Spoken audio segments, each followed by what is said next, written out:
Sorry. Gotta love technical difficulties here. Hey guys, just got the two captains here from the toss. It's just been completed. We can tell you that the toss has been won by Northern Districts. Northern Districts will be choosing to bat first. First of all, I'm going to get Sam, the captain from Penrith, just to talk to her for a couple of minutes. Sam, was that a toss that you prefer to have won, or does it not really matter today? So we actually were going to bowl anyway, so it worked out the good result for us. Our plan's to bowl first and, see whatever the game happens from there. Obviously here only a couple of weeks ago for the T20 Grand Final day. I believe it's almost the same pitch, or the one next to it that was there on that day. What are your expectations of a score that you need to obviously limit the Northern District side to in order to chase it successfully? Yeah, so with finals cricket, it's always tricky. Kind of doesn't matter what number they've got on the board, it will always be hard to chase. But I think anything below 200 is what we'll kind of be targeting for. Depending how our first opening overs go, it might be something lower. We might have to readjust. But we're just going to focus on, bowling on the right spots and condensing their amount of runs as best we can. No problem. I'll let you get back to your team. Lovely. Good luck with the game today. Thank you very much. Thanks. Thanks, Kate. Thanks, Sean. Thank you for that, Shane. I believe you also spoke to the Northern Districts captain as well. Also had the opportunity to speak to Kate Jackson, the ND Lady Rangers captain, and she was, first of all, she was quite excited the fact that it's being broadcast today, and she was quite happy that the local station in Triple H is calling it, so they're obviously starting to share it out. But here's the interview I did with Kate. Okay, guys, we're back now. Got Kate here from Northern Districts, obviously winning the toss and deciding to bat first. Obviously, I'm assuming your thoughts would be because it's a hotter day today, you want to go out there and set a total, knowing that it's going to get hotter throughout the day? Yeah, definitely. And I think for our team, in our games we've played this year, when we've set runs early, we've certainly fielded better in our second half as well. So I think for us, getting those runs on the board, any sort of total in a final is going to be a good match, I think. Same as I said to Sam just before, obviously you were here earlier in the season Australia Day for the T20 Women's Finals Day. Obviously didn't get the cookies that day, but obviously looking for a little bit of retribution and walking away with the title this afternoon. Yeah, definitely. I think our girls are keen. After a good win last week against Sydney, we're keen to get out here and see if we can replicate that. One last question. What type of total were you expecting to set? Obviously, nice sunny day, no real cloud cover around. I'm assuming 200, 220 would be around the pass score you're looking at? Yeah, I think looking at traditionally what's kind of happened here at Cricket Central and the speed of the outfield, I think we'd be looking for that 200, 220 plus, yeah. All I can say is good luck with the toss, go get ready to bat, and we'll hear you on commentary. Guys, back to you up in the box. I'll be up there shortly to join you. Well, obviously recorded earlier there by Shane Evans. He's already back up in the box with us. But as we wait for, as umpires are making their way out onto the field, we'll give you team list shortly. We do have another special guest with us from the Gordon Women's Cricket Club, Jacinka. I'm going to butcher your name, I'm sorry. But Jessica. Great to have you here. If you'd like to introduce yourself, great to have you here. Obviously interested in getting into the media. Yeah, it's the first time I'm doing commentary. It's a really good experience, especially around cricket. I'm a Brewer Shield player for Gordon. It was my first season this year, but I'm really excited to be commentating today. Brilliant. We're very excited to have you here with us. Not sure how long we'll have you today, but as long as you want to be here, we will have you on the commentary team with us. So we look forward to you joining us as the players and umpires are making their way out in the middle. Quickly, we'll go through the team list of both sides. Northern Districts first.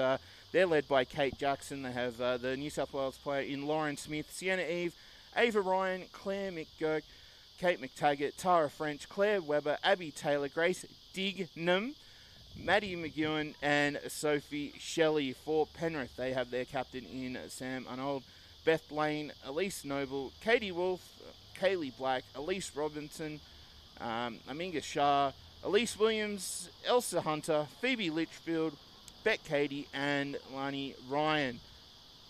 So we'll look at who is. It looks like it will be Kaylee Black will open the bowling here from the northern or commentary end of Cricket Central here. The two batters, Grace Dignam and Lauren Smith, out there. Just before, as we're waiting for everything, a quick tip from either of you. Well, since we got the guest here, I believe ladies first. So Who's your money on today? Oh, I'm really looking forward to see Phoebe Litchfield play. That's it. I would say that'd be taken as a Penrith. So That's the Penrith win. Well, first delivery here from Kaylee Black, just left outside of the off stump by Dignam. But obviously the fact is, as you heard in the interview with Kate Jackson, that they were happy with the win against the Sydney Tigers ladies last week. And may I say, it was a big win. They posted almost 300 in their one-dayer last week. I'm going to take that just on form. Next delivery here, and again, just shaping away from the right-hander there. Probably be left arm over, expecting to just get the ball to go across and then bring that one back to maybe trap the batter in front or try and take the stumps out. But I said, warm conditions here at Cricket Central. All that fog we turned up to was all burnt away. As the next one's right up in the block hole, but well played by Dignam to the fielder at mid-off, no run. We can also tell you the two umpires that are standing in the middle today are Varun Marwaha. I know, sorry Varun if I've got that pronunciation of your surname incorrect, but also Bob McGregor, who also did the women's T20 grand final.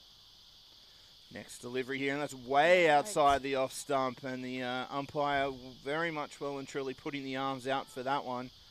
Just a little bit wayward here in the first over. Yeah. That's almost like watching you bowl after Hey. after 3 or 4 months off, and getting that first loosener over up.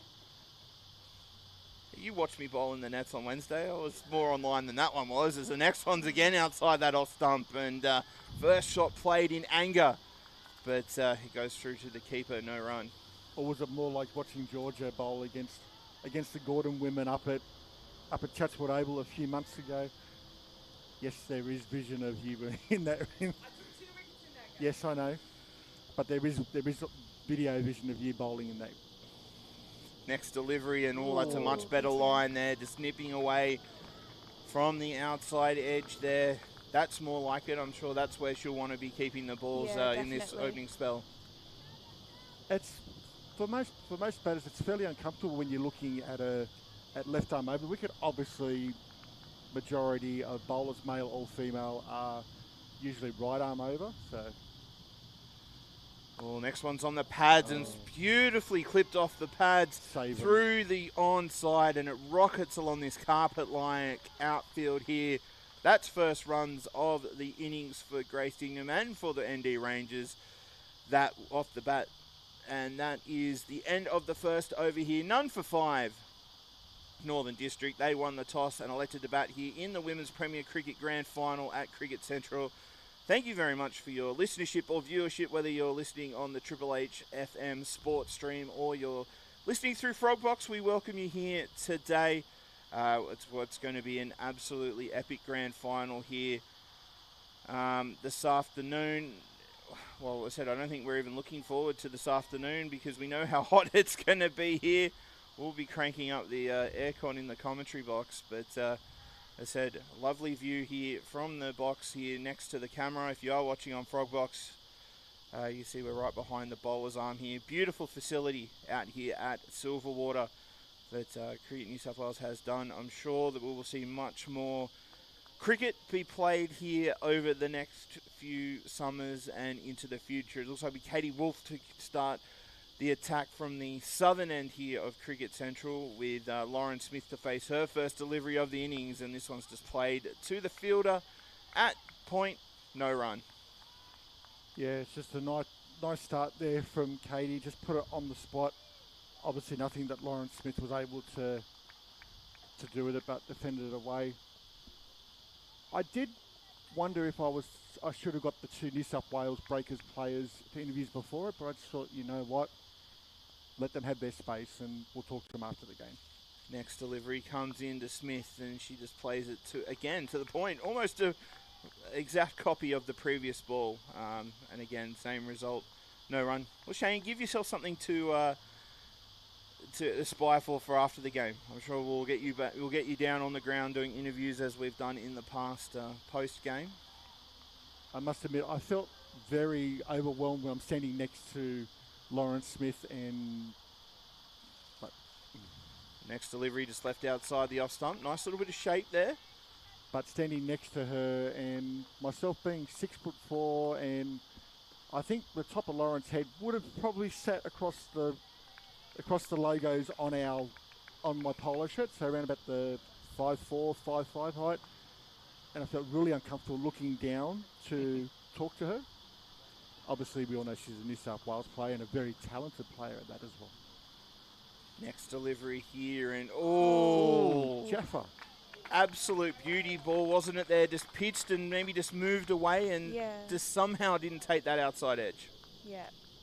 It almost looked like Lauren was looking to play down leg and then saw it pitch and straighten where she had to draw the bat in order to not get that edge, because as you can see, they do have a 1.5 slip at the moment.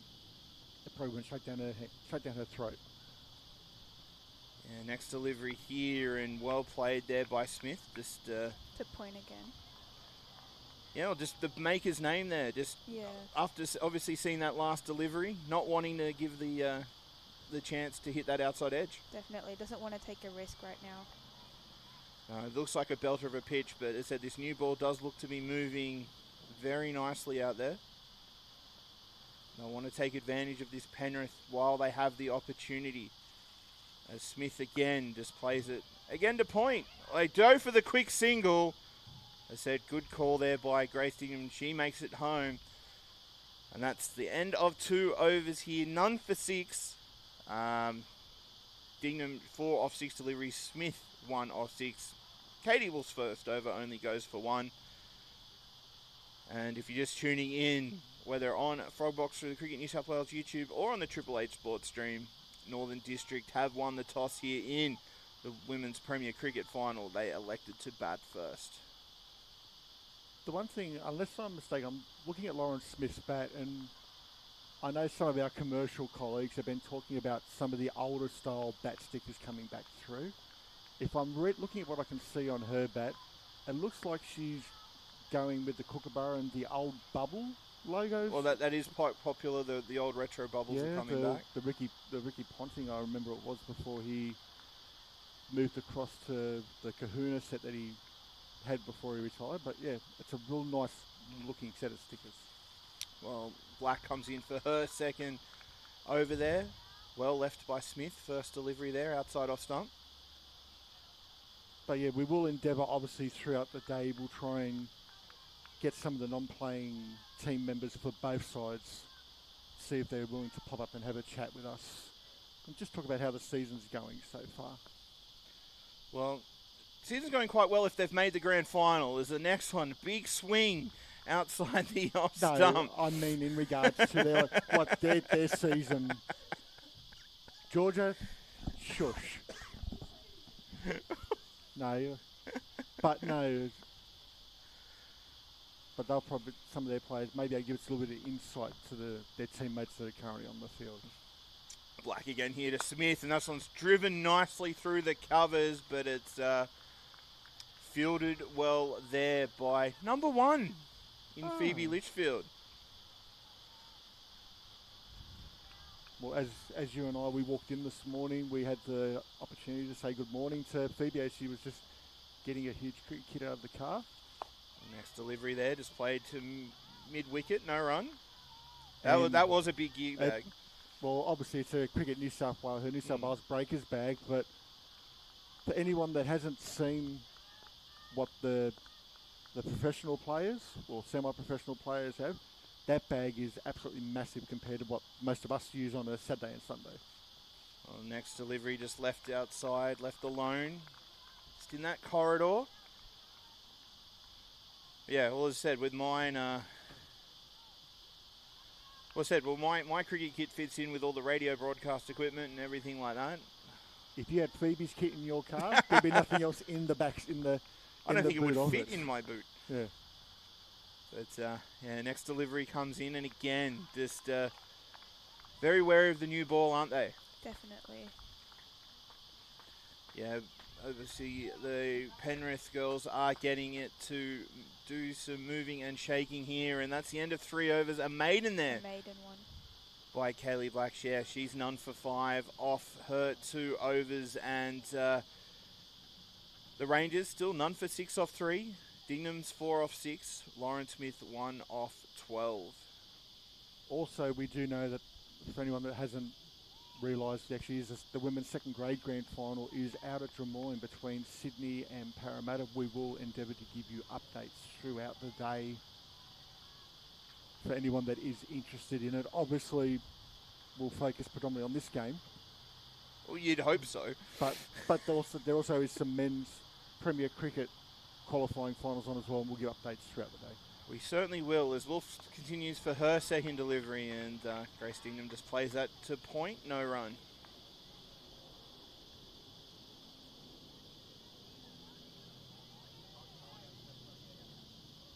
But once again, look at it, the sun's out. Almost all the cloud is burned off, except from a couple of little jet streams from the occasional plane that's flying above us. I'm grateful I'm up here and not down there. Next delivery, and it's on leg stump. What a catch! Absolutely brilliant catch, and the Penrith players are absolutely stoked. It was a ball on leg stump, full toss.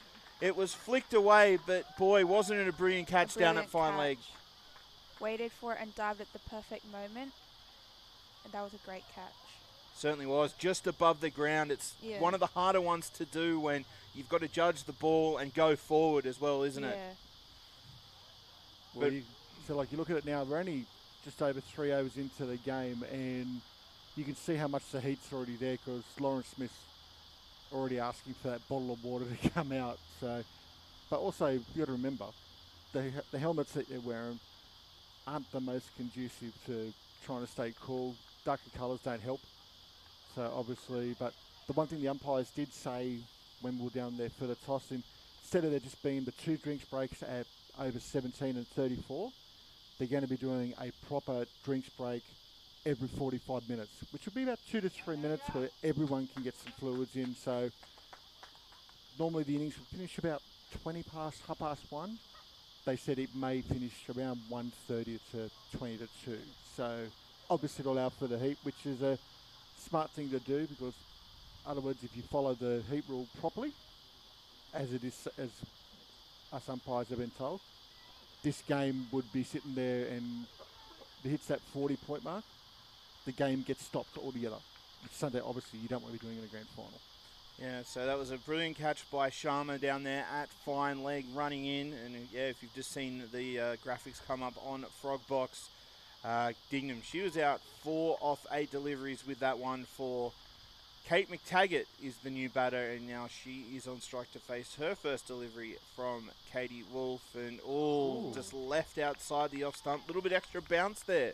Definitely, yeah. She just watched it well and then just left it at the last second.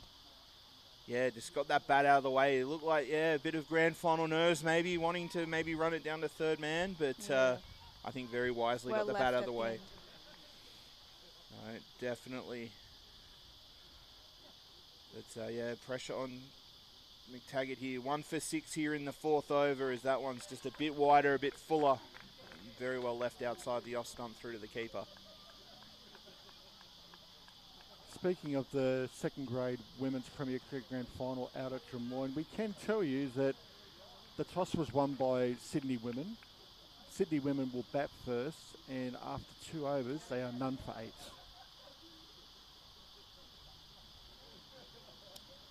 Next delivery here to McTaggart, and oh boy, that just moved. She's really got her tail up now, has Wolf, with that wicket. Probably not her best ball of the day, but it got the job done. But now really getting into that line and length. Yeah, creating some doubt in the batsman's mind there. Yeah, McTaggart's come in and really having to really face a very fired up Kate Wolf. As I said, Penrith will be looking for another quick one here. As this next one again just pitches off stump and moves away, but bit extra bounce on that one. McTaggart can let that one go through the keeper. So 4 overs gone here in the Women's Premier Cricket Grand Final here live at Cricket Central. And it is 1 for 6 Northern District Rangers after winning the toss and batting first. Just while we have a couple of minutes, we'll go through the Belvedere Cup qualifying finals that are yesterday and will be completed later on this morning when day 2 starts in about 15 minutes from now. Out at University Oval, Sydney Uni taking on Randwick Petersham. Uni were rolled for 185 in response. Randwick Petersham are 2 for 79 at stumps. We can see Kaylee Black is coming on to bowl her third over, currently none for 5 off her 2. First delivery of over number 5, and again Lauren Smith just leaves that one outside the off stump, no run. Out at Manly Oval, Manly Warringah taking on the men's equivalent for the Northern Districts Rangers. Apparently from all reports, it's absolute green top. Manly batting first, all out 146, and we'll finish off the rest in a second. Next delivery here, and it's pitched up and through the covers. absolutely smacked through the covers. Great shot there from Lauren Smith, picking that what's a relatively small cap there in the covers. Yeah. Timed perfectly as well. Well, the fact that Lauren did not even move one muscle after she hit that ball because she knew it was through, it was going to roll to the boundary. But yeah, so in reply to that 146 from Manly, Northern Districts were out for 95. Second innings, Manly are 5 for 59. Yeah, well, that's the much better length. Big appeal there by Penrith. They know that a big one it is, but I think maybe just pitching outside leg stump. Yeah. She did look to turn it down to find leg. So Manly in that game are currently leading by 110. Manly do not need to win the game to progress through the semi-finals, but... Next delivery here, and that is lied down the leg side. Probably just again trying to go for that wicket-taking delivery, but the radar just off on that one. Yeah. And the last of the 3 qualifying finals out at Old Kings Oval, Parramatta taking on St George. Parramatta sent St George in. Good decision. Oh, that's much better, and almost had Lauren Smith fishing out there. Just pulls the bat back in time. St George batting first were knocked over for 125. Parramatta in reply are 2 for 92. Day 2 for all those 3 games starts in about 15 minutes from now.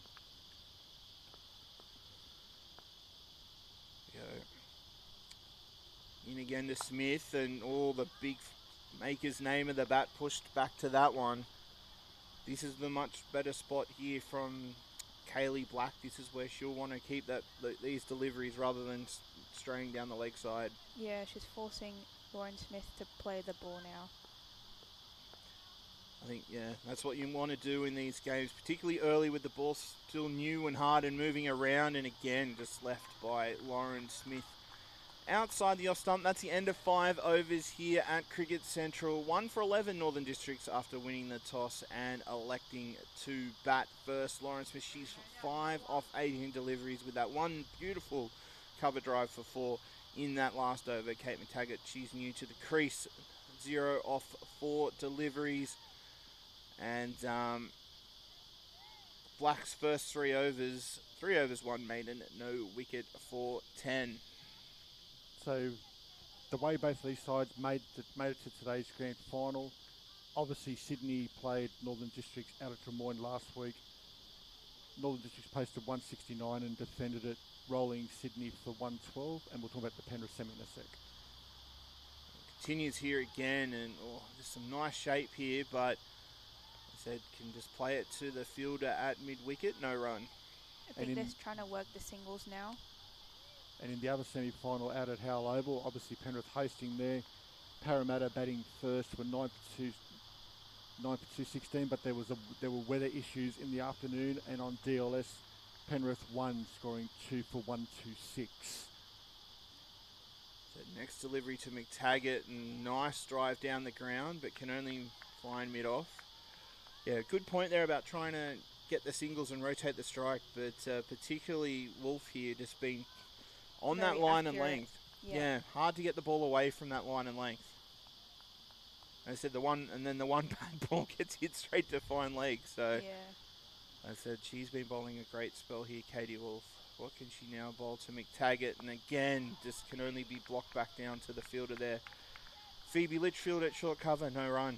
It almost looked like that one actually stayed a little bit low. If you're watching Kate McTaggart, she's had to literally drop a body height, probably a good foot to get down to that ball, where everything else has been coming through at stump height or slightly higher than stump height, but that one just stayed a little bit low, which could be disconcerting. So next delivery here, and does play this one off the back foot, maybe a little bit wider than what we've been seeing, and that's picked up by the fielder at third man. McTaggart off the mark. So yeah, McTaggart off the mark. She now is on 1 for 12 here in the 6th over. For the Rangers, they've just got to realise you've got 50 overs. It's going to be a hot day. It's going to get hotter. There's no use going all guns blasting now. Just build into this innings. Yeah, Lauren Smith now on strike and can only just play this into the leg side. Short mid-wicket cleans it up. No run again. As we, obviously, when I did the interviews earlier with both of the captains, both sides were here, obviously, along with Sydney Uni and Parramatta for the women's T20 grand final day.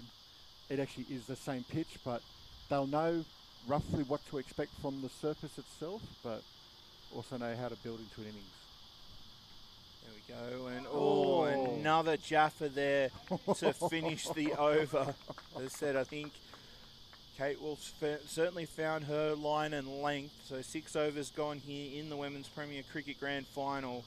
1 for 12 Northern Districts after winning the toss and batting first. If you're tuning in, thank you very much for your listenership on the Triple H Sports stream, or whether you're watching the vision as well through Cricket New South Wales YouTube channel, through Frogbox. Said everything looks like it's fit and firing today with that as well, which is great. We're glad to be able to bring you our commentary as well. But it's been a good start here for Penrith. And it's with this new and swinging ball, it is looking like that it might have to be a bit of survival here required by the Rangers side here early. As McTaggart just takes her marks, getting ready to face her first delivery from the left arm pace bowler in Kaylee Black here, bowling from the northern or commentary end of Cricket Central. Comes in left arm over, and good first delivery right up in the block hole. That's not something you'd be expecting when you're facing your first bowl from one of the opening batters. You normally expect it to be probably on a good length, trying to get up towards the rib cage, but to put it a couple of inches short of the stumps and to be able to block it out. Next delivery again goes right back up in the block hole. Maybe something they've talked about. Kate McTaggart has said usually when they play each other throughout the season, they can come up with plans against batters what they've seen before. Maybe they perceive this as a weakness. Yeah, keeping it really tight there. I said, yeah, not giving her any room to get under the ball, having to just jam it out from not hitting those stumps. And this one, just back of a length, but on-off stump, and it's just place to cover, no run. Well, you can tell you now, currently it is 26, but that temperature... That's a lie. No, but that temperature is over the next 90 minutes to go from 26 to 34. That would be more what it feels like at the moment. By the time it gets to midday. Well, next delivery down the leg side and rightfully called wide. But yeah, unfortunately, that's just that's the app that the umpires also use in order to talk about the feels like, and when it comes to around rain and any weather issues. Next delivery again, just gets the inside edge. Great stop. Yeah, very good keeping there. As I said, got past the keeper. There's probably an opportunity for one. But as I said, McTaggart's really under fire here. Copped a great over from Wolf from the other end, and now down here, and Black's been on it for the most part. As that one looks like it's shaped away a little bit, but again, could only just be more placed than anything out to cover. no run again. But as I said, we obviously were here for the men's final a couple of weeks ago between NDs and Sydney Uni, and we saw how well that ground was running on that day. There's no difference. Absolute carpet here is the next one. It's just very watchfully played through. I think obviously saw that it was the outswinger to the right-hander very early. Leads let go through, and 7 overs gone here. It has been a slow start, but it has been very good bowling by Penrith. Northern District Rangers won the toss, batted first, 1 for 13 off 7. McTaggart 1 off 14 deliveries. Lauren Smith 5 off 20. The one thing I've actually noticed from looking at it from my view, when you watch the men's first grade final here, there were 2 balls that we used, obviously 1 per end. But for some reason, there's only 1 ball being used for all 50 overs in this grand final, which seems a little bit weird that the men's get the opportunity to have only 25 overs each, yet the ladies are required to use the one for 50 overs. Cost saving? Don't know. Wolf here to Smith, and the first one that we've really seen on leg stumps, able to flick it off the look for 2. But I think rightfully sent back there. Good call here, particularly in these first opening overs. It looked like there was 2 there because you could see Lauren Smith sitting there, and she was about a quarter of the way back up the pitch already before Kate McTaggart's gone no. But in the end, we'll see if that 1 run maybe is different. So next delivery here to McTaggart, and just gets it off the outside edge, runs it past slip. Be fielded by the fielder at third man. McTaggart moves to 2. 1 for 15 here in the 8th over. Some nice off hands there as well. She did go fishing for it, but was able to drop the hands as soon as it contacted to let that ball just run it across the surface out to short third man. So next delivery here to Smith, and flashes outside on the off stump. A good stop. You hear the applause in the background for that one. It was a good stop because you just felt if it did beat the fielder, it was going for 4. Definitely, yeah. Hit well too, but fielded. Yeah, just I said sometimes stops like that can fire the team up even more. And change the whole game. I probably would want to be Penrith at the moment, but I think they would like another wicket with this new ball, as again it's outside the outside edge from McTaggart, and again it goes down to third man. They pick up another single, but as I said, it has been good bowling. There are opportunities here for Penrith to take more wickets. Yeah. the one funny thing is, normally when we're watching cricket, you're seeing the keepers are in the long sleeves. We're watching the young Penrith lady keeping in just the normal short sleeve, which is just looks a little bit funny, but... Next delivery, and again up in the block hole. Lauren Smith plays it back to the bowler, no run. And you can't say that there's no shorts, there's no long sleeve, because there are quite a few long sleeves out there. Yeah, even Katie Wolf, who's bowling now, has got the long sleeve on, but it's just a unusual sight to see. Well, there's something about the Keepers Union who'd have something to say about it. It's lucky she doesn't have the floppy hat on. As next delivery here to Smith, and again just blocked out to short cover, no run. That is the end of 8 overs here at Cricket Central. 1 for 17, Northern District Rangers. Smith on 7, McTaggart on 3. Do I have to separate you two, or...?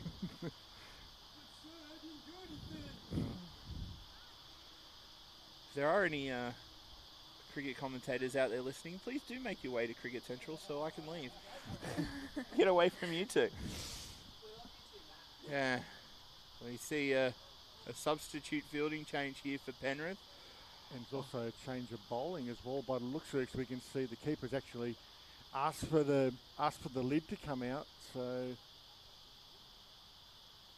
I said hot conditions here. If you've got the extra fielder, yeah, take advantage of it. I know there's lots of Park Cricket Grand Finals going on around. Good luck to my Hubbard Bowling Club Cricket Club. They're playing in 3 grand finals today.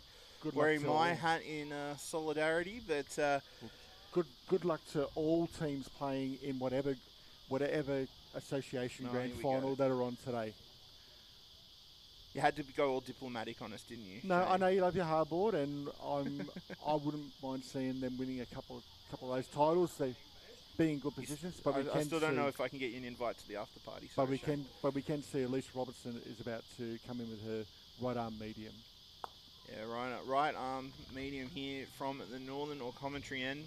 First ball just played very nicely to short cover, no run. So this is going to be, again, different change of tempo here. Obviously with medium pacey keepers standing up to the stumps. Not going to be as much pace on the ball. Oh, and again, just played down the ground, no run. But as we look at it here on the vision, thanks to our friends at Frogbox, obviously you've got mid on, mid off. You've got a short cover, and you've got the sweeper out on the fence, and everyone else is on the offside. Oh, that one well and truly gets the arms out for that one. But yeah, they're not expecting any big shots down the ground. As you said, Shane, the two fielders out at square leg and third man. I said the couple of fours we have seen today have been sort of expansive shot through the covers, but obviously you're not expecting it to be bowling that full. This one again is just on a nice length and played into the offside, no run. Can be a bit difficult sometimes when you get the fast bowlers on and then you get the first change comes on a bit slower. You've got to adapt to the new tempo of the bowler. Yeah, I find that really difficult when I play because sometimes you have to push at it for the runs. I said, yeah, they're going to have to make the tempo here, and that's hit straight down the ground off the ankle, I think. Smith looks for, McTaggart looks for a run, but Smith sends it back. Probably was one there with how much that ricocheted off that ankle. Yeah. And that one's going to hurt later tonight.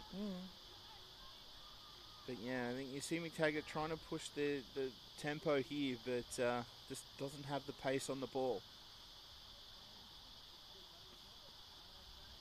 Oh, that's a nice shot again, but well fielded by Litchfield there at short cover. I think The fielding's been really tight.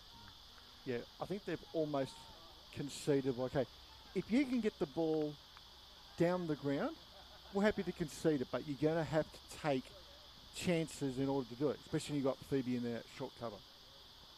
Yeah, last delivery, and that's probably the best of the lot. Just right on off stump, has to push it out onto the offside. Robinson's first over only costs one. And 9 overs gone here. 1 for 18, Northern Districts winning the toss and batting first. McTaggart 3 off 22. Lauren Smith 7 off 24. And I said it has been a hard slog here for Northern Districts, but it has been very good bowling and fielding by Penrith. Yeah. Heading over to Drummoyne Oval for Premier Cricket Women's second grade grand final. Obviously Sydney Tigers are hosting. They're hosting Parramatta. Sydney won the toss, decided to bat first. After 8.5 overs, Sydney are none for 25 with Metri and Keating at the crease at the moment. We'll keep you up to date throughout the day for that grand final. Obviously, the third grade grand final was played a couple of weeks ago. Congratulations to St George Sutherland beating the Manly women. Well, first delivery there to Lauren Smith. She plays that one out onto the offside. Again, well fielded there in the covers, no run. That definitely hurt the young lady out of cover because that's hit her fair square on the shin. And we can still see she's hobbling just a little bit at the moment, but we all know what it feels like, whether we're batting or fielding or umpiring, having hit that shin, and it hurts. Next delivery here to Lauren Smith, and again just pushed into the offside, no run. Well, the old say, $2 a rub. Yeah, don't rub it, don't show it hurts. But if you do, it's a fine. I'm sure they're a bit more civilised in the women's game.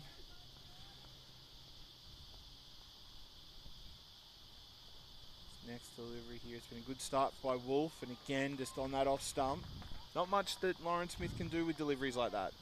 Yeah, just bowling it right on the stumps.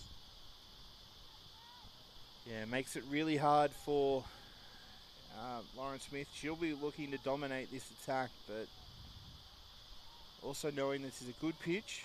If they can stay in, there'll be runs to be made later on. There's next delivery to Smith, and Swing and a miss. I think very lucky there. As I said, that could easily have taken the edge through to the keeper in Bet Katie, but I said it was probably the first bit of width, and it actually got a little bit of extra more bounce. Maybe there's just a little bit more in that outer edge of the pitch here, but I think Northern Districts would be very happy that that did not take the edge on the way through. This next one does come off the outside edge. Maybe a third slip might have been in with half a chance, but goes down to third man. Another single. There's been a couple of outside edges lately. They certainly have through that region. I said maybe at 1 for 19 with one ball left in the 10th over, they could have an extra fielder in that cordon. Try and put the foot right down while they are on top. As we have final delivery here of the 10th over, and it's swung away by McTaggart. The fielder down at fine leg will charge around, cuts it off to one. Another good piece of fielding down there. So 10 overs gone here in the Women's Premier Cricket Grand Final. Northern Districts taking on Penrith, and Northern Districts 1 for 20 after 10 overs. McTaggart 4 off 23. Lauren Smith 8 off 29. Wolf, great opening spell. 5 overs, 1 maiden, 1 for 8. As we mentioned before, obviously the Belvedere Cup have their qualifying finals on this morning. They've all started over the last few minutes. We can tell you, obviously, from a Triple H point of view, the Northern Districts gentlemen taking on Manly out at Manly Oval. Manly overnight in their second innings were 5 for 45. They have progressed to 6 for 73, a lead of 124 there on, from what we've been told by the photographer Ian Bird, is an absolute green top. Next delivery there, played down the ground again, just fumbled a little bit in the follow through, but no run. And what I mean by green top, not the New Zealand green we've seen in their test matches over the last few weeks where it turns into an absolute road. It is a green top as in a landmine where balls are punching through the surface, which seems a bit weird. There hasn't been a lot of rain really in the last 2 weeks to allow it to happen. Well, next one outside off stump, just takes the keeper's glove, gets past the fielder at slip. They're able to run through for a bye. So yeah, obviously the fish photographer here at Cricket Central today is Ian Bird. He does all the Manly grade photos, and he was there yesterday, and yeah, his words were he was not impressed with the way that the ground was curated during the week. There wasn't a lot of rain, so how you don't get a rock hard pitch is unbelievable. Oh, that one's played nicely through the covers. Found the gap again. Yeah, Lauren Smith's good at that. If it is pitched up right that in the slot, she was able to find even that smallest gap in the covers. Yeah. Only problem is, from where we sit, we saw Phoebe Litchfield just shift to her left, probably 1 or 2 steps, which gave Lauren Smith just enough room to be able to find the gap that was coming through. Also helps the fact having lots of pitches here, you can use that as a reference point. Oh, again, just up in that block hole, but no width, and it's just played to mid-on, no run. But in the other games, not a lot of change in the other 2 men's Belvedere Cup games.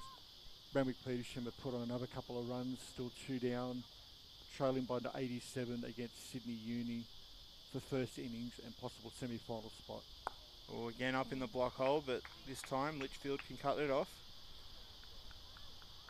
And in the third of the qualifying finals out of Old Kings, St George batted yesterday, all out for 125. Parramatta have put on 4 runs. They are 2 for 96, trailing by 29 for a first innings win and semi-final spot. Oh, this one's on leg stump, clipped off the pads by Smith. Just does enough to beat the fielder at mid-wicket to get through for a single. So nice over there for the Rangers. 5 runs off that. Robinson now none for 6 off her first 2 overs, and the Rangers 1 for 26 off 11. Smith has moved along to 13. McTaggart still on 4. Even though I must admit, I feel sorry for the ladies playing in today's game. I also got to feel sorry for the 2 umpires as well, because you got to remember they're not moving around as much as the players are, so they're going to feel the heat just as much as all 22 ladies that are in both sides will be today. And the darker colours probably don't help, but unfortunately it's just the way it is. It's not like where you can have a alternate strip to be able to use if it is a hot day. You just have one set of club colours to wear. So Wolf, though, continuing 6th over, and again you can see why, just pitching and moving away outside the off stump. Nicely left in the end. Well, speaking to Sam Arnold, the Penrith captain, off air before, she said when she was I asked her about Katie Wolf and a couple of the other ladies, said she's the type of lady that I will want to sit there and bowl 7 or 8 overs straight out of her, and then keep her for a couple towards the middle and end of the innings. So, again, just Smith has to just play it out to the off stump. As I said, you can see why. Obviously, works well with the new ball and really getting it to talk at the moment. It is at the moment. So that first ball pitched probably a couple of stumps outside or off stump, and then moved and jagged off the seam to a couple of stumps further out. So if you can get that focus to then pitch and come in, they could cause some real damage. Or again, maybe just jags back that one a little bit, maybe just the off cutter. But once again, this surface is an absolute carpet. If you've never been out here to Cricket Central, obviously it's out here at Silverwater. We say feel free to come out and watch. It doesn't cost anything to get in. Just bring some shade cloth with you, or an umbrella or something, because you will need it later. Oh, there's an excellent hit down the ground. Gets through the bowler. Almost gets through mid-off, but again, nice piece of fielding there. They're really putting on the pressure, the Penrith fielders backing up the bowlers. But yeah, we must admit, we do have the absolute pleasure to be in the Alan Davidson room, the Cricket New South Wales boardroom, to call from where we are, directly behind the bowler's arm from the grandstand end. Yeah, next delivery here, and that's wide, and tries to go the big, expansive gut shot, but maybe just didn't bounce as much as Smith was expecting. Yeah. But no, Katie Wolf is bowling really well here. 1 ball short of 6 overs to only have given up 8 runs in a high-pressure final facing a New South Wales Breakers player at the moment, and has been able to control her quite well. Oh, that's more like it from Wolf, right back onto off stump. So another maiden for her. 6 overs, 1 for 8. And after 12 overs, Northern Districts winning the toss and batting first here in the Women's Premier Cricket Final, 1 for 26. But no, we should be probably 1 more over, then we'll be having our mandated drinks break, obviously with the extreme heat policy that Might even New see South a Wales is choosing to. changing commentary as well. No, I just sat next to Shane long enough today. It's fine. Well, then after this over, I'll jump out, and you can, and Georgia can join yourself and in the middle for a while, and might go see about getting us some fluids to keep us hydrated, because we will need them. Good idea as Robinson continues here from the northern end, down the leg side. I think McTaggart will be probably disappointed, didn't put that one away, particularly with nobody down at fine leg. That was one that really should have been put to the boundary. Yeah, unfortunately, that's just runs that were missed. She's only got the deep backward square on the fence, but yeah, anything behind the stumps should have been 4. Well, that one's outside off stump, but again, can just be pushed to the fielder at short cover. No run. I am happy to announce I will be taking a break, because Dave McDonald will be joining us a bit later on. Hey! So when he's here, he can do all the ball, and I'll have a break. Oh, so the Hurricanes have already won their 4th grade final, huh? Oh, well, we'll find out shortly. I'm sure we'll get a breakdown of it as the next ball's just played back to the bowler in a follow-through, no run.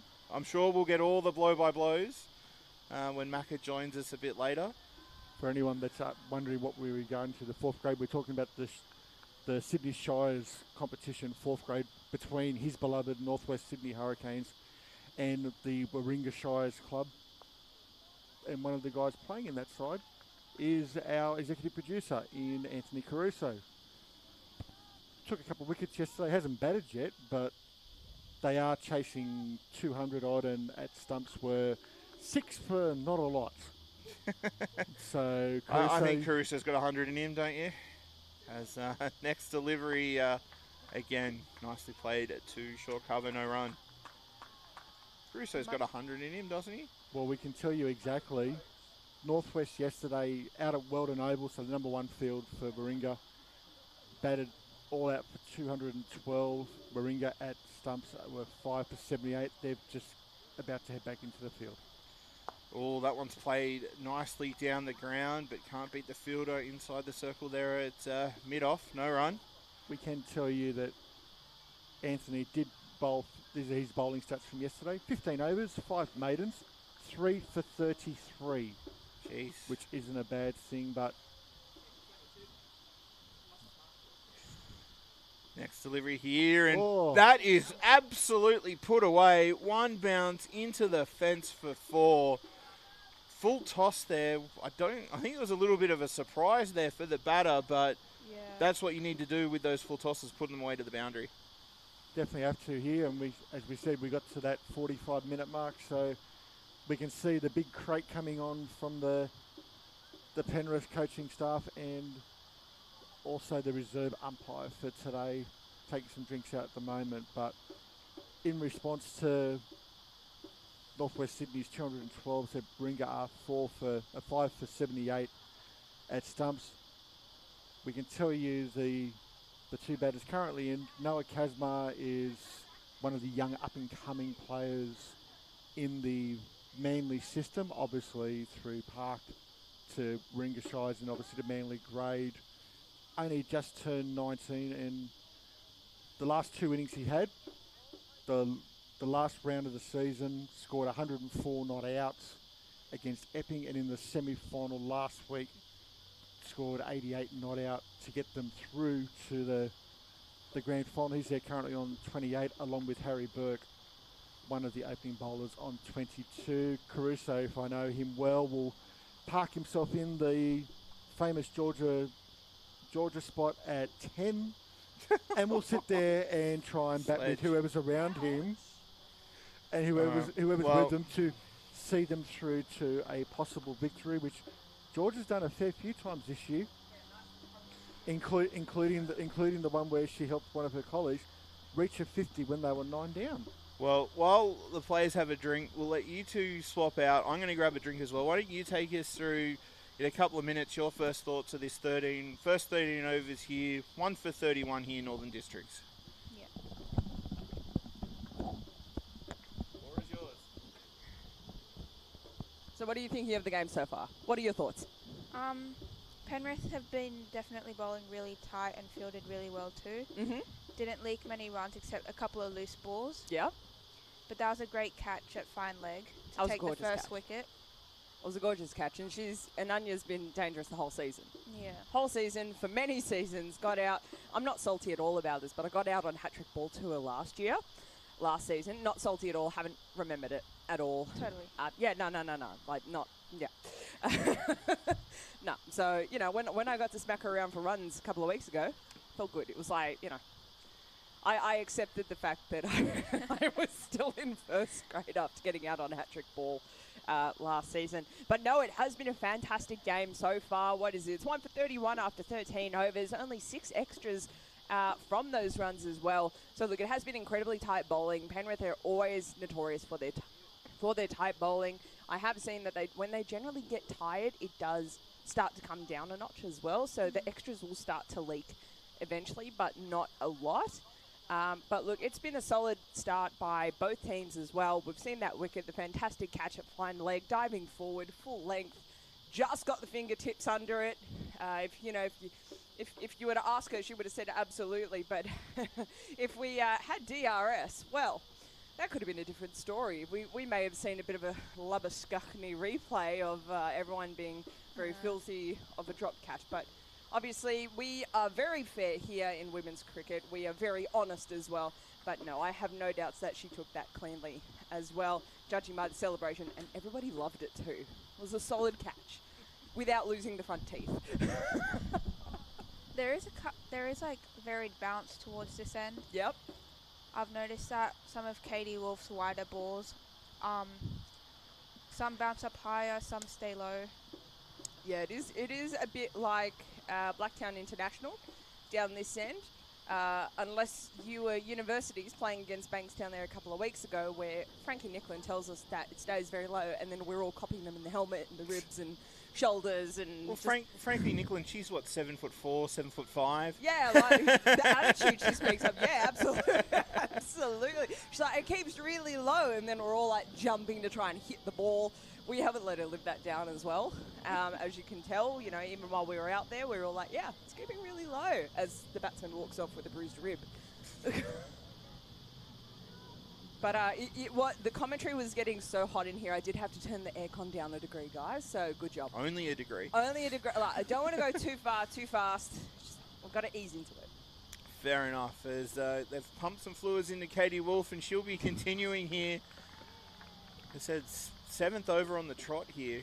I said those Gatorades must have been working their magic, because I said it's quite hot out there. 6.1 overs, 1 for 8 here as Smith plays that first ball into mid-wicket, no run.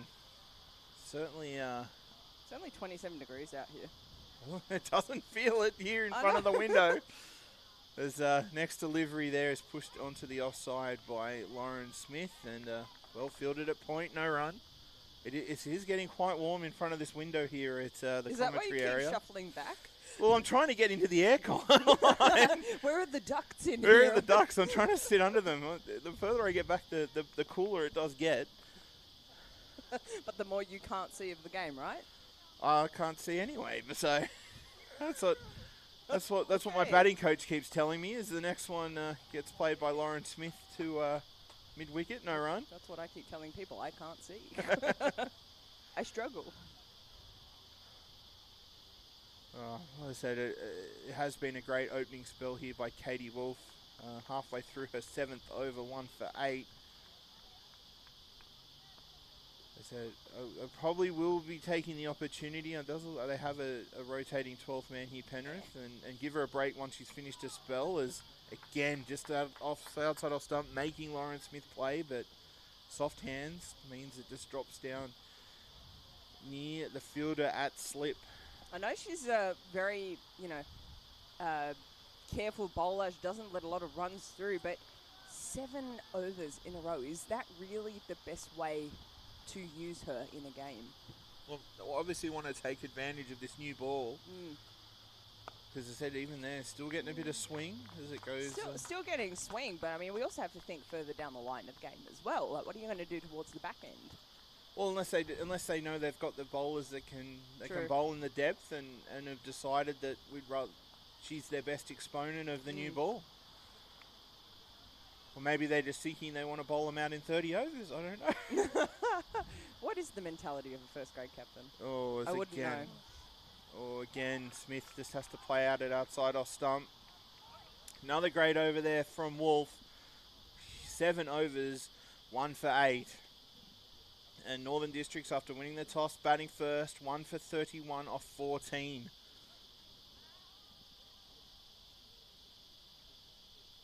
Listen to that symphony of cicadas. It's so pretty. Well, when you watch it back, it's a bit unsettling. It's not as pretty. It's like, yeah. if you're listening through Frogmore, if you're listening through at home, that ringing is cicadas that is coming through the effects, Mike. It's not my, thinking process of just mental blanks. No, it is the cicadas around us. But there is a lot of marshland around here as well, and we are right on the waterfront. A waterfront, not the waterfront, but here as well. So marshland nonetheless. Looks like Ananya Sharma coming into bowl. Let's get some spin bowling up in here. Let's see how we go. Is there any other good stories from facing throughout the season, or? Oh, there's always the banter that, Phoebe dished out to us when we were playing 2 players down. So we only had 9 players. It was a stinker out at Howell Oval. And Phoebe's just, giving us stick left, right, and centre. And we're like, okay, can you just be quiet, focus on the batting, please? Well, good first delivery from Sharma outside our stumps. Turns back a little bit. But I think the sweetest thing was watching Phoebe speak to one of our younger players, Ira Patel, as well, and giving her feedback and just having the conversations. It was so sweet to see, and Ira's face just lit up because she was talking to an Australian player in the middle of a game. Yeah, another good delivery for Sharma. But I think that's the best thing, and you see it even in the internationals. Exactly, where yeah. You see some of the emerging nations talking to the Australian players, and they said it's good to see the camaraderie in women's cricket. As again, uppishly played. Maybe with the scoreboard as is, they could get someone in there at silly mid-off, but we've done that. It's fun. It's fun. They're just it looking wasn't for me, you. but it was fun nonetheless. I'm sure they tried to put you in there. No, I wasn't even in the mix for it. I wasn't disappointing. even. I know, it was Frankie and Zoe. Zoe got in, but got to catch first ball. There you go. I know. Good like, captaincy. At that point, I accepted I was never going to be in there. I would not want to be in there myself, as that one's swept away. But there is a fielder down there at a steep square leg that cuts that off to the single.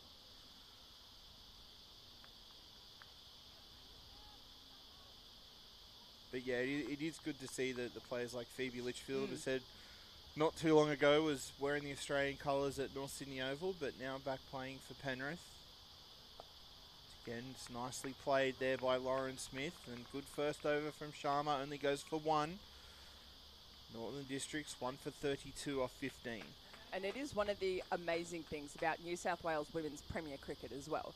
We have these high-level players who are representing our country and, internationally and state, and then they do come back down to their roots. They come back to their Premier club and they play, and, Phoebe did knock us around for quite a few runs, but, but that is the level that you see. And I think this Premier Plus as well is an interesting competition to bring in too. Guys, I'm still waiting for my call up, but that's fine.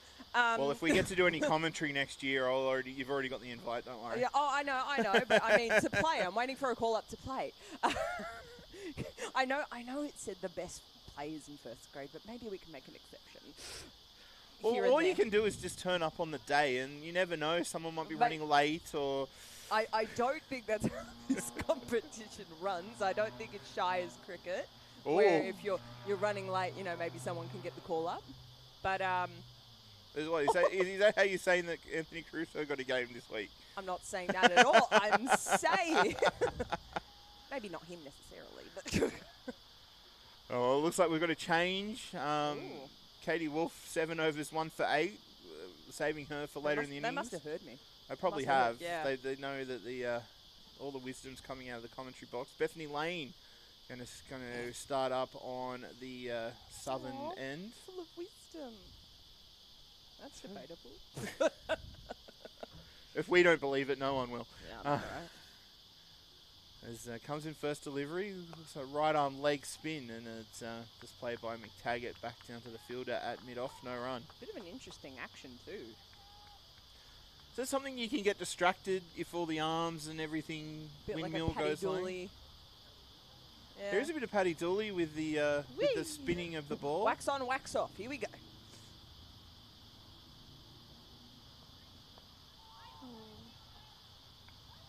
Again, just outside off the outside edge. Too. That one's not as distracting as other ones I've seen. A little bit, I think it's the arms coming out at looking like wings at times, and then coming back into that streamlined position. It's still a little bit distracting. Is there anybody you face in Brewer Shield or anything like that has one of those actions that's a bit distracting? No, not. I faced this girl once in Manly. She was a pace bowler, but it sort of looked like she would in a way bent her arm to like release the ball. Oh, okay. So it was a little bit distracting, but Fix your technique. yeah. So I think that's one of the good parts about cricket is that you can show your individualism through your bowling action, unless it gets coached out of you and you're like 13 years old. Mine was never coached out, so whatever's wrong with it, it's staying at this point. What's a coach? At this point, it's staying. I'm not changing. Oh, when you get older and things start hurting, lots of things change. Yeah, that's why I don't bowl pace anymore. That's why I'm a spinner now. Didn't you know that? I swapped over. It's a lot friendlier on the knees. Well, I'm wearing my knee braces. I saw that. The next one's in the air, upish from McTaggart, but Phoebe was the dive. Come on. It's a good player, but I don't think she can dive 15 feet and They did just move extending that further arms. back. Oh, they did. Oh, Yeah. okay. They moved extra cover back as a sweeper. Because I was going to say, when she was playing us, she was diving left, right, and centre. I managed to get it past it, though. Oh. I'm sure you'll To be be fair, reminded later. I wasn't quite paying attention at that point. I got to that, because it was so hot, I'd gotten to that moment of just stick it out. And then I was running, I'm like, oh, we have no one else after me. I need a drink. I'm not feeling great.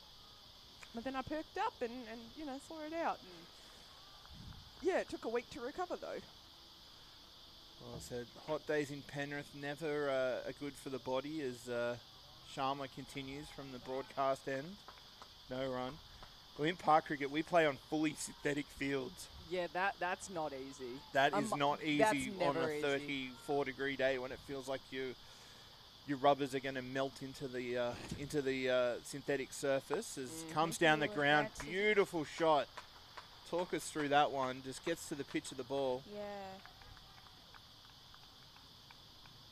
Yeah, great shot by Lauren Smith. Dances down the wicket and beats Phoebe Litchfield there at short cover. Gets to the boundary. Much needed boundary for Northern Districts.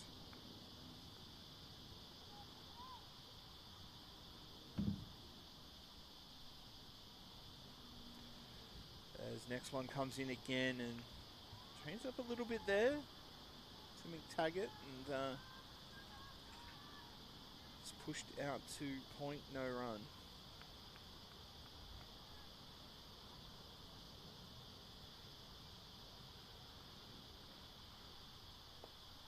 Again, I said it was nice to see the expansive shot, but I think Rangers think that can't quite go at it yet. There's still a long way to go in this innings. Next delivery here and goes down the ground, but Straight to mid-off. yeah, can't beat the fielder. So you do feel a bit exposed here. If it does come off the middle of the bat, we could be. Do I have to dive across? Oh, I got two good fielders here. I'll catching just be practice. hiding under the. I'll be hiding under the table No, as. just don't jump on the table to save the equipment. Don't do a Caruso. Well, I never will be accused of doing a Caruso. 17 overs gone, 1 for 37. I will be hiding under the table, letting you two fight out who's going to take the catch. As long as we don't know it's yours and let it go straight past us. That's all right. The boardroom here could And then use the- a nice and cricket then the- ball in it. It was yours, I called it. I was thinking there's nothing worse than having someone else call it for you, and you're like, yours, and you're like, no. You call mine, or you you stay don't call. silent. You do not give it to someone else. Bethany Lane back to bowl her second over. It's nice to see the support staff and everybody walking around the field, giving the drinks out where required as well. Cricket's team sport, most individualised team sport in the world, I must admit. But it is nice to see everybody doing their bit, making sure the health and safety of the players is at top priority for this game. So why don't you take us through Bethany Lane's over here? Yeah.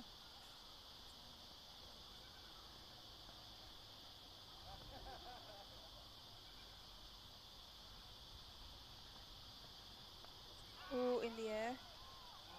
Well stopped. That was a good stop that point. Yeah, just outside off stump. Tries to go the big drive, but takes the outside edge. But that good fielding again for Penrith. Yeah. Saved them a couple of runs.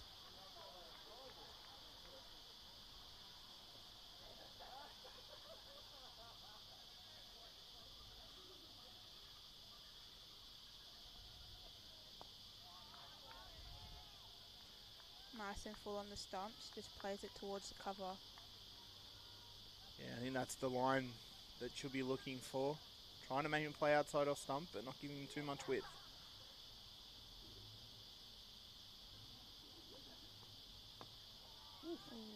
Dug out. Bit full of that ball. I like to call those kinds of balls the bat cruncher. Oh. Because then generally the batsman will look at their bat because I'm like, oh, I think there was a crack there. Ooh. Ooh. Can you tell I'm a pain to play against? No, never.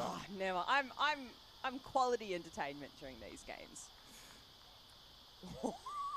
We tried. Hey, you just keep eating, Shane. We tried to get you mic'd up on the field, and then they didn't pick you. I know. It's almost as if like no one wanted to hear me. Hey, we don't do the selections at universities. I know, but then towards the end of the season, I was always in first grade, and I didn't know how I did it. No one else wanted to go. Ouch. But fair. We see you played with 9 in one game. Yeah, that was rough. That was really rough. That was the Penrith game. Ooh, full. Swept away in front of mid-wicket. Nice fielding on the boundary too. Solid throw in from the rope. Pretty tight over there. That was a very tight over. Run through the statistics for us. Okay, that was the end of the 18th over. Northern District are 1 for 40 and there've only been 6 extras. None Still- since drinks break. Still very solid bowling. Very solid, as we've said. Well said, yeah. You see McTaggart 16 off 53, Smith 14 off 47. It is a hard slog for the Northern District batters out there today. It's a slog for everybody. Well, they're more than us, but still. Yeah, we won't sell ourselves short as Sharma comes in again from the broadcast end, and it is played through the offside. Pushing the fielders back a little bit now. Big appeal for run outs. To your opinion, do you think she made it back? It looked close. Looked close, but I think she made it in. I can't comment, I wasn't looking. It's usually what you need to do as a commentator. I'm sorry, I got a message from someone.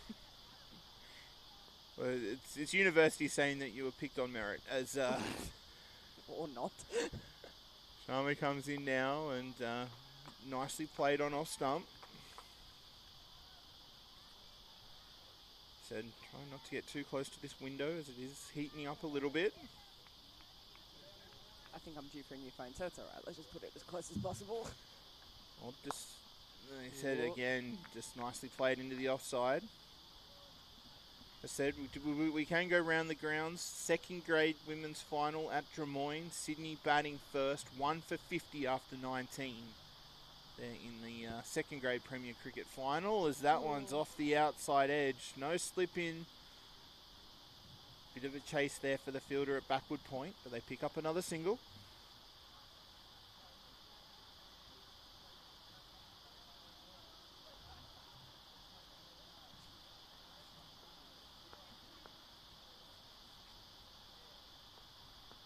So next delivery. Plays the cut shot, but can only find the fielder at cover point. For those who were wanting to the figures from Weldon Reserve, I can tell you that Shane has put the knockers on Noah Kazmar. He's out for 30 as the next delivery gets played down the ground, but the fielder down here at long on being pushed out covers that one off. Nothing for days. So 1 for 43 off 19 here now, Northern District. So yeah, Shane's put the knockers on Noah Kazmar. He's out for 30. Burke's not out 29. Kev Davies, the father of Ollie and Joel. He's there on not out. I cannot confirm what number Caruso will be batting, but he has been batting about number 10. We're waiting. So we're waiting. That will be the highlight of the day in that competition when Macca's Anthony there. the Bull Caruso bats. Well, Macca is there, and we will. he will be joining us. I would probably assume when that game is over. We this want afternoon. some memes from that game, But I'm please. sure he will give us some good blow-by-blow balls of how Caruso went. Caruso went, yes.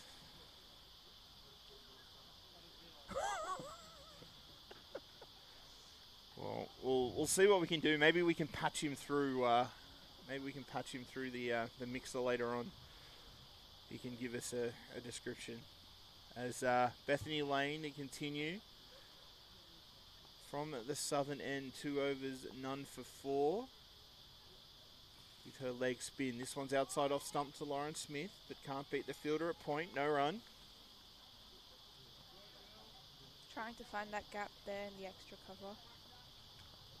Yeah, it's a nice get off the mark shot. Particularly they've pushed the extra cover back to sweeping on the boundary.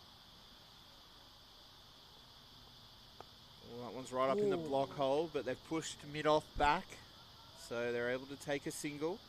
Not sure about that with pushing the field back. As I said, with the run rate's only 2.3 and over, do you feel that they needed to push the field back, or is it more just a reflex of being this part of the innings? I think they're just trying to, change up who's on strike, but because they brought them back in now, I would keep them in though, because I saw a couple of balls go in the air towards cover. You want that aggressive field set. Yeah. They're not really doing much. They're getting the ball through the gap, but it's only every so often. It's not consistently. So I think you probably could keep that very aggressive mindset as well. And as you were saying, we have seen a few balls pop up in the air too. So I don't know. It may very well be at this time in the game, we should generally push back a little bit, see what happens. But yeah, it's interesting nonetheless. Well, yeah, so everybody's inside the circle except for square leg and mid-wicket here for McTaggart. And you're seeing her trying to be aggressive, get down to the pitch of the ball. So maybe there is something there. Get McTaggart on strike. They feel they can get the false shot as it looks like. It's Over her just head. gone over the head. I know. I think that's Nothing worse. Yeah, well, I think that's what they were trying for, Yeah. but just over the head. Nothing worse than when you jump and you still see it go over you. And you're like, if I was like a step back, I would have gotten there. You good? I don't know what you're trying to do, but I was trying to get in the background. I said follow Georgia on Instagram if you want some personal highlights from here at Cricket Central. Wait, As can't this- follow private now, thank you. yeah, just a misfield there. Let's. Bit of a slip another over as well.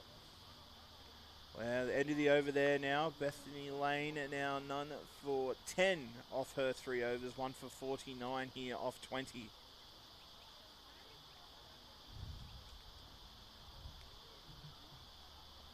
So we'll see if we can give you some other around the ground scores from the other games going on. What's happening out at second grade, Matt? Second grade Second grade. out at Drummoyne Oval. Mm-hmm. If my cricket app decides it wants to work. Bet I find it before you do. Yeah, you probably will. Probably will because mine's Yeah, saved. there you go. Got it? Oop. 1 for 63 there. Sydney, who've won the toss and batted first over Parramatta. That's after 20 overs. As Sharma continues from this broadcast end. 3 overs, none for 8. Taggart just playing that into the leg side. Shane Evans is trying to get us some pictures, I think, from Manly Oval, where the Rangers' male counterparts I was are about to say, I'm like, playing. that's not this game because they're wearing all white. Well, there you go. Here's this on this screen. Yeah, Got this I game. was like, hold on, something wrong with that one. Well, that's Chris What's Green wrong with my bowling. glasses? That's Chris Green bowling. Last time I checked, he's not a girl. Hey, we There's don't. nothing wrong with that, no. But I'm saying he plays in the male competition. As this one comes down the ground. Yeah, that's a good shot, though. Gets the Gorgeous. extra power on it and Yeah. gets it over the fielder's head. Well over the fielder's head, that one. Yeah, much needed for the Rangers. Taggart now moves to 26. 1 for 53. As you can tell you there, Manly 9 for 117. Whew. So Joel Davies on 10. Ryan Farrell batting 11. Wow. Any relation to Renee Farrell? I don't know. He's related to Dave Farrell, who played for the Mighty Harbour Bowling Club. Okay. Representing. Didn't answer my question. I don't know. Do you want me to ask next time I see him? I'll ask him. Yeah, that might be nice. Let you know. Thank as, you. Another, Much appreciated. another top ball. Admit it, you missed me. Oh, for sure. Oh, yeah. As next one comes in again, respectively played. Looks like they're only sort of targeting that one big shot and over. Then they're Yeah. more than happy to go back into that defensive mindset. Just trying to play it safe for as long as they can right now. Oh, again, just reaching for it, McTaggart. But end of another over, 21 gone, 1 for 53 here. Sharman, none for 12 off 4. It's pretty hot out there. They're asking for another drink. All said, we're almost at the mandatory 45-minute drinks break, only about 15 minutes. Stop it. What? So distracting, you two, honestly. God, see what I work with on a regular basis? See? What are you looking at Yeah, us and, for? And they're sitting there going, I know nothing. Nothing happened in the slightest. This is what happens. Yes, on a regular basis. Bethany Lane to continue from the southern end. Lauren Smith on strike, 17 off 52. Not what we're used to seeing from Lauren Smith. Oh, again, just tries to get it, almost gets the inside edge back onto the stumps. Hurt what?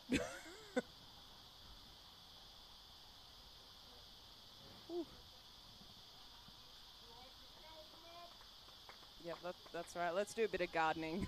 Let's clear our minds. Pretend that didn't happen. Well said, it was an interesting piece of play there. They said that no one, if you get it past the keeper, there's no one back at third man. So there is runs there. It is some good bowling here from Lane just to put it on that off stump. Yeah, I think that's what she was trying to do the first ball, get it past the keeper. It's a bit too close to the stumps. Yeah, and you see the fielders back at mid-off and cover. This one gets played to point, no run. But to your point, I think, yeah, they want McTaggart on strike. They want to be able to attack her. They'll bring the fielders in. Hopefully get a repeat of that shot at mid-off where it just went over the fielder's head. Yeah. You said it's great that they can keep the run rate down, but you think they'll need a wicket soon as Smith tries to advance, but can only find the fielder at mid-on. No run. But yeah, I think they're at the point now here, I think Penrith, they need to start taking a few wickets because if they've still got 9 wickets in the shed when we're down to, say, 15 overs to go, they could really go hard as... Looks to sweep that one.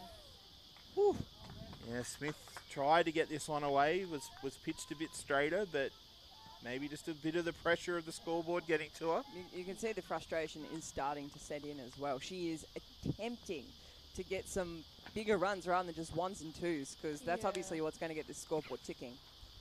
Oh, that one's just left to finish the over. I think that's more of an aggressive mindset starting to grow. Yeah. She's had a look up at the scoreboard, and well, Kate's already overtaken her on the run scored, so she's like, well, I've got to do something about this. This just isn't on. It's already, and she's already overtaken her on the balls faced as well. Yeah, true.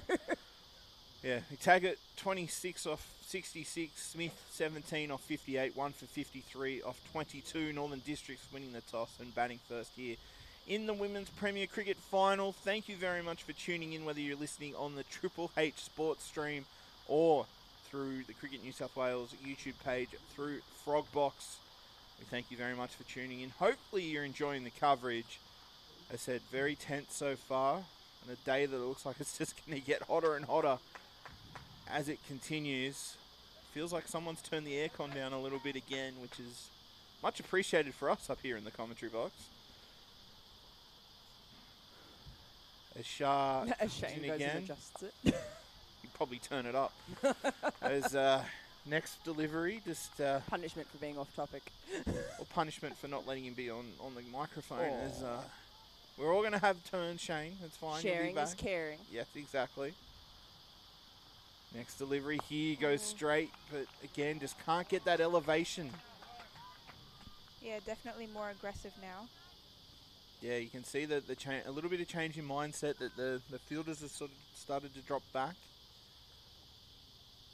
Trying to find some gaps here. They need to at least start ticking the scoreboard over if they're not hitting boundaries. But again, some good bowling. Can only find short mid-wicket, no run.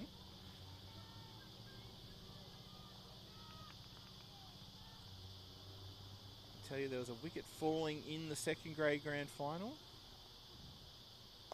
As next delivery, block, no run.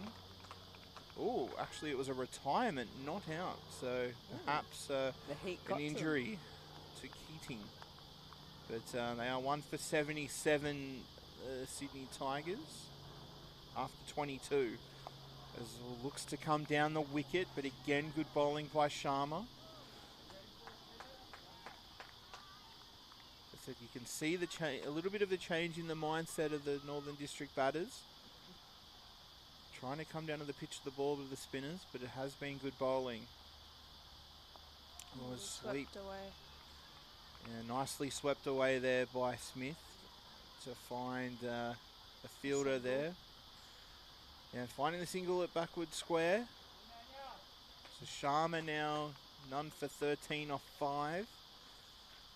Smith on 18. Taggart on 27. 1 for 54 off 23. Let's see if Lane will continue. It looks like she will.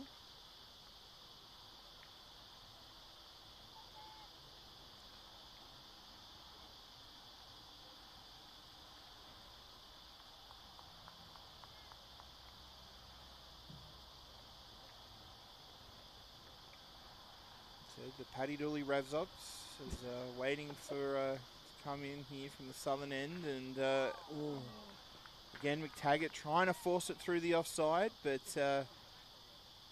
all it does is find its way into the keeper's gloves. Extra covers back in, but they're still deep mid-off. So hopefully they're looking for her to play that lofted shot again and maybe catch. Also McTaggart trying to play it through that offside, but they've got it very well defended there. Finding it hard to break it through. As you said, the extra cover's now back up inside the circle for McTaggart. So, as I said, the only real off the mark shot is down the ground, and that's the way she goes. Ooh. But I don't know if that was a catch or not. I think it was close. Ball? I feel like that was a bump. Short, dropped, short. There's a few finger ringings out there. There's going to be some blood bruises tonight, that's for sure. So, see at the top of a mark. Oh, again, just fishing outside that off stump. Mate, bat was in Kudos Bank Arena there. Don't know where that was. Well, they're trying to do some fishing at the river behind us. Let's get a catch. That's what Penrith will be hoping for, is Taggart comes down the ground, but played along the carpet down to that fielder at long off for a single. Extra cover pushing back out. Yeah, I think that's the mentality they're taking Yeah. for Smith, because they think she's going to go for the offside. Yeah. So you have the two fielders back at square leg and mid wicket also on the boundary. Just got a hot breeze, sorry. It's hot out there. Oh, no ball called, and Smith heard the no ball call, tried to go over the top of cover. It's taken, but obviously with the no ball, it's not out, and we get our first free hit of the morning. Be interesting to see what Smith does with this one. Maybe trying to go over long off. Tries to hoik it through the leg side, and can only find the fielder at mid-wicket. Picks up a single. I think Georgia has a good stat on free hits. I do. The average run scored on a free hit is 1 run. which we saw just then. Which she is average. Well, if she'd gotten 2, she would have been above average. Well, there you go. But I must admit, when you do hear that no ball like called, you think, yes, you beauty. And then they deal you this amazing ball, which you can't do anything with, and you just kind of sit there and accept defeat and go, well played, bowler, well played. Yeah. I couldn't do anything with that one. Or if you're me, you just dance around the crease and make a fool of yourself trying to, but it still doesn't end well. We will get to cover one of your games, Georgia, at one stage. Yeah, I'm a little bit worried about that. Sharma continuing for over 6, and that's smashed. Finds the gap again. Same 4 gap. runs. Save him. She's doing very well finding that gap through Yeah. cover and extra cover there. Phoebe Litchfield getting a bit peppered there, but I said much needed runs though for the Rangers. But Just she- that occasional boundary through the covers. But she dived. Yeah, she did dive. She dived. Well, we'll see if She- we can get you two chatting later about diving and No, thank you. whatever. My dive is always unnecessary, as far as I'm told by my team. Well, again, just coming down to the pitch of the ball. This time it's fielded. They No push run. mid-off back to the boundary now. For a drinks break, or Well, we are coming up towards our one. next drinks Yep. break. This one's just pushed on the onside next to the square leg umpire. No one fielding there, so they're able to pick up another single. Nice little dab there by the batter to get it there.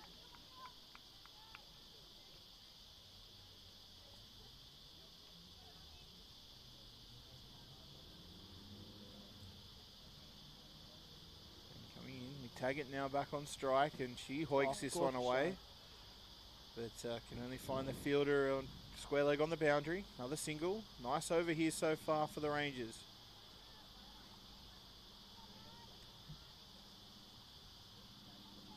Bit of gardening going on out there as well. I must admit, gardening out there is always fun. It's great.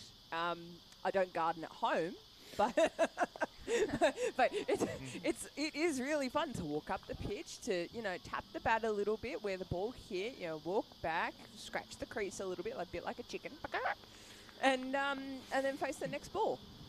It doesn't do anything for me, but I feel professional. Unlucky there for Penrith. As I don't know how that missed. How many lives is Lauren Smith going to have? Well, the run rate that she's on, as I said, she could be very dangerous at the end of this innings, but as I said, 23 now off 64 deliveries. But we have so many more wickets in the shed. We've reached halfway. I think it's time to put pedal to the metal and to try and do something. Yeah. Because there's only so much you can do if you're blocking and swiping and edging. Yeah. They've definitely got a lot more wickets left, so Exactly. maybe Let's there's share going to the be love. Let's share it. Come on. maybe there's going to be a change in their mindset now, but Or one of these edges might go to plan for Penrith.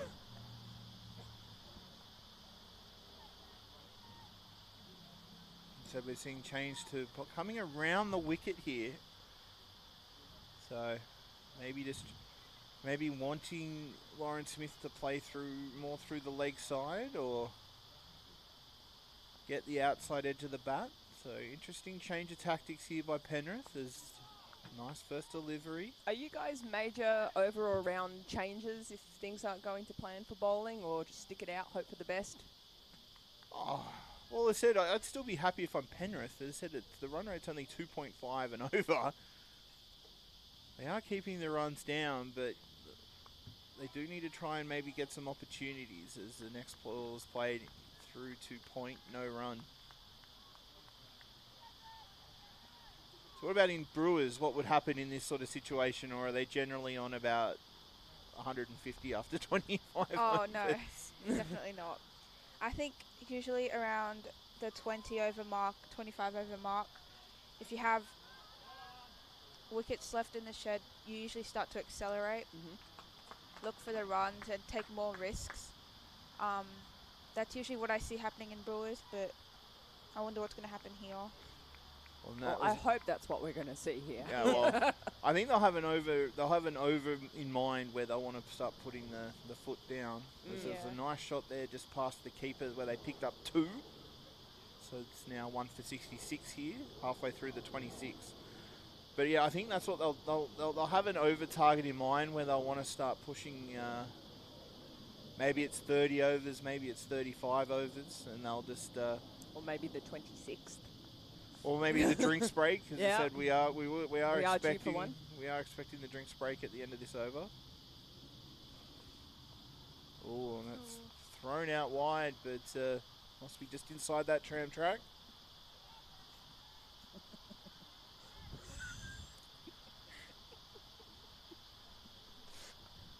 Sorry, I love photo bombing.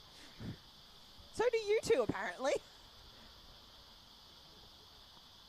Oh, next delivery there in the block hole, but can't get that one away, Lauren Smith. And I charge $10 per photo, Shane. I'm 20.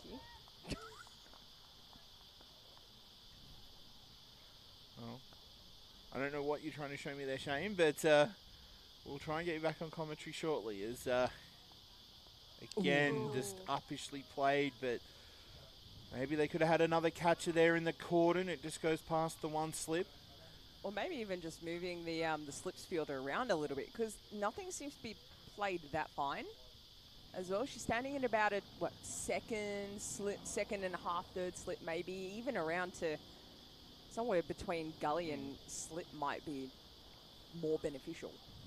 Well, I said that is the end of 26 overs. 1 for 66 here as we have another drinks break. Ladies, your thoughts of the first sort of half of this inning so far? So far, look, I think it's going pretty well for the districts as well. They've picked up a little bit, not too much at all. 1 for 66 after 26, only 7 extras as well. I honestly think Penrith is ahead at this point. I think Penrith is ahead, judging by the fact that the run rate is so low, when it could be a lot higher at this point in the game. We're over halfway. We've only got 66 runs. Honestly, it's almost turning into a bit like a T20, where you get to that 10 over mark and you're like, all right, we can basically double this now, and that's close to what our score is going to be. Yeah.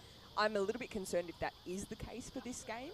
If it is going to be, only 132, 122, that's going to be quite a low-scoring game, especially first grade where we can see generally almost 200 runs scored in some games. But what are your thoughts? How do you think we're tracking?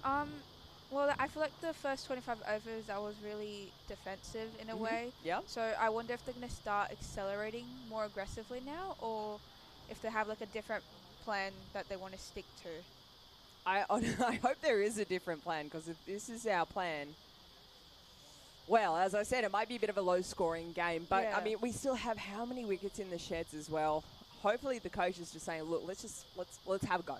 Have a go. I think it's... If it doesn't work, well, then, tough luck, you get out in the grand final. Yeah, that sucks. Yeah, it's not what you want to happen, but, everyone wants to play those heroics of being the person to score winning runs, to take the winning wicket, per se.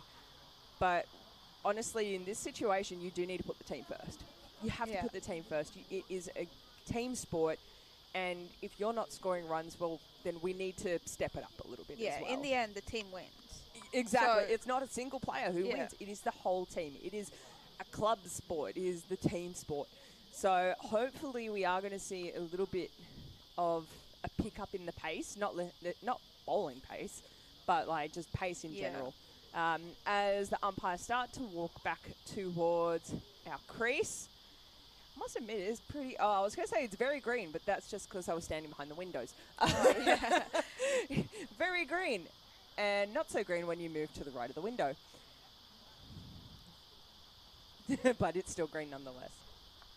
As our batters start to walk back towards the crease as well, we should be seeing the esky coming off momentarily for Penrith as Phoebe Litchfield leads the team back out into the centre.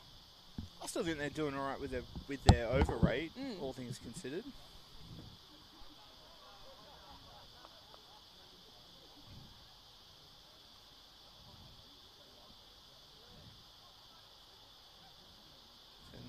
Some nice short run-ups. Always. You always go for the short runner. Particularly on a day like today. But so do they still get... I'm just telling you, swapping the spin was like the best thing I've ever done. I went from a 14-step run-up to 2.5. Well, okay, 6. I come off 11 and I'm still a medium pacer. That feels too far sometimes. So we're ahead of time at this point. Yeah. Oh, we're in the future. Oh, you.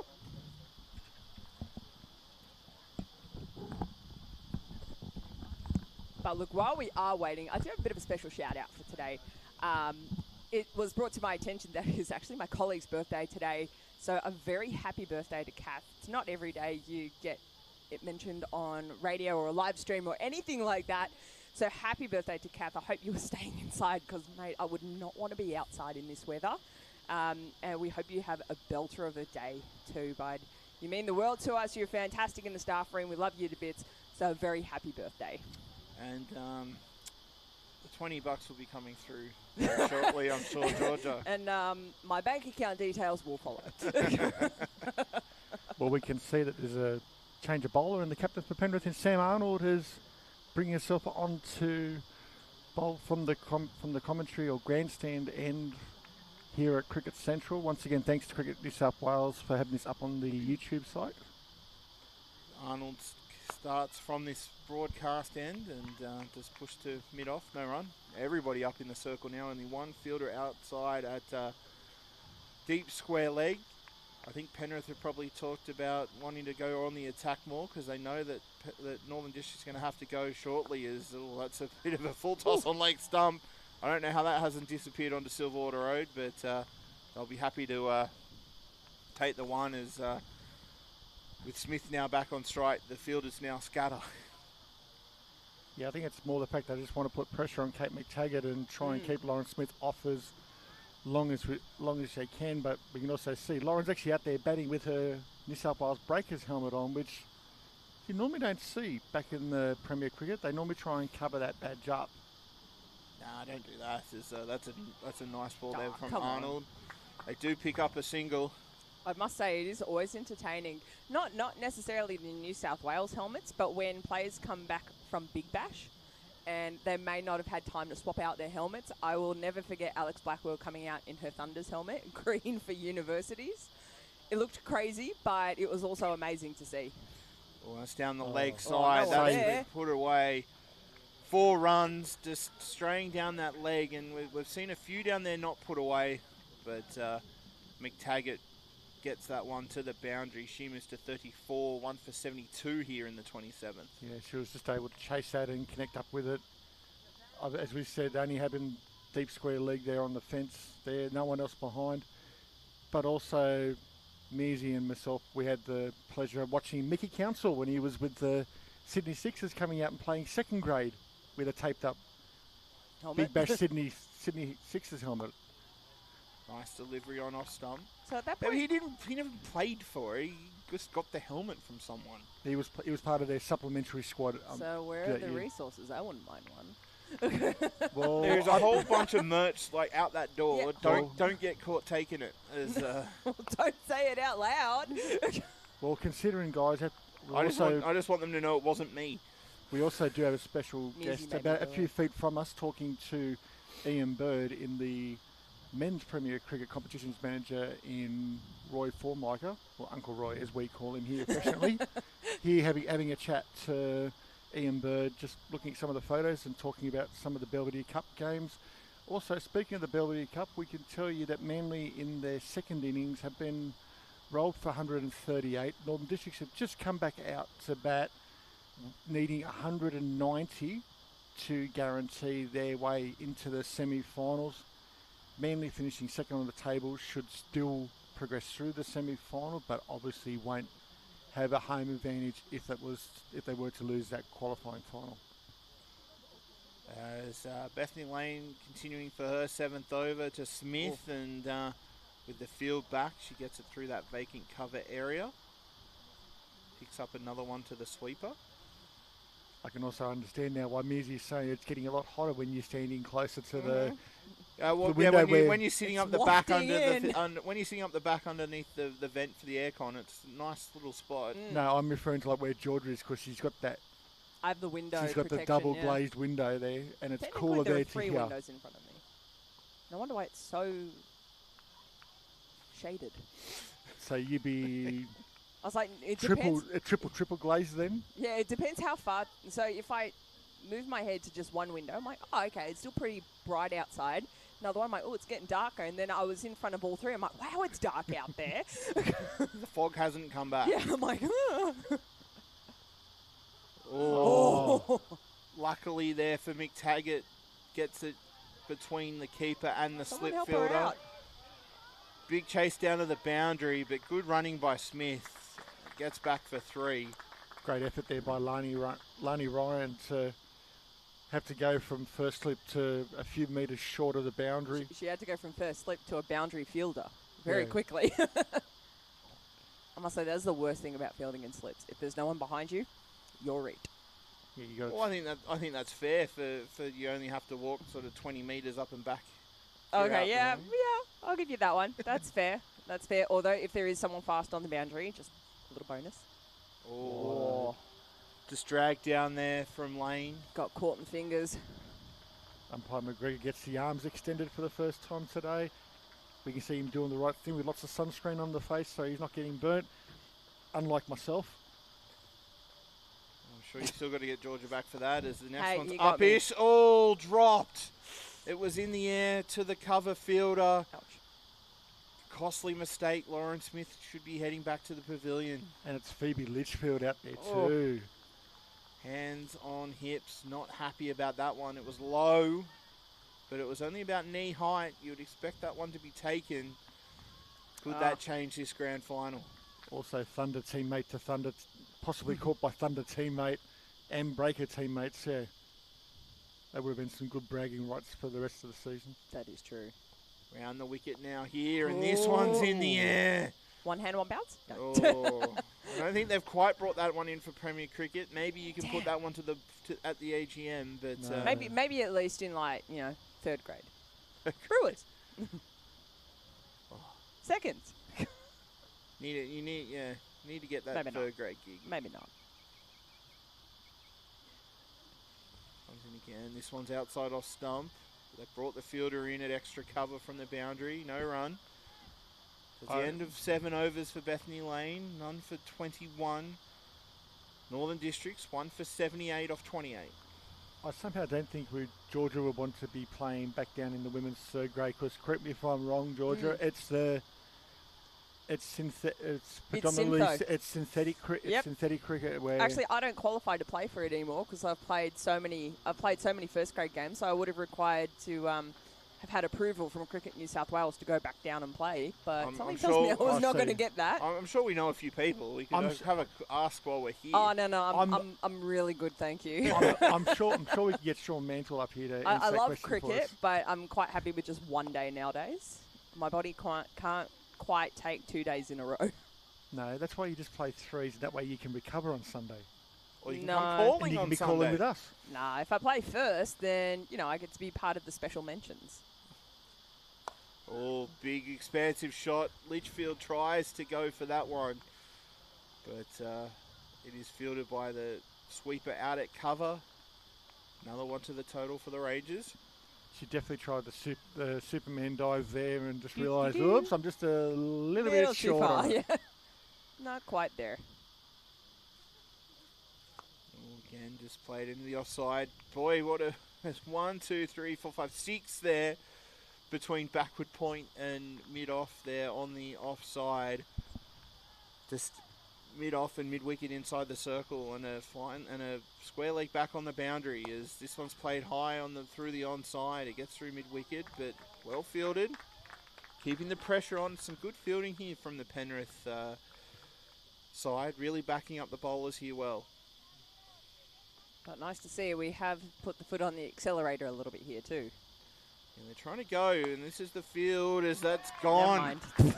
Commentator's curse here for Georgia. It's not Shane Evans this time. It's my first for the season. I'll wear it. Mick I'll take Taggart. it. I'll take it. McTaggart hits it straight to Litchfield at short cover. Makes up Second for the wicket drop down. As Arnold takes her first wicket of the afternoon. 2 for 79 here in the 29th over. Lauren Smith on 30. But as I said, we were looking for the point of where Northern Districts were about to hit the go button. Whether they're fully on it at the moment, they've at least tried to up the run rate. And yeah, nice simple catch there. I think Phoebe Litchfield will feel a little bit better after that drop hit last over. It'll just be interesting who actually comes out now, to whether they sense that they need to hit that start button and actually fly through. Looks like Abby Taylor making her way to the wicket. And the question will then be is she there, will Abby be there more to anchor around and let Lauren hit that explode button and just go? Because we've seen her in other games where she can just absolutely dominate bowling attacks here. Even in the semi-final for the T20 finals day here on Australia Day, if I remember correctly, in that game I think she was like 55 of about 70 deliveries, so and almost got them to the line in the grand final. But yeah, we can confirm it is Abby Taylor that's come across to the crease and the left-hander as well. So this will be interesting. Obviously, having the left-hand, right-hand combination means the field can't get set. Obviously, the bowler in Sam Arnold, the captain, will have to readjust her line every delivery as well, which can be frustrating. Obviously, both you two being bowlers would find that very annoying, having to chop and change. Well, right on the money there. Honestly, for me, it isn't that much of a pain. When I see a left-hander, I don't change to around the wicket. I stay as I am, right arm over. But I honestly take a step or 2 steps to the left, so I'm coming in at more of that angle as well. So then I generally try and aim for off stump. Well, I probably find it the easiest because I'm a right arm in swinger. Mm-hmm. He can hoop him. I've seen him. It can hurt, yeah. No, but yeah, as I said, but for me, like I said, when you go from sort of bowling on just outside off stump, swinging the ball back in, or whether you're just moving it across where you pitch it onto the stumps and swing it away, particularly if you're even a right arm in like outswing bowler to a right-hander, you've got to adjust your line quite a bit more to go from sort of off stump swinging it away, then have to get it all the way outside the off stump for a left-hander, or outside the leg stump for a right-hander, and then bring it back in. So I think it all depends on your on how you swing. Yeah, your mechanics of bowling. Yes, that too. As nice first delivery there. Smith just plays it to slip. As we've lost our special guest commentator, we thank for her contributions here for the first part of this innings. As it's played down the ground by Smith. Pick up another single to the total. Well, going back to Caruso's game, no, he's not batting yet. Oh, damn! No, but they have the frog box on it at Weldon. But Warringah have lost their 7th wicket. Harry Burke has just got out in the last couple of balls, and Caruso's opening bowling partner, Patrick Day, has just joined the crease there. 7 for 100, chasing 213 for a somewhat impossible grand final win. Oh, Caruso's got 100 in him. As saying that. Taylor, just gets a little bit short up there, a bit of a leading edge. I played against Patrick Day in the MWCA Park competition, and he's not the worst batter in the world. He is batting ahead of Caruso. I know that doesn't say much, but that's not hard. But I'm saying he can hold his own as Taylor just plays that back to the bowler. No run. I said we'll be interested in that one because I said obviously Macca will be coming to join us later in the afternoon. He is a very much one-eyed hurricaner, and then we've got Caruso. Maybe they can share a car out here. Oh, that would be hilarious. Sorry. No, because maybe they wouldn't survive coming out. I think we have emergency services about 5 minutes after they got into the car. Oh, here we go. Not because of an accident, more the fact that the police will be there to They're pull them screaming apart. at each other, yeah. Yeah. I'll tell you what, I've got the footage up. Yep, the game's going. There's not much I can say about it. Oh, nice change up there from Lane. Just goes past the bat of the left-hander, no run. Great spell so far from her. 8 overs, none for 22. And if you're a Rangers fan, 2 for 80 off 30 here. 20 overs to go. Lauren Smith still there, 31 off 78. Well, if you use the common mathematics that they talk about, where once you get I to can't do 30 overs, maths. now once you get to 30 overs, you double their score. At the moment, so 80 runs up to 30. Okay, double it, so 160.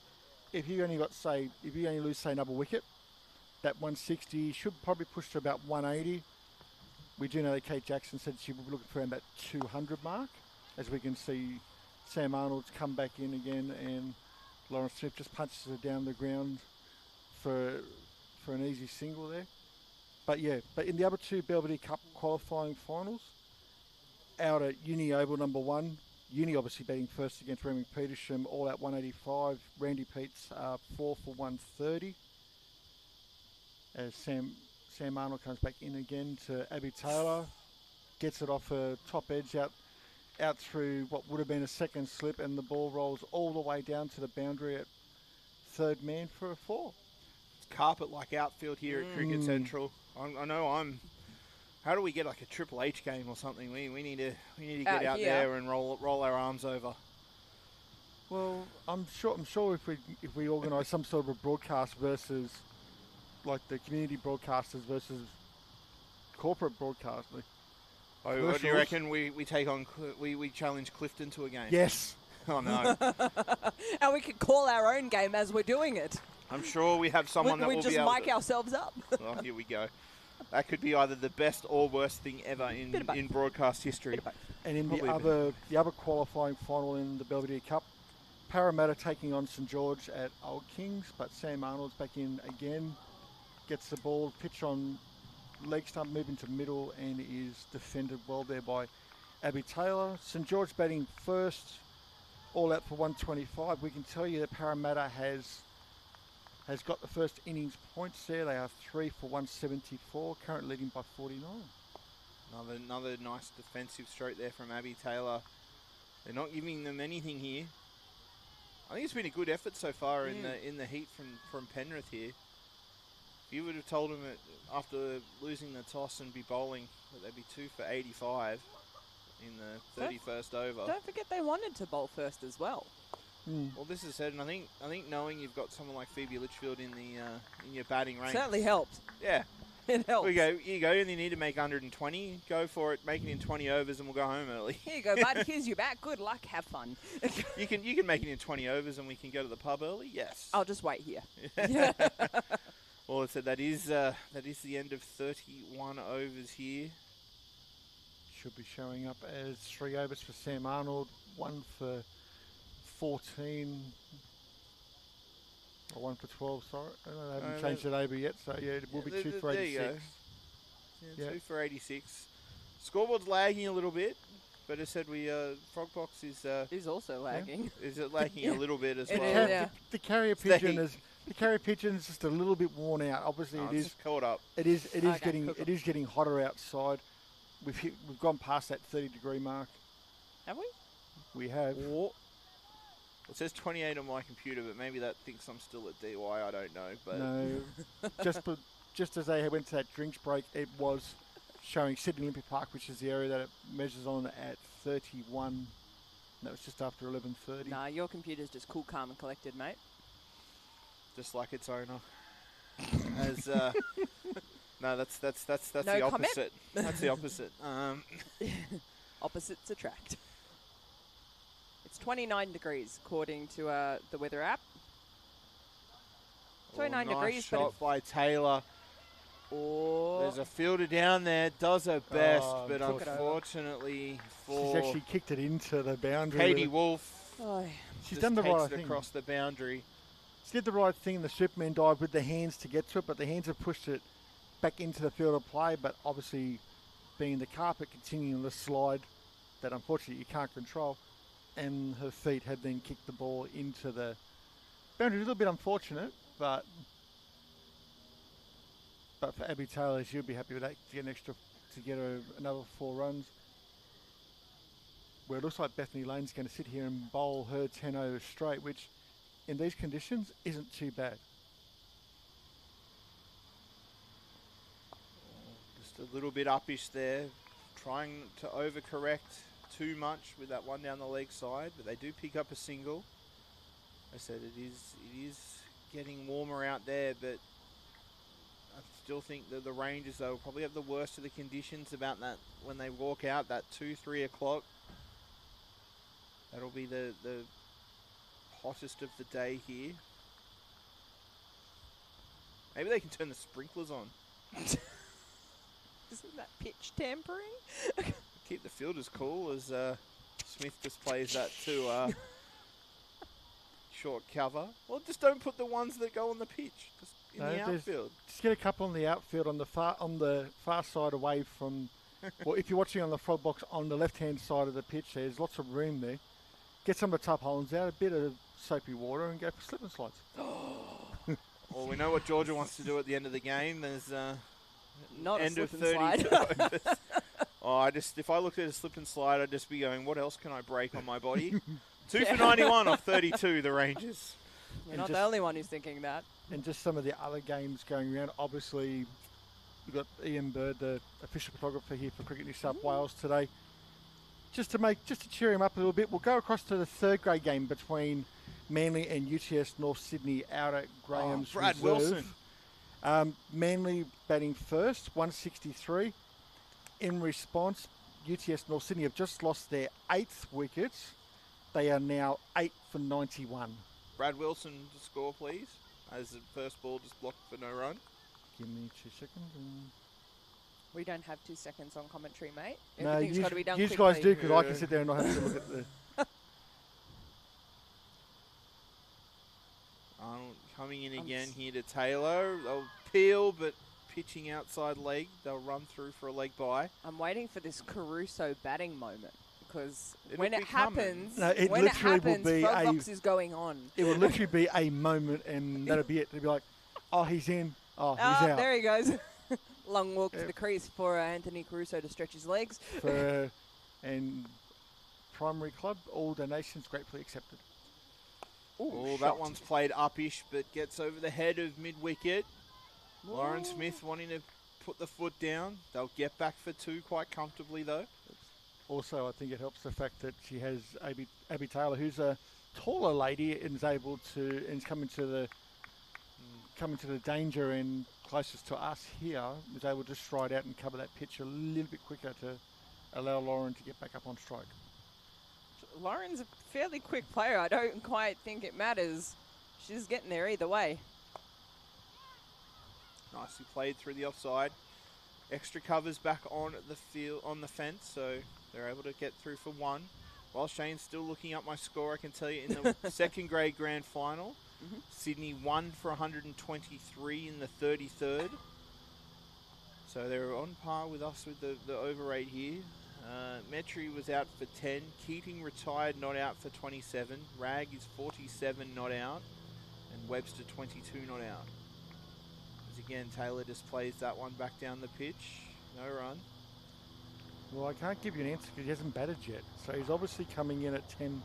He's coming in at 11. So you've got Jago Lewis and Lindsay at the moment. As we're getting the chopper coming in, is that Caruso making his way across? No, that'd be Dave McDonald. You'll, for our listeners, you'll hear Anthony Caruso before you physically see him. Oh, here we go. Well, 33 overs gone. Well, it is true. But It is true. 33 overs gone. 2 for 95. Being the voice of Cromer Park, And surely you would know that, Mearsy. And I Matt have to leave when I hear him. and Matt having the unfortunate pleasantness of being no more than a straight drive away from the ground. And I can still connect to my home Wi-Fi from Cromer Park. I was going to say it's like a rock throw away. and still get to hear his loud dulcet tones on a Friday or Saturday night when Manly are at home. You come home on a Saturday night at like 7:30. You think, I've done for the day. I just want to relax, maybe go to bed early, and then you just hear Caruso. Surprise! All right, I'm not going to sleep yet. Well, speaking of Manly United, we can tell you their men's team did have a win, and also their women's teams both won last night. The women's defeated the Northwest Sydney Spirit, and the men's beat St George. Bethany Lane on for her 10th over in a row. Impressive spell, none for 27. Been economical. May as well keep going at this point. Yeah. Well, it's only got 5 balls left. Well, so yeah. Get her over and done with. Finish them out. That way then she Go can have a break. She can be subbed off the field and bring on the sub fielder. Oh, Smith coming down the ground. Well done. Yeah. And there's like, someone's obviously better that she can go for less than 30 in a 10 overs. You aren't getting any runs off me, Lauren Smith. Take that. Oh, she's got other ideas, Lauren Smith, as she goes up and over. Whoops. Oh. Backspin. Well, obviously that's the fielder that's got the bet with got the bet with Bethany Lane, but there's 30 runs against her. It's done the bobbles as it's got down the field. I said it's done the old turn once it's bounced turn twice. last minute. Looks like Eloise Williams down there. That unfortunately sidestepped at the end there. We make a bit of fun, but no fielders do anything like that on purpose. Yeah, no. That was a horrible bounce for the fielder at long off. It's the ball that does it intentionally. Even on carpet, you'll still get a bad hop once in a while. Oh, of course. Oh, that's nicely played by Lauren Smith. Just enough turn here on this deck. I didn't get to see a lot of the second 11 game that was here. I would be interested to see how that played. I think we'll see some more top level cricket here in the next season or two, as again just played back down the wicket.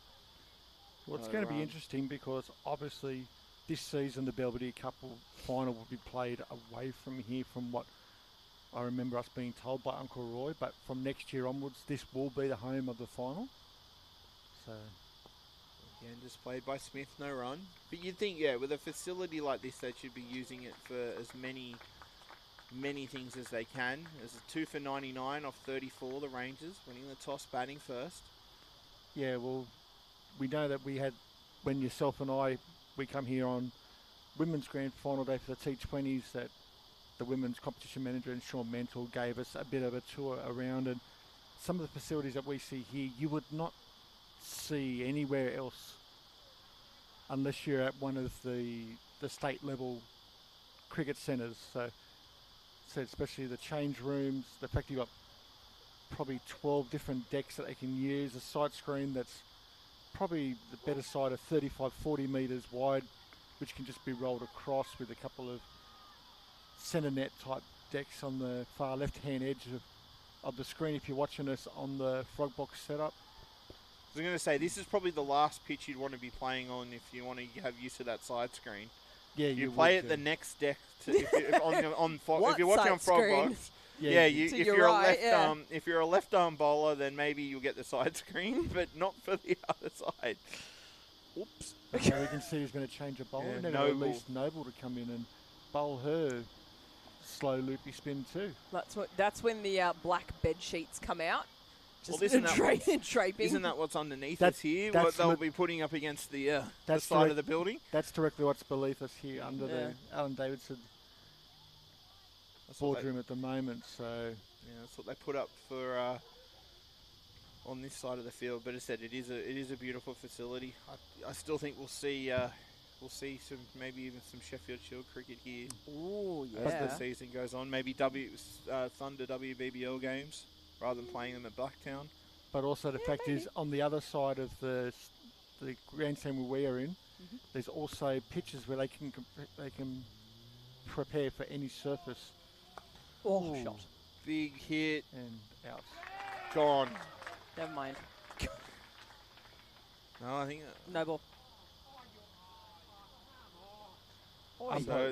The umpire McGregor has signalled it's above waist, so unfortunately it's a no ball, which then, if my recollection is another free hit. It is another free here, but the fielders do get to move because the batters did cross. Yeah, Abby Taylor. So now as on you can see, strike. everybody on the leg side is moving. Everyone just went back. Yeah, I did hear something when it was hit. Yeah, I so did hear something too. So obviously that's what Lauren Smith heard as well. That's probably why But she's evidently played the no shot. one else heard that, judging by the old come-ons coming from everybody else. I said that would be the wicket that Penrith would like, but we do have the free hit, and it's come straight down the ground. Oh, well take. picked up by Sharma.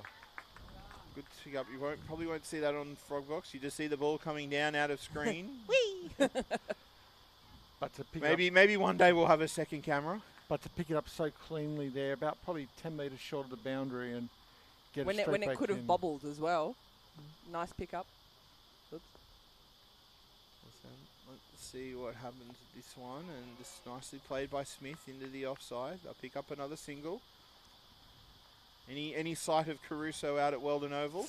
No. Yeah, give me a couple of seconds. I can. There is nothing at the moment. George has got I've it got it up. We've got about 4 games up here on Frogbox. We've got 3 screens. One. Ooh, hello. What's that? No, nothing. One slightly smaller than all the others. Oh, drops. Unfortunately for Frogbox, so you'll see that out of screen. Taylor goes the sweep, just out of screen. But you would have seen the shoe, and that's about it. That's Katie Wolf there. Dang. I said Back Penrith. square. Maybe the heat just getting to them a little bit. That's nicely played by Taylor Lovely shot to cover, but I said a couple of chances going down now here. Now over that 100 mark. Oh, Taylor goes big. There is a gap. Not even Phoebe Litchfield can stop that one on the mid-wicket boundary. They've started to hit the go button now. 2 for 108 here off 35. The Rangers looking for some sort of total. As we have a substitution coming out, bit of changing the fielder. Why not when you have 12? Oh, I would be definitely bowling 3 overs maximum, then swapping. Yeah, No, I think I'd be 2 and be like, yep, I'm done. I need a break. Elsa Hunter's just coming onto the field in jersey 35, but Tell you what, something smells amazing out there. And I don't know what it is. We don't condone plugging anything here on Triple H, but there is, if you do decide to come out here and there is a nice cafeteria. There is a nice little cafe downstairs that I will be heading to for lunch. Can help you out in about 15 overs. I must admit, they've got a good name for it as well when you talk to cricket, and when they call it Commons. It's kind of a nice old-fashioned name for a business when it's associated with cricket. As I said, there is a nice little viewing area, and a nice few people there that brought their own marquees all set up. The Pakistani marquees. Yeah, the old Shaycloths coming across doing the. I saw them all coming in one by one, and I was like, "Yep, great idea. I love that." Well, said it's a great little spectators area. There is some walkways and covered areas down there, but I said there is the grass as well. That if you've got your own protection at home, from the sun, bring it along and bring the camping marquees out. Why not? Yeah, no better place to be on a Sunday afternoon. I can tell you that. And it is afternoon. We're 8 minutes past midday. Oh, we are too. This is also an interesting. I know. Where's this 2 hours gone? This is also an interesting change. Obviously, bringing back the opening bowler in Katie Wolf to bowl her 8th over. And now she bowls to Smith. Oh, Taylor wants the single. Litchfield would have been out, but misses the stumps. She'd kind of called defeat there as well. Didn't even slide the bat. No, I think she knew that she was still a couple of steps out, even if she slid the bat. So she's just going, don't hit. Please don't hit the stumps. I think they just want to be able to get into this middle order of the Rangers as Smith gets it past the fielder at short cover. Picks up another single, 2 for 109. But, yeah, I think with Lane now finished her spell, they want to keep the pressure on from this southern end and try and get some wickets because they know that they can't just bat the overs and get 150. They really need to be pushing for that 200 plus. We almost saw Caruso come out there. Oh no! That was close. Oh no! He almost edged it onto his own stumps out at our 4th grade Warringah Northwest Sydney Grand Final. Weldon Oval. Whew. It's my favourite place because it's where we hold our judiciaries for the MWCA. Which you were lucky enough couldn't be a part of on Wednesday night. Oh, thank God it happened with my club. No, it's not, because I wish it didn't happen, because I wouldn't be here today. Well, we're happy that you're here, Shane. We've heard all about it, don't worry. This next one's played through the covers to the fielder out sweeping on the boundary for another single to Where the is total. Walden? Weldon? Yeah. Curly. Back Yeah, to gotcha.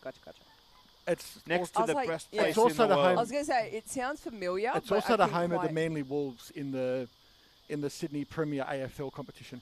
Righto. Gotcha.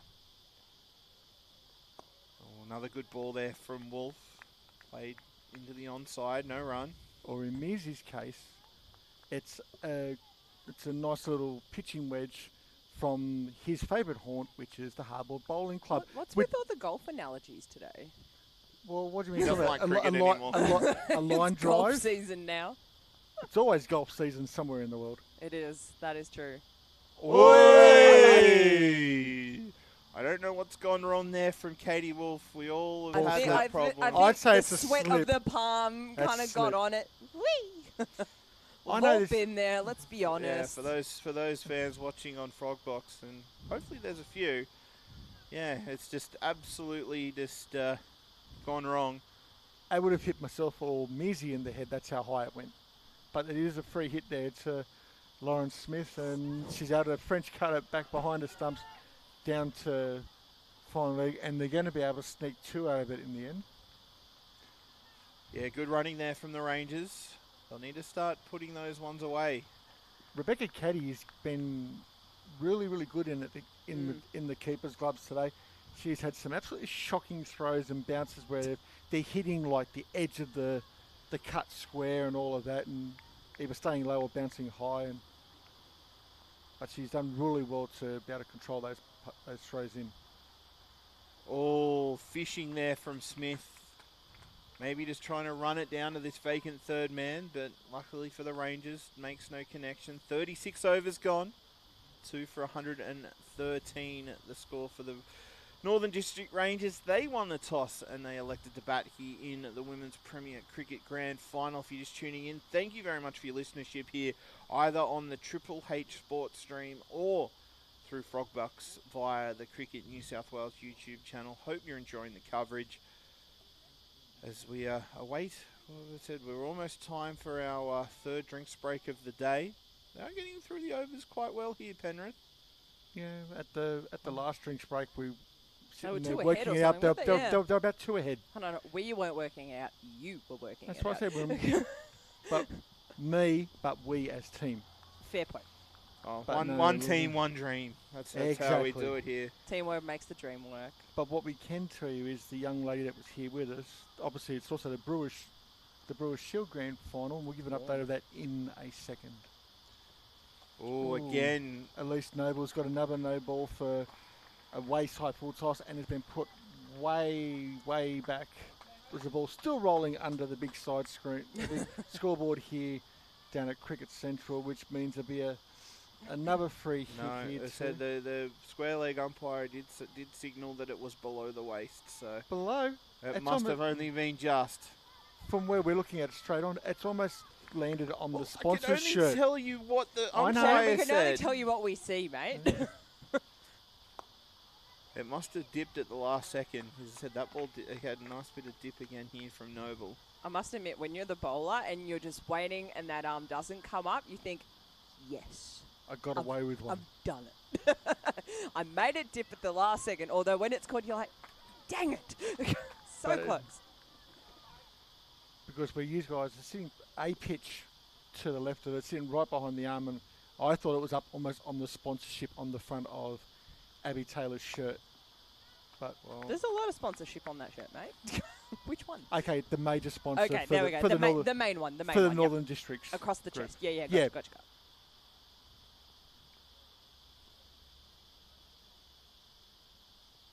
Oh, Taylor comes down the ground. Oh, just one bounce in front of the fielder. I got ready to catch it, guys. Sharma. Dropped. Well, seeing it's dropped short of the fielder on the field, I think we're fairly safe here on like the third floor.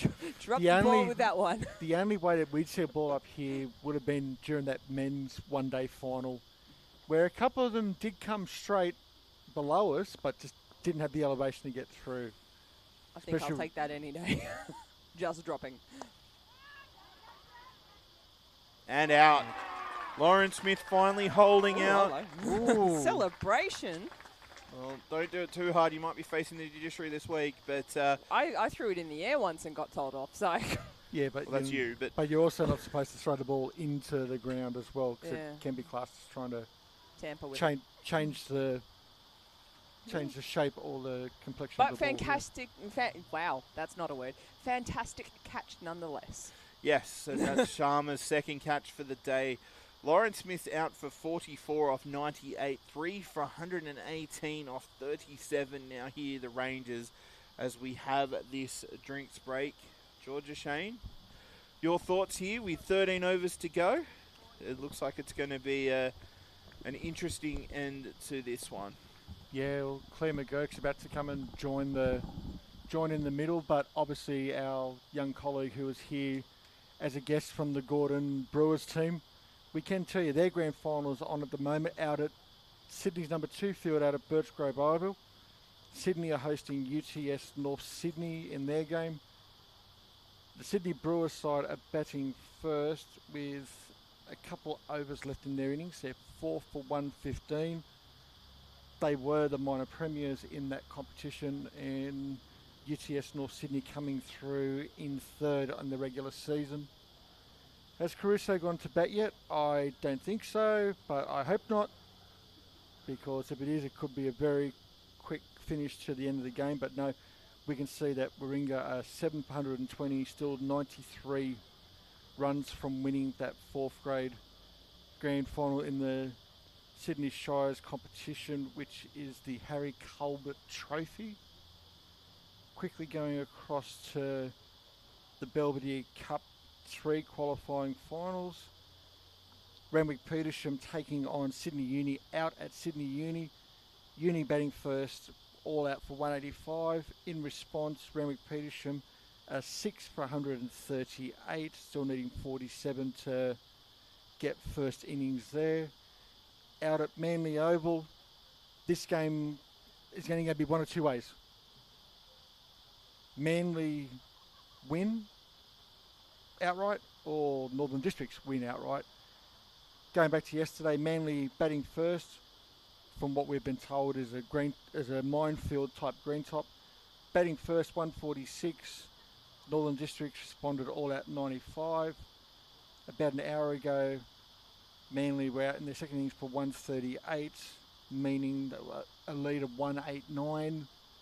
And at the moment, the Northern Districts are none for 32 at the moment, with Dave Lowry, the skipper, out there on 14. Tunks is there with him on 12, and that's after 10 overs, so there will be a result no matter what today.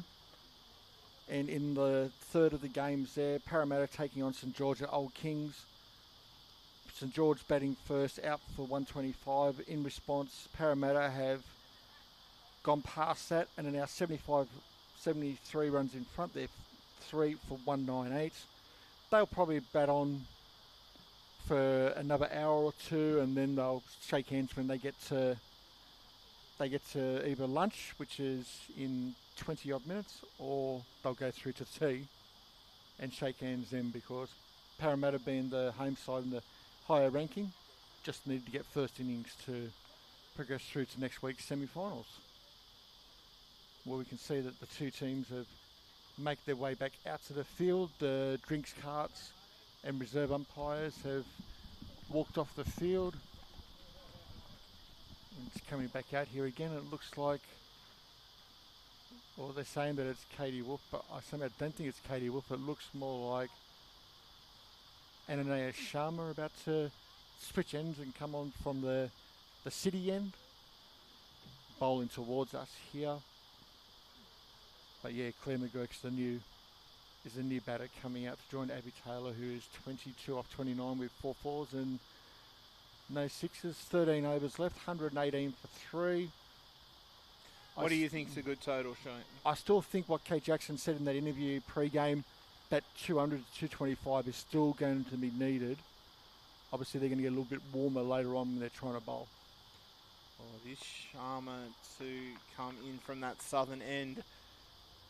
Claire McGurk is the new batter, obviously at the non-strikers end with the wicket falling on the last ball of the previous over, but that's a lot. That's 100 odd runs in 13 overs. It will be hard as next ball just cut to point, no run. That's going to be a very hard effort to try and get 100 odd runs in this next 13 overs when it's taken them 36 to get this far. Yeah, I know, but it's almost now where you need to be sitting there and just saying, guys, we're going to need more than 160, 170 to win this. As we see Abby Taylor absolutely just heave one out to, as we affectionately would call it, cow corner. Two bounces into the fence. 2 fielders only had to run about 20 metres each and still couldn't catch up to it. Well played there by Abby. Takes her on to 25, I would believe. Now we're just a bit of scoreboard updating. There we go. It's getting the last balls of the previous over. Yeah, because it's still showing Lauren Smith is on the big screen, but it's obviously just having an update at the moment. Oh, cut again by Taylor. Oh, that's what you call a bad bounce there, unfortunately. Going out through mid on there and going out to the fence on the far side near the screen there. And another 4 there for Abby Taylor. 2 on the bounce, which from an ND's point of view is a good thing, obviously trying to increase the run rate here at the moment. Oh, you would have thought at that break, 13 overs to go, still 7 wickets in the shed, that they need to be putting everything away to the boundary.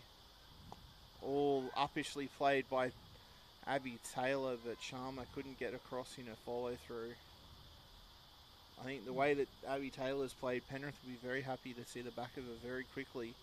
Well, if they can just get 1 or 2 more quick ones, you would think that they'd have to sort of almost go back into their shell a little bit, the Rangers, and just try and bat out the 50 overs.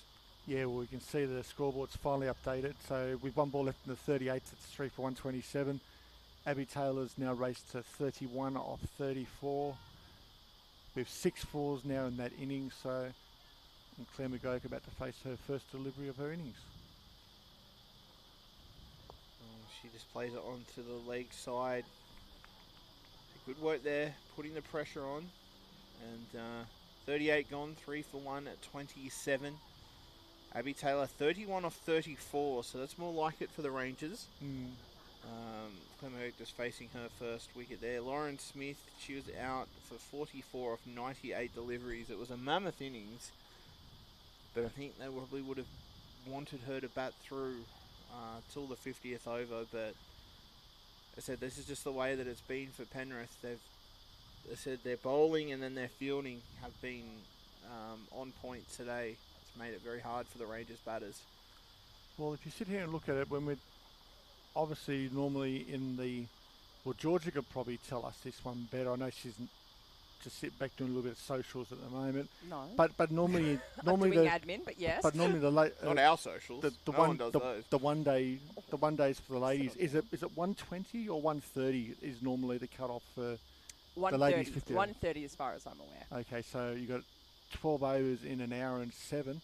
That's still not too bad when you think about it. We're having extended drinks breaks, extra drinks breaks. They're doing very well to stay on time and on target as well, which is fantastic. Because I must admit, some games you can really struggle. It really gets the better of you, and it really catches up quickly too. So Black back now on from the northern end, left arm over the wicket, and Taylor just plays that out to the cover sweeper. Another single to the total. It's almost where, if you're looking at it from an ND's point of view, that because they now brought Kaylee Black back in to bowl a couple of extra overs, they're looking for a wicket. They're hoping for a wicket, especially if they can get Taylor out. And as you said, Mizzy, the ladies will go back into their shell. But as we can see, that ball's pitched just outside off stump and it's just moved away ever so slightly after it's actually gone past the stumps there. And got to admit, Claire McGurk sat there and gave the little nod. So, yep, that's a that was a good ball. I acknowledge that, yep. That was a good ball. Well, yeah, changing it up. Left arm around the wicket. And again, this one just takes the outside edge, though. And they'll pick up a single to backward point. Yeah, ball squared her up, but we're still able to control enough to be able to keep it down and not pop it up into the air there. But we can now see that Black will go back to left arm over. Yeah, the left-hander tries to play it through the offside, but straight to point, no run. But don't worry, ladies and gentlemen, we're still on Anthony Caruso. Watch to see if he's. I'm sure that's what everybody's talking about. Yeah, everyone we are. on this stream is we waiting for Caruso. Well, we're actually looking forward to hopefully seeing him here this afternoon. I don't think we'll see him this Arvo. As this one's played it through the leg side. It will be picked up by the sweeper. A little bit of a fumble. And they pick up another 2. And I think Georgia thinks that my screen is a touch screen when it's not. There you go. I don't know what you're trying to look for, but... That was embarrassing. It was quite fun to watch you trying to use my second monitor as a touch screen. Oh, man. It's connected to the computer right here. It's a big slash outside the off stump. One bounce to the cover sweeper for Taylor. I'm a millennial. Don't hate me. Don't come at me. But no, we can still let you know that for Warringah they are still only 7 down for 123, still 90 runs from winning the 4th grade grand final in the Sydney Shires competition.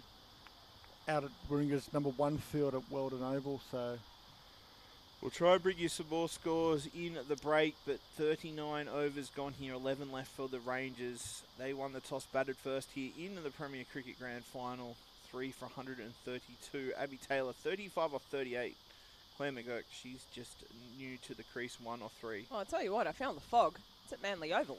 Holy moly, what's going on there? Whoa. I was like, wow, there must be something wrong with my glasses. I cleaned them. No. Seems that the fog has somewhat taken over Manly Oval. I'd say it'd be hazard reduction, but yeah, we can see Abby Taylor has been dropped there at long on there by. Well, so this one's come out. I believe Eloise Williams has dropped it there. I think so. But yeah, you can see Abby Taylor's got that no holds barred, just launch now, and we'll try and bat, and the rest of the team will try and bat around you. But yeah, unfortunately for Williams, she landed waist height, but just popped out as she fell onto the ground. McGurk also trying to play expansive, just goes through the hands of the fielder at short mid wicket. They said they are trying to push the tempo up now, but they are giving chances. Penrith have been quite good with their fielding for these first 39 overs, but disappointing there, particularly that first one. Frogbox viewers would have seen that one. As again it goes away, and again.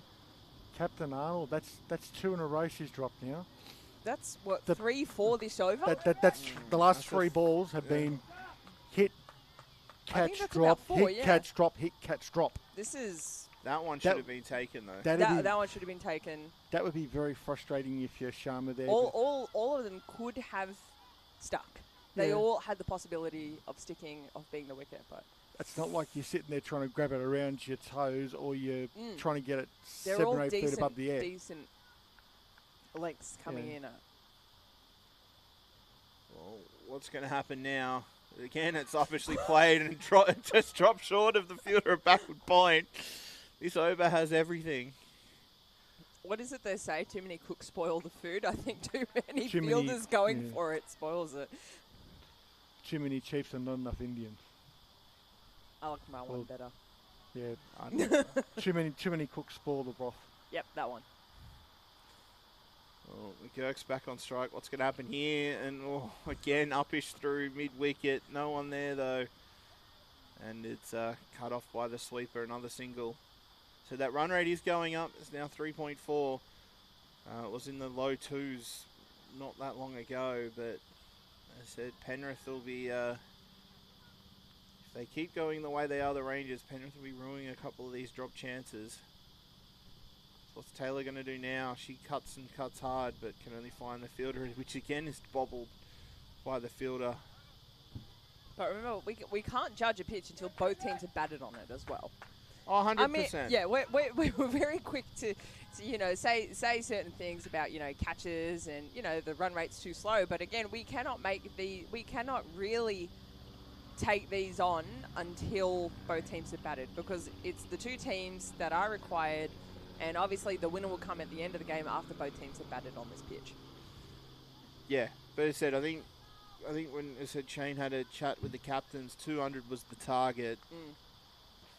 64 off 10 overs. It's going to have to be a completely different tempo than what we've seen earlier in this game. Well, it's only just over a run of ball when you look at it that way. But yeah, Sam Arnold said she wanted to try and keep them below 200, and Kate Jackson said, I want 220 to 225, maybe 230. We said they're certainly trying to make their mark here, McGurk and Taylor, as we see left arm round the wicket here and just placed into the onside by McGurk. I'll pick up another single. So that's one of the 6.4 runs they need for this over to get it to that 200 mark, but obviously they've gone back to Black to obviously try and finish off her spell, knowing that she can give another just under 5 overs left, which will almost finish out from the broadcast end. Oh, big swing outside the off stump there for Taylor. Don't quite know where she's going. Maybe trying to get it through a wide-ish mid-off. No one back here. I think it's just bat on ball at this point. Because you have to look at, if you look at the way the field's set at the moment, you basically got Sharma and Elsa Hunter here on the 30-yard circle straight in front of us. But once you get over those two, the ball will just roll because there's no one down long. Oh, she is. Ooh, that was bowling close. to a field. As said, the four fielders out. Third man, point. Deep backward square leg and fine leg, as we just see a couple of fielders changing around. But yeah, nobody back straight, so he's got to bowl this back of a length and doing it very well. This one up is a bit more upish, but just catches the inside edge. It's fielded by mid wicket, no run.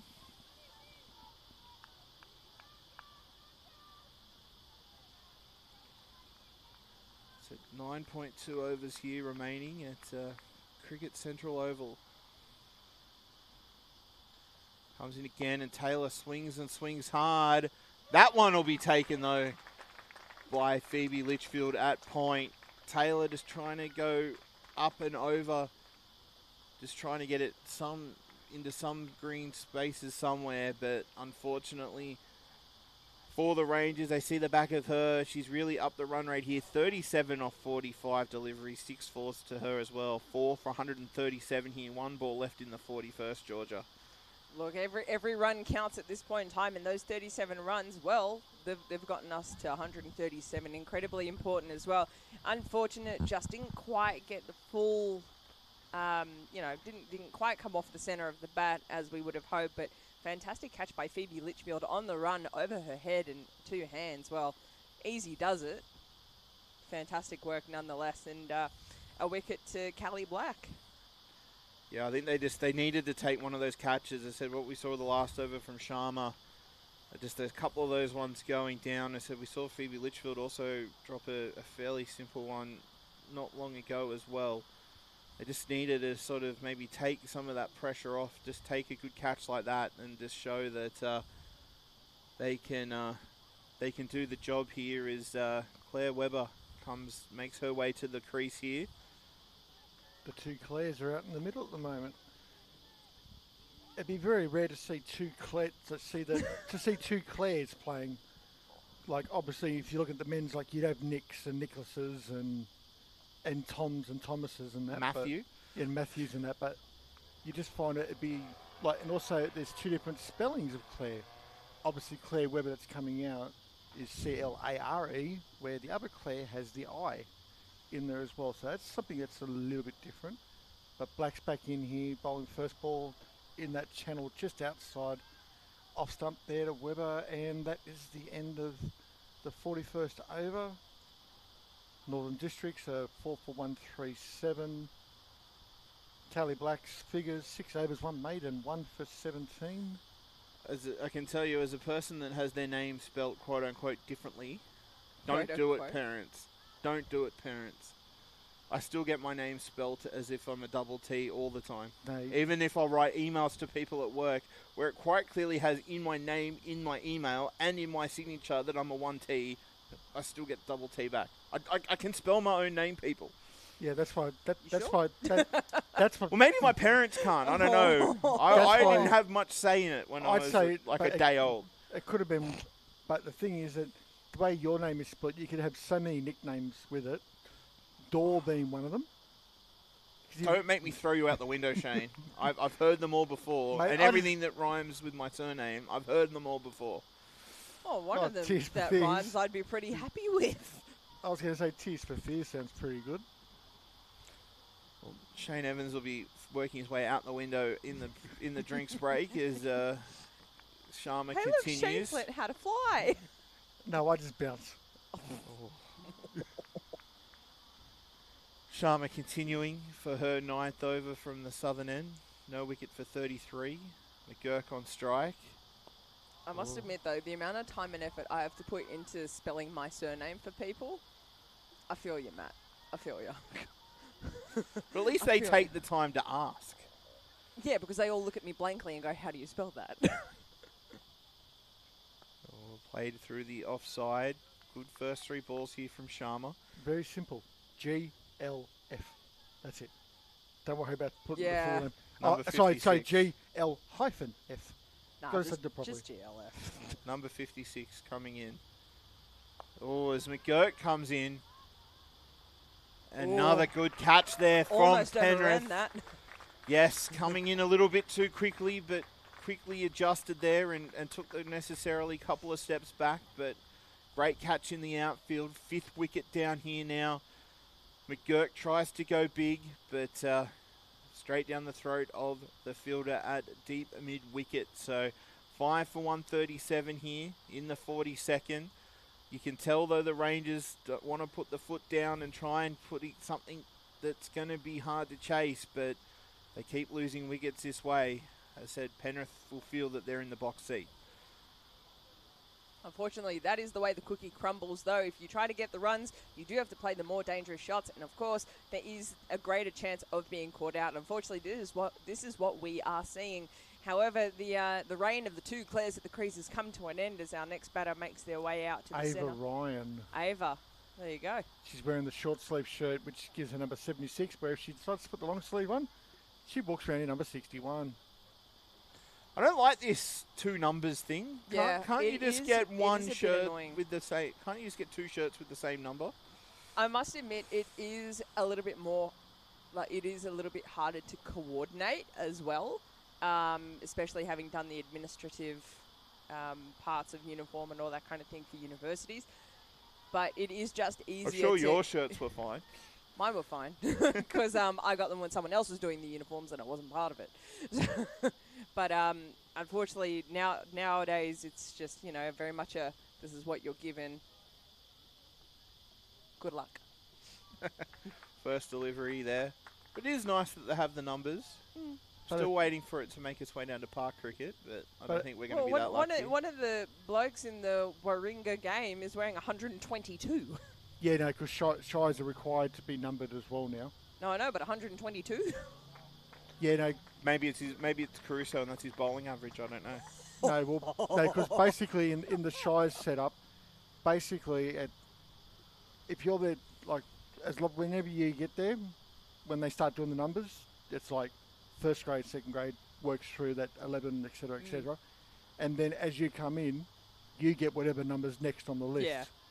As we've obviously seen with the men and ladies, watching them a couple of times, a couple of them have got like numbers like 134 and 135, and the Gordon girls, some of them are in the. They've the, got the- 300s the- almost. some of them are in the mid. Chris Gale wears 333. Yeah, but that was a score. Yeah, but made. that's his request. Yeah. But players these days, it's more just what your player number is. Black continues left arm round the wicket. high. Peel. I Outside agree there. off, too high, leg by. That too. But I must admit, even in soccer, I'm starting to see some large numbers coming up as well. Like when we play Northbridge, and Greenwich, there are people with number 300 and, on the back. It's like, okay.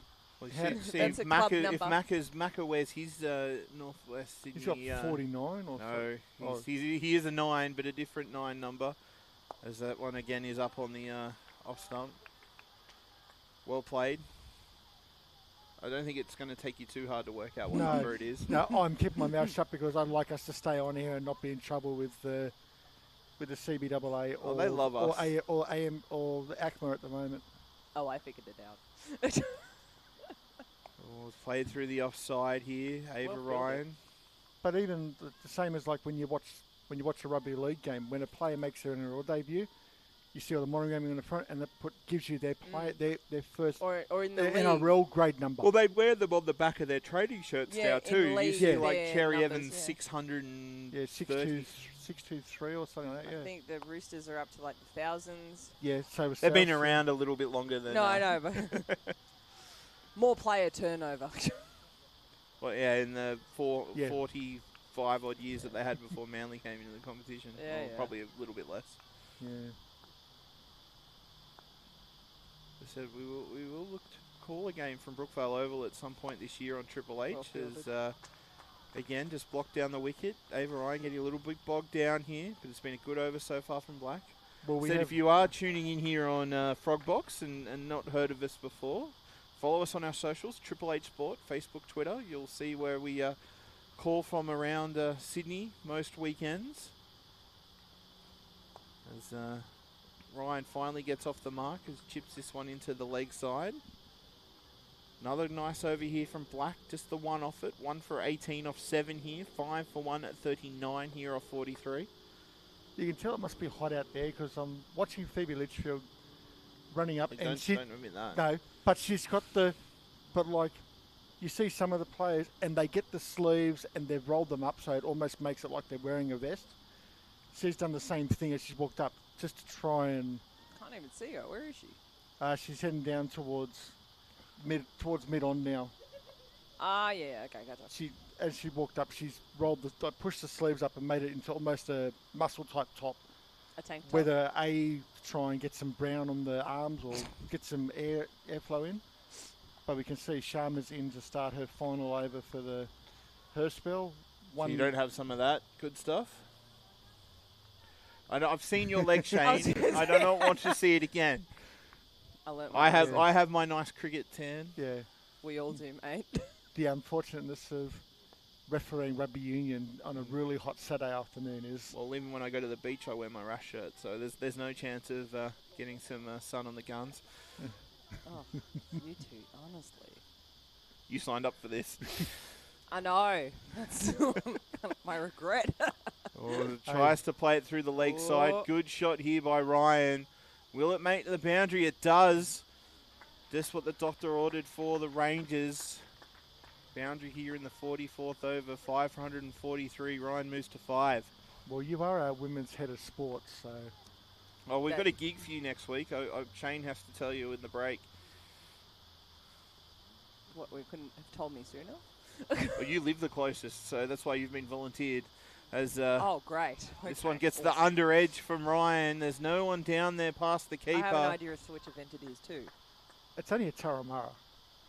As they pick up 2 here to the total, 5 for 145. You get to see a big yellow van. I'd like to, but unfortunately, I'm at Daceyville for referees game management guideline day. I'll be up on the Central Coast as next delivery. I love how played no on one asked me website. what I had planned for next weekend. Thanks, guys. Well, you've got no sport on, so you've got to represent the station. I have a social life. No, we don't. You have to give 1, maybe 2 hours tops. That's it. Okay. That's not the whole day. Or hoiked back down the ground there by Ryan. But well fielded there at mid-on. It's all right, to my students listening, you probably won't be getting feedback now. Looks like I have plans. Oh. You get to hang out with Ian Stewart, our lovely host of Rotary Matters. And, Awesome. Radio Northside, Radio Northern Beaches there at the Bobo. For those who don't know what we're talking about, great station event that we cover every year. It's a community biking event. It's not a race. Oh. It is a community biking event where everyone just gets to jump on their bike and go for Can I participate? Sure, we'll mic you up. Yeah. No one needs to hear that. What's that groveling noise that sounds like you're just dragging along the ground, falling off? As Black starts her 8th over here, it's on leg stump and nicely turned by Ryan down to fine leg. They pick up a single. Claire Webber gets on strike for what feels like the first time in a little while. But yeah, no, the Bobo is a community bike event or bike ride where you can do either the 10K, the 25K or the 50K event. On second thoughts, I'm okay. But yeah, but it's all to raise money, obviously, for the Rotarians and bold. Middle Stumpers. Well done. Middle Stump has gone backwards there. Unfortunately, Claire Webber stepped a couple of stumps outside off stump and ball snuck behind her and hit the McDonald's logo at the top of middle stump, and she's now on her way for a 3rd ball duck. Yeah, just trying to get inside that one. Play it through the leg side with a lot more territory to try and get that ball into, but nice piece of bowling again by Black. Just changing that angle, coming left arm around the wicket. Too good for her there. So 6 for 147 here. I said the Rangers are looking for one of their batters to step up as just trying to see who is making her way to the crease. Looks like number 77. So it should be Sienna Eve. Does look like Sienna Eve. Just by the ponytail. The very ponytail gave away for long me. The very long blondish brown ponytail that goes down to the. Don't the get us middle in of the trouble on. No, well, We'll get the messages on Facebook again. No, but you look at it. It is long. It's like basically sitting. It sound It's like sitting it happens often. It's 3/4 of the way down her back. Okay. So no, but you got to. But at times you got to admit it's a nice head of hair. You see, Should I unplug his microphone? Hey mate, I'm happy to go, but I'm just saying. But like, sometimes you see the hair and it's short. Other times it's long and scruffy. This is taking a really creepy turn. I just stopped talking now. I'm just jealous because I can't get my hair to get long. Oh, Good first delivery there to the almost left-hander through in the Eve. gate. Well, that's the thing with the left arm. You come back over the wicket to the left-hander, and Lefty to lefty. it looks like also coming off the short run now. I Don't feel blame left her. out. Don't blame her. Big swing. It's warm. Well, I think also trying to get through these overs as well. Yeah, true that. Well, they're still on time. But also, if you come off the short run up, you kind of throw off the pace for the batsman as well. So they've got to get ready quicker. They've got to be ready to face the ball. It throws everything out of proportion. It throws everything out of whack and can really mess up their concentration. Well, Sienna trying to play it through the offside, but good finish there for the over Black. Great figures here. 2 for 19 off 8. And 6 for 147. 5 overs left in the innings. I said if they bowl them that quick, we might be finished by 1 o'clock. Yeah, we might have the innings finished just after the time that we go on air live on. No, we won't be going live on Triple H Or 100.1 is it FM until 2 until o'clock? after we come back for that second innings. Do we have a rough time? Yes? 1:45 maybe. Okay. We might be coming on live on Triple Nice. H We'd have- 100.1 FM.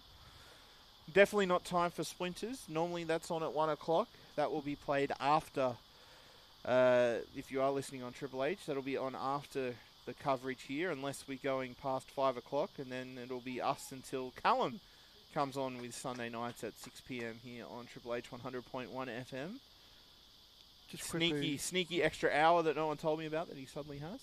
Just quickly before we get He does a good job. He before we get to see Katie Wolf bowl her 9th over, we'll go across to Drummoyne Oval for the Women's Premier Cricket second grade grand final. Good idea. Sydney women are 3 for 183 off 45, so they're running fairly close to us, a little bit more. Eliza Ragg, 87 not out at the moment. Hodges just come in 15 off 29, but Ragg is 87 off 79. Well, here you go, Wolf to Ava Ryan. Nice delivery there. To start her 9th over. And from a Parramatta point of view, the best bowler so far, she's completed her 10 over spell is Mavros, 10 overs, no maidens, 3 for 27. Next delivery comes in and it's played nicely through the leg side, but straight to that fielder out on the boundary. They can only pick up one. 6 for 148.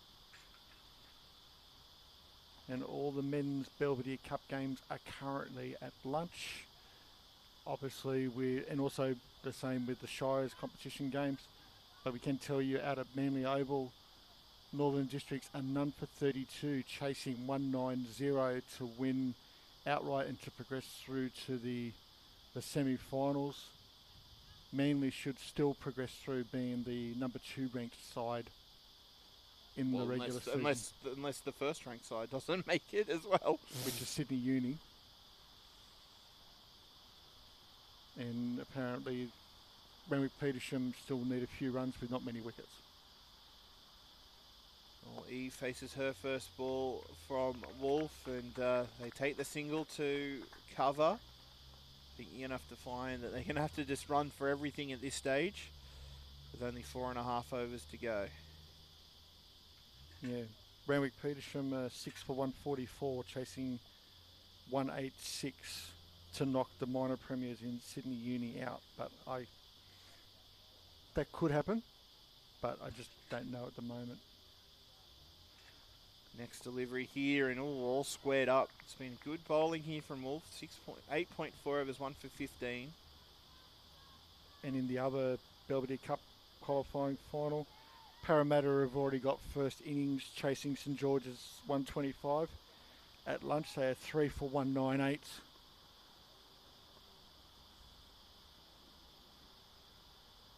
So also lunch in that Shires game. It was right up in the block hole there from Katie Wolf. Well played by Ava Ryan just to keep it out.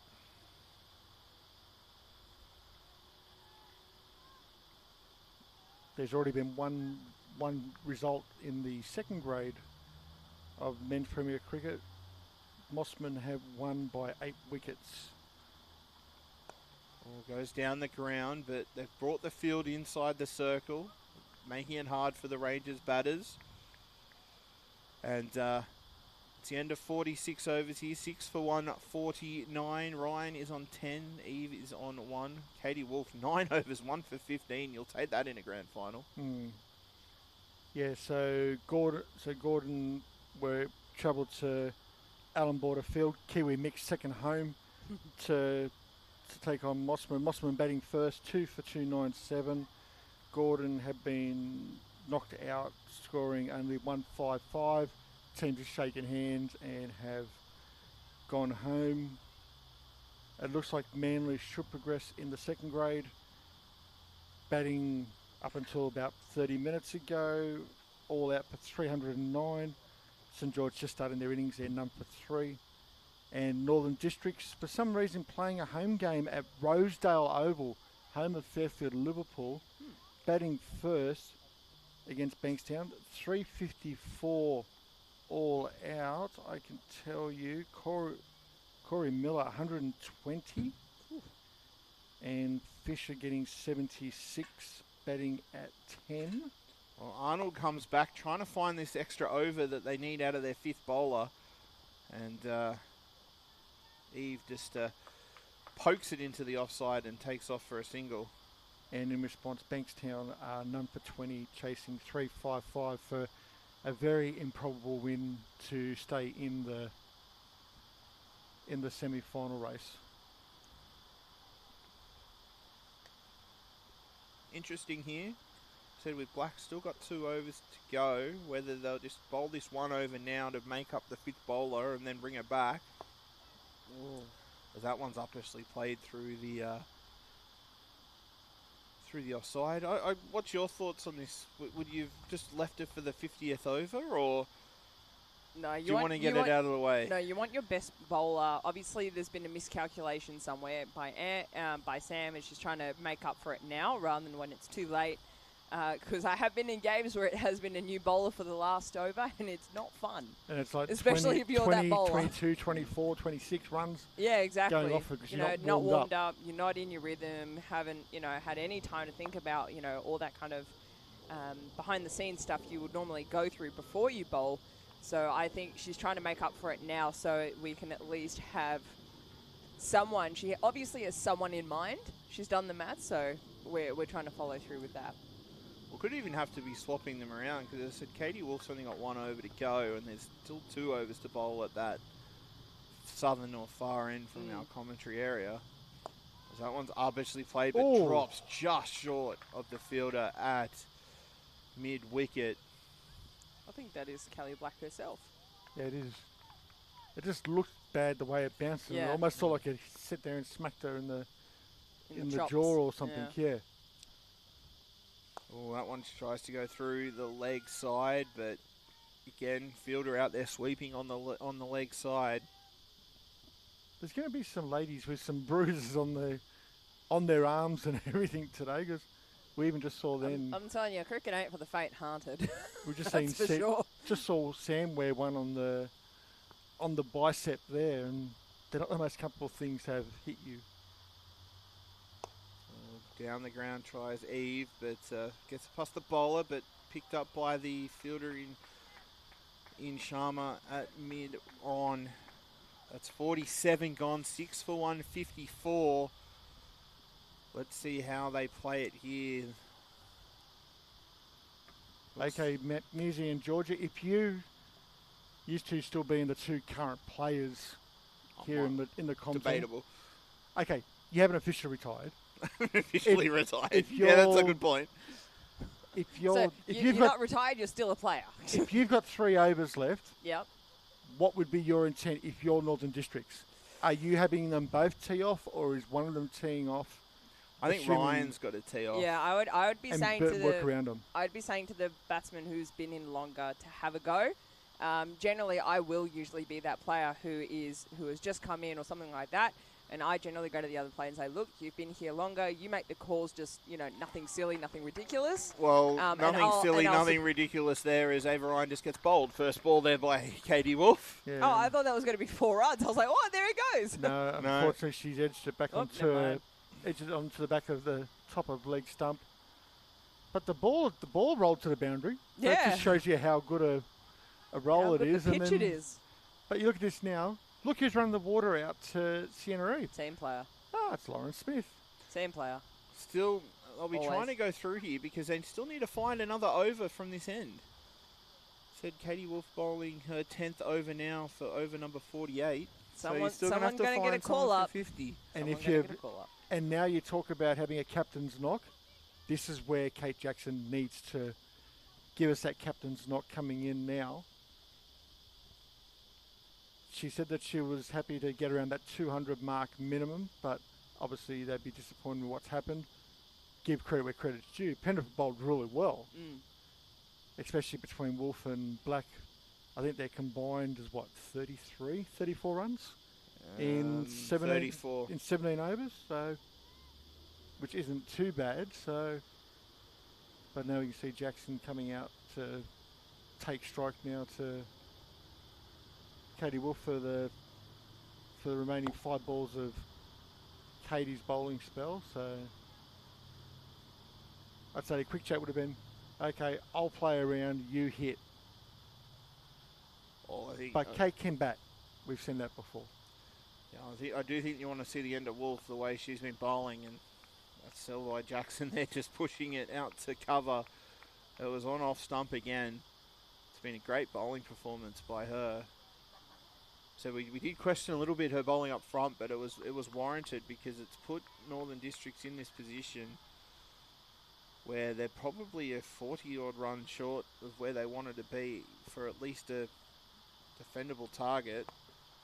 Again, it's just pushed through to cover, no run. They do look there, but I do feel that it wasn't going very far. I'd like to see what helmet she's got on, Kate Jackson. I was going to say, it looks like a New South Wales one but it's definitely a Missouri branded one. A lot of the teams are actually going through Missouri to get their own club ones now. Yeah, it could just be the So new. it could just be a Northern Districts one as well. I have an Effingham Missouri helmet.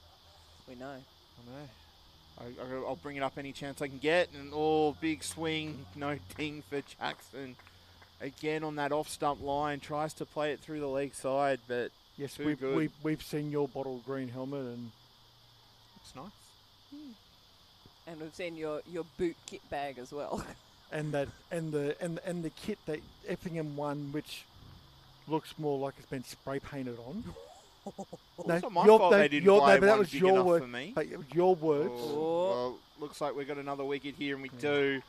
Jackson trying to go down the ground, and all we can do is just get it up in the air, but it is time for caution for the wind here for the Rangers. 8 for 154 here, one ball left in the 48th.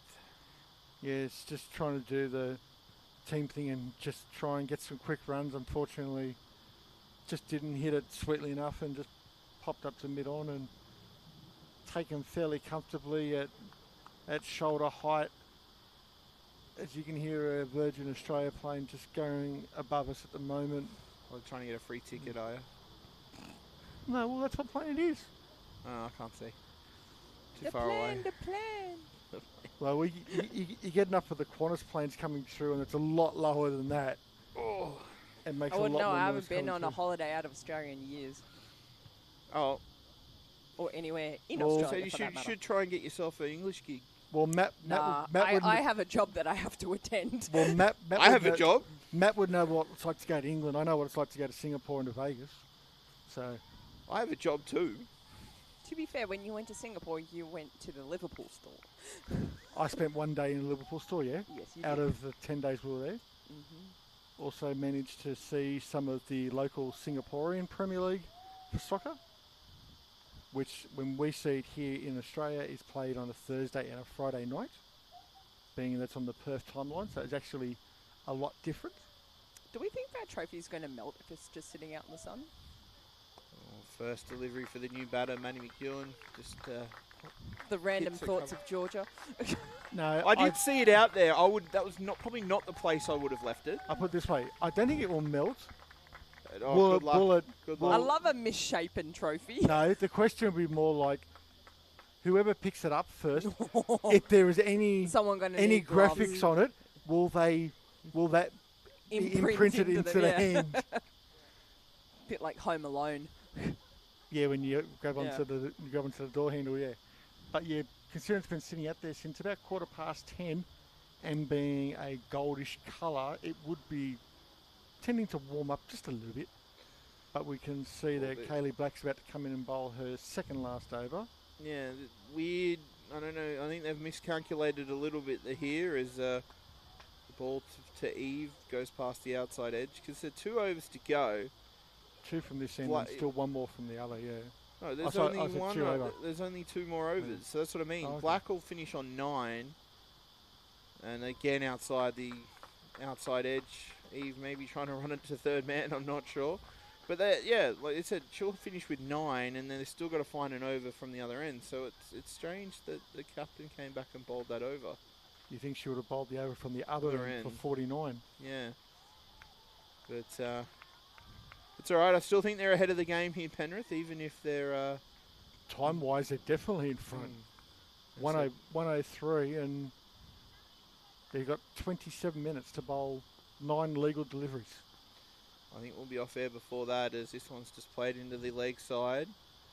Litchfield will field it, but I think she's been out there for a little while. The direct hit probably lands about 5 metres in front of her as she tries to throw it into the stumps. But will come left arm around the wicket for the right-hander. New to the crease. Tries to go through, but uppishly played. They'll run. They'll shake hands. They'll go for one end. How do you do? Turn back, go. Wait. No, sugar. Oh, Yeah, they go for one end for the stumps, and it's almost like, well, we'll try the double play, but... there are no double plays in cricket anymore. Well, they said if it's not out at one end, they can try the other end. Oh, no, I thought you meant go for the run out one, get it, and then go for the other end too. Yeah, you can't do that. Yeah, no. But they tried to go one end. It used to be a good rule when it was in, but Yeah, if you could do it. Oh, I down think leg. there's a bit of an inside Shaking edge down maybe leg. there as well. Yep. Umpire doesn't signal for leg by. But that's the end of 49 overs here, 8 for 156. Kaylee Last Black one. finishes her 9 overs, 2 for 21. And I think they'll be looking at each other going, well, who's bowling the last over? Who wants it? Well, as I said, I think Black I'd can't say- bowl back-to-back overs. I think there is been a bit of a miscommunication. But Okay, well, it's not going to be Sam Arnold because she's talking to Rebecca Caddy at the moment, and also setting a field. So this will be very interesting. Or is it going to be Sam? No, it is going to be Sam. yeah, you probably So should have... she's going to bowl one more. I think she's at the. Oh yeah, she's bowled 5. Number 4? Yeah. What she should have been doing is bowling the last over from the other end, like the same end she's on now. So Yeah. Kaylee could have gone 48 and 50. Yeah, it was an interesting... I sort of called it then. It was an interesting that she came on for that over, but... She'll have to come on again and bowl the last as first delivery gets played in the leg side. Another single to the total. 8 for 157. 5 balls left in the innings. Just need a. If you're the Rangers, you just want as many runs as you can get your hands on. Take them where they come, If right? you get to 161, 162, hey, if you can get to 165, that's great. Because who knows, those extra runs or extra single could be the difference between winning and losing the grand final. Well, they said they've got 20 plus overs to bowl this over. They take their time setting the field. As Eve tries to hoik it, but can only find mid-wicket, no run. But you can see their intent, which is a good thing. That you just want to sit there and just belt it and try and get it to the boundary, but you'd almost be wanting to step outside of your leg stump and cut it through the off. Well, I said it has been good bowling here from the skipper. First few deliveries, not letting Eve try and hoik it through that leg side. That seems to be her go-to shot. As you said, you could try and go through the offside, but... Because once you get past the 30-yard circle, there's no one there. Well, this one's gone back to the bowler and a follow-through. And there's No bounce, it's out. CB. Eve goes for 3, 9 for 157 here, 2 balls left in the innings.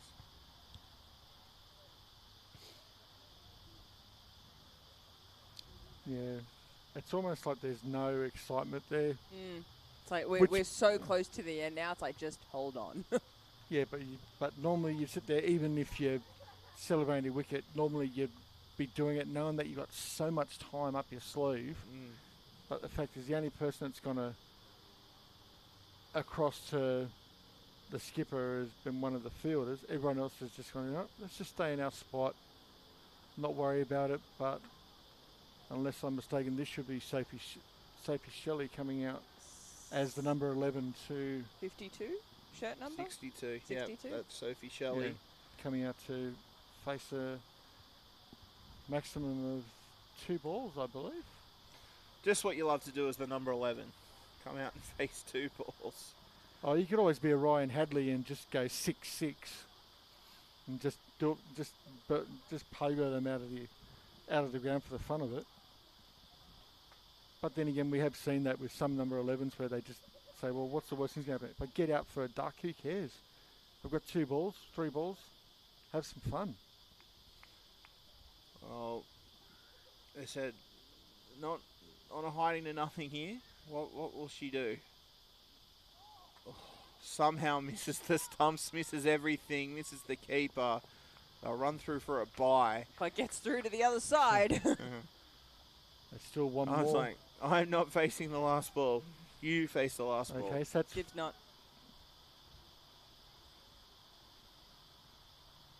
so 158, 1 to go, 159, 160 would be a good score to have. Unlucky there, goes high in the air but misses point. They'll look for 2. And they're going to get it They're too. going to get it with just Katie, the keeper, just putting it down. They're just looking for runs, but eventually getting run out. It's like, we're just going to keep running till we get out.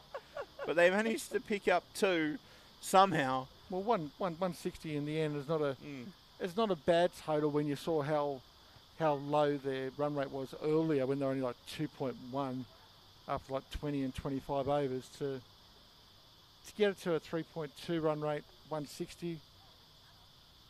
To be honest, I still think that's probably 20, 30 runs short minimum of what they need. But then again, as you both said, we now need both sides to bat on the pitch. Who knows? Phoebe might come out and open up the batting, and probably Rebecca Caddy, and she might go first or second delivery. I reckon Phoebe will be first drop. But you know what I mean? But like, she may come out and being the superstar of the side, which she is, and she may get a ball that's unplayable, and she lasts only a couple of balls, and then everyone goes, "Ooh, this pitch is playing tricks." We'll take you through the tail of the tape. The Northern District's batting innings. Grace Dignam went early. Caught by Sharma off the bowling of Katie Wolf. 4 off 8 deliveries with 1-4. Lauren Smith, she did the bulk of the batting. She was also caught by Sharma off the bowling of Elise Noble. 44 off 98 with 4 fours. McTaggart, she was there for a long time with Smith. Caught Phoebe Litchfield off the bowling of Arnold.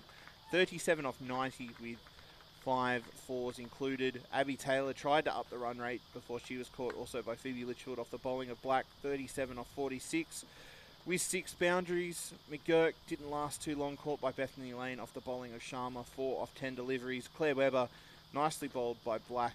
0 off 3 deliveries. Ava Ryan tried to go big at the end before being bowled by Katie Wolf. 13 off 24 deliveries with 1-4. Sienna Eve caught and bowled there in the last over by Samantha Arnold. 3 off 14 deliveries.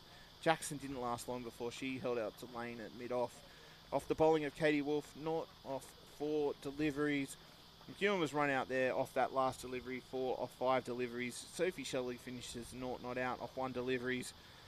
14 extras, 7 wides, 3 no balls, 2 leg byes, 2 byes, all out off the final delivery for 160 the Rangers. Penrith will need 161 to take home the Shield. Penrith bowling, Black, 9 overs, 1 maiden, 2 for 21. Katie Wolf, best bowler by far, 10 overs, 4 maidens, 3 for 15. Elise Robinson, 3 overs, none for 11. Sharma, 10 overs, 1 maiden, 1 for 40. Bethany Lane also bowled well, 10 overs, no wicket for 31. Arnold having to come back and bowl 2 overs there at the end. Weird timings, 6 overs, 2 for 24. And Elise Noble, 1 for 14 off her 2 overs. Before we have a much earned break, any thoughts as we have some lunch and wait for Penrith to come and see if they can chase this 161 needed? It's going to be it's going to be an interesting challenge, but I think the second grade grand final is evenly poised. Deb just finished their 50 overs. Sydney are taking on Parramatta. Sydney have finished 3 for 207. Eva Rag finished 103, not out off 94 deliveries, with Hodge coming in to give us some support at the end there. That'll be an interesting game, obviously being played down at Drummoyne. But here, I reckon that first 5-10 overs of the Penrith innings will tell you if they are going to win this game or not. Because you obviously know you're going to come out and have the top bowlers for NDs come straight out, and they can keep them quiet for, say, 20, 25 runs or less. You'd say NDs have favouritism. But if they go out and Penrith go bang, bang, bang, and they're 40, 45, it'll make it very hard for NDs to then defend that 160. Well, look, the only thing I can say is that you have 50 overs. Don't waste them. Use them. I know it's going to be a long day. You're going to have to work hard, but, you got to put the time and effort in as well. You don't want to lose silly early wickets, trying to go for long shots, trying to go for big shots, trying to get these runs quickly. You don't want to waste your time. And you also don't want to use so much energy as well. Going for long shots, going for 4s and 6s is going to use up so much more of your energy in this heat. You are better off trying to maybe dab the ball around and then blocking for a couple more balls, but use all the available balls you are given. Sage advice there. And we'll take a break here on the Triple H Sports Stream and Frogbox. We'll be back in about half an hour's time to see if Penrith can chase that 161 required for victory.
Yeah.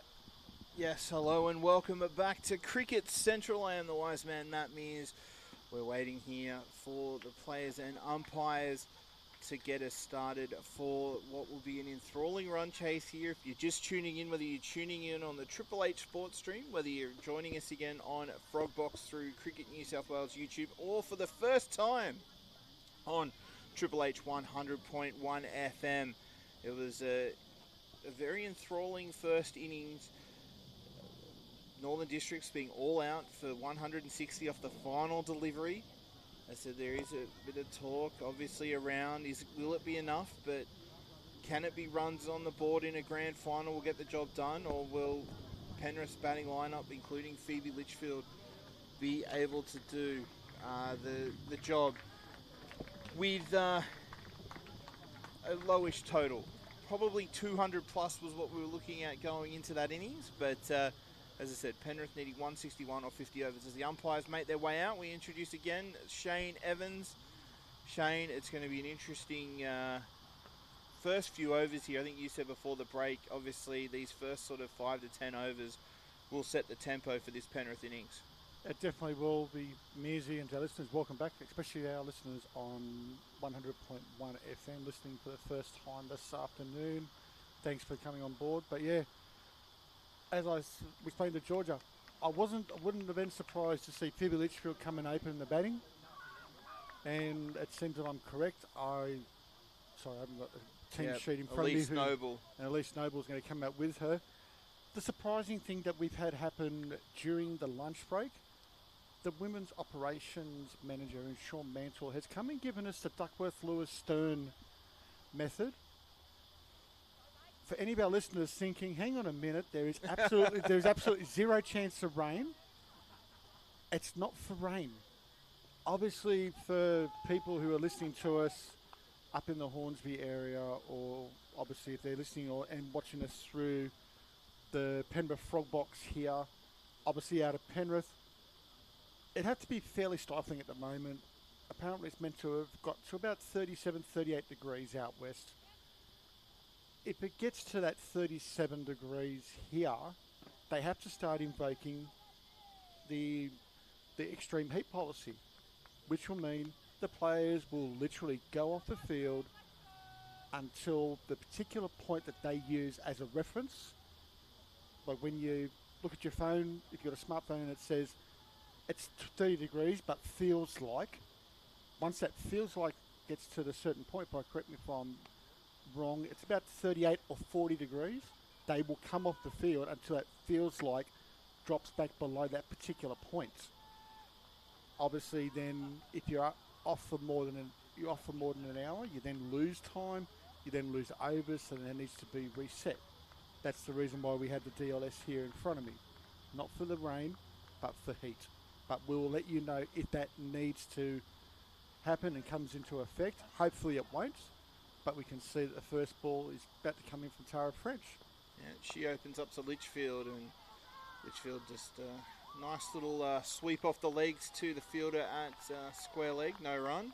Some nice shape there also from Tara coming around the wicket in by pitching just outside off stump and coming towards middle and leg.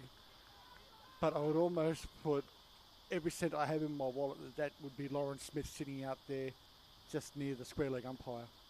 Oh, and that's just a bit short to Litchfield, and she absolutely dispatches that past the square leg fielder for 4. I said ominous signs here for Northern Districts. So if you think if they're going to defend this 160, this is the wicket they need early. Yep, exactly what you asked me what my thoughts were. If Phoebe gets in and they're by after 10 overs there, 40 to 45, unless something absolutely catastrophic happens, you could almost sit there and give them the trophy after that 10, 12 overs. But if she was to get out early, then the rest of the side needs to step up to get the title. Oh, again, it's short, and this time it's pushed past the keeper. No one at fine leg. The fielder at backward square has to run around. Another 2 to the total. Big chase down there by... Kate McTaggart, is it? Yeah, it is Kate McTaggart.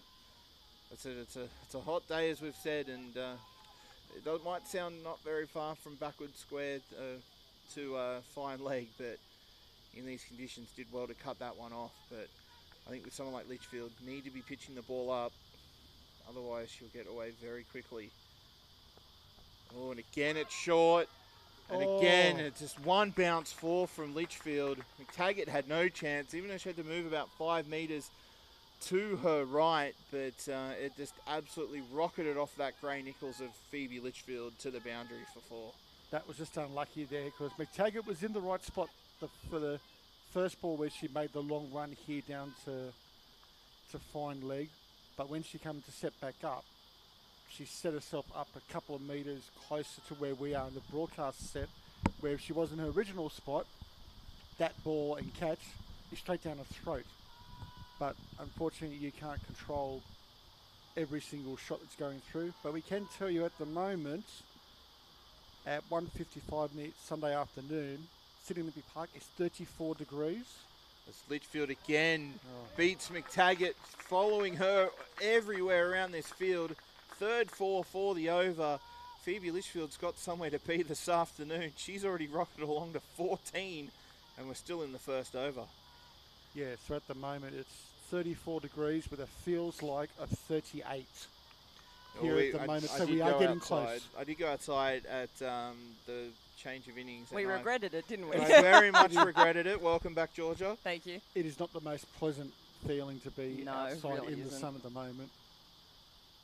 Final delivery here, and that's probably where Tara French needs to be up on off stump, and that one's just played to short cover, no run. But what a first over, 14 from it. Phoebe Litchfield's gone bang, bang, bang, and if you ever want to be on the back foot after the first over, that's it. That's how you do it. You have Phoebe Litchfield in your team. Was that where you were before, having a word at half time? What are you doing next year? Do you want a uni degree? Isn't that how it works? She's already started a degree at that- UTS, so, No, you know. That's the men's side of the competition that will try and do that. Yeah, now, settle down. Hey. We pride ourselves in the women's comp of not poaching people. No, that's why I specifically said men's. Yeah, I know. I'm just reinforcing Yeah, it. no, so people don't think we're being facetious. No, it's basically the women's. If you want to change a club, you approach the club Exactly. and say, hey guys, I'm sick and tired of playing for Manly, NDs, Campbelltown, Camden. I'd like an opportunity somewhere else. I tell you what, Is there a possibility of that? I'll tell you what I'm still waiting for, Caruso to come out and bat.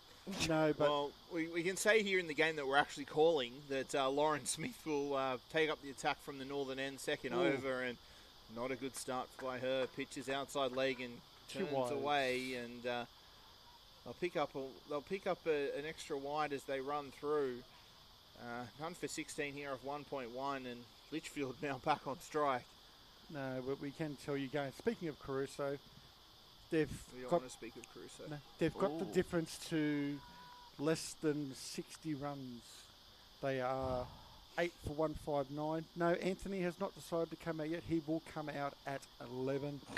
At the moment, Paddy Day, who's coming in at 9, is top scorer at the moment with 33 not out, alongside Bailey Rouse, the captain. Oh, Litchfield. Beautiful shot gorgeous. through the covers.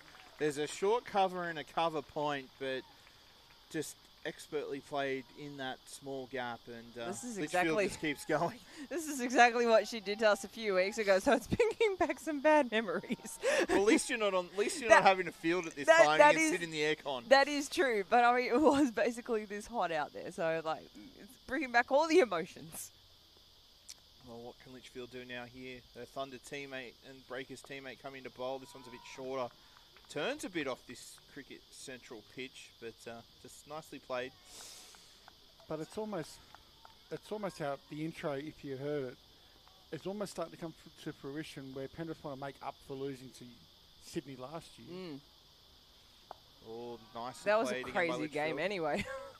Well, we were only there for the first week, and then it got We weren't even even there crazier for the second week, version. where it was even crazier. Yeah. So now, when we were there, it got called off. No, what's crazy is Manly Oval at the moment. But I'll explain fog, more in a yeah. minute. So next delivery there, nicely played by Litchfield, no run. But when we got here, our opening words were, it looks like we're in the middle of India with the fog that had come across here. If anyone is obviously, sea if they're anywhere over in the Manly area, there is a nice sea haze and fog over Manly Oval at the moment. It makes it look really eerie. Well, Litchfield comes down the wicket there, but I said that ball. So does that mean it's nice and fielded cool up that way, or is it just humid? Yeah, humid. No, it's just humid, but occasionally in our effects, Mike, if you hear some photo shutters, that's actually Ian Bird, the official New South Wales photographer here today. So, but Lawrence Smith's gone back in again. Litchfield's gone to try and cut it out past square. Almost gets it through without the misfield, but was well backed up there by what looks like to be Kate McTaggart. So that's the end of the second over. Lawrence Smith's first over, none for 6 and 2 overs, none for 20. Nice start if you're a Penrith fan. I wish my prediction was wrong, honestly. I so wish I was. Which prediction was this one? That if they're 40 or 50 by the time you get to 10 overs. Right. This is kind of what NDs wanted them to be at that 10 over mark. Well, we've got it after 2. Yes, I know. So we're just going to need a lot of dot balls now. Where I can see where Tara French is about to come on and bowl her second over after conceding 14 in the first over with three boundaries in a row to Phoebe Litchfield in her first one. But luckily she's got Elise Noble to face, who hasn't faced a ball as yet. So Well, she did face that one as it was a wide and they ran through, but French there again just seems a bit short of a length here. Maybe not quite on it as yet, but luckily for Rangers, just goes under the bat. We've seen a bit of that variable bounce when bowling from that southern end here today. Sorry, I'm just soaking up the nice humidity that's coming through the window. It's actually quite pleasant when it's got the aircon behind it. Oh, bad ball there from French. It beats the keeper in Ava Ryan, and not even the fielder at fine leg there in Sophie Shelley can get around to cut that one off, and that's 5 more to the total. I said, if you're a Penrith fan, this is the sort of start that you want. Run for 25 here in the third over. Do they have dinner reservations somewhere? I think they've got afternoon tea reservations somewhere. I think it's more like they want to get into the big pool that's here inside Cricket Central. What? No one gave me an invite for that one. I don't think we're... maybe you might get in there being a Premier Cricket star, but I don't think us two... That's a little far-fetched. But there is you play more Premier Cricket than the fair, two of us. okay, fair point. But there is a couple of nice deep plunge pools here. Oh, I could jump in that right now. Do they have a view of the ground? we could just jump set up in there our now. equipment near there. We just jump in and... Ouch. Oh, mate. Nicely played off the outside edge as my knee recovers off banging it against the table. That was that loud stud that you heard, ladies and gentlemen. But Litchfield now back on there? strike. At least it's my good knee, even though that's not that good. It's not good anymore. Now they're even. We match. But I have to get another knee sleeve. But the one thing that Georgia may not have seen before or heard us mention is we've actually been given DLS. Yeah, I was here when it came. Yeah, for heat. Oh, wow, reverse DLS. Yeah. I think Phoebe Litchfield's just going to go, just decided, She's saying well, stop we're the just going to just make the We runs don't and go to the pub. we don't need this DLS. Oh, shot! I'll sort it out myself. Again, just short by Tara French, and it's in that swinging arc of Phoebe Litchfield. There's 2 fielders down here behind. And they just looked at each other like, nah. Just split them perfectly. Litchfield has just decided that, 160, I'll make 150 of those. She's like, you know what, we come in, we started the innings at 155. That's cute. Let's have the innings finished by 255. Yes, preferably. Well, then we can go to the rugby league at 3:15 if that happens. Oh, yeah, well, it's only at Belmore today, yeah? Not that far away. Our friends at Hawkesbury will be, I believe they're calling the Roosters and the Rabbitohs in New South Wales Cup. Oh, I was going to say, I'm like, didn't that game already happen? In That the was- league, it did. Well, Yeah. we're not allowed to call I NRL. know, I know, We I get in just- trouble if we do I that. just sat there. Wait a minute, that sounds familiar. Yes, it did Yeah. happen in Yeah, the league okay. on Yeah. My Friday. apologies. The NRL game, yeah. But But said Yeah. that we saw. It's interesting to see that game will still go on at 3:15. We've seen a lot of the A League and stuff like that move to a night game, but rugby league will stay at their elected time slots, which is interesting. because the funniest thing is the New South Wales Cup game that's currently in progress, which is the Bulldogs playing at home at Belmore as a precursor to the NRL game, that's playing at the moment. I would not like to be there as Litchfield just plays that one back. French going back over to the wicket seems more comfortable that way. But yeah, you would have to assume that they're doing a drinks break at the 20, but they're also extending the half time from the 12 minutes that you get whistle to whistle to 20, which they're allowed to do. There's final delivery here, and Litchfield just plays that one off of pads, but nicely fielded there at mid-wicket. 3 overs gone, none for 30 here. Phoebe Litchfield, 22 of 15, 5 balls already. This game could be over by the 16th over. Yeah, she's almost. I would almost say the Penrith coaching staff has said, "Well, Phoebe, go out there. Imagine you're playing for the Thunder. It's a T20 game." I don't think they even used that many words. They probably said, "You do you." No, but See ball, hit ball. Yeah, Yeah. see ball, hit ball, good luck, have fun. or in her case, Let's go to the you pub. play T20. We play around you. Where if she comes up and But it just... and we've seen her. and Mate, she if I'm can- opening with Phoebe Litchfield, I'm saying I will do whatever it takes to get to the other Yeah. end of the pitch. Just have fun. just tell me what you need from And me tell me to run. Lauren Smith continues for the second over, and Over the top. Noble, getting wrapped on the pads. Sideable bunch here, the Rangers. But They love a possible appeal. In any grade you play them in, they love an almost appeal.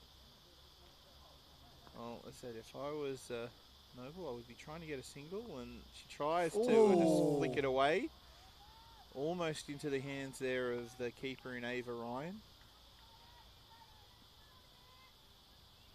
I wonder how nervous Anthony Caruso is right at this very moment. Well, you don't have to keep bringing him up.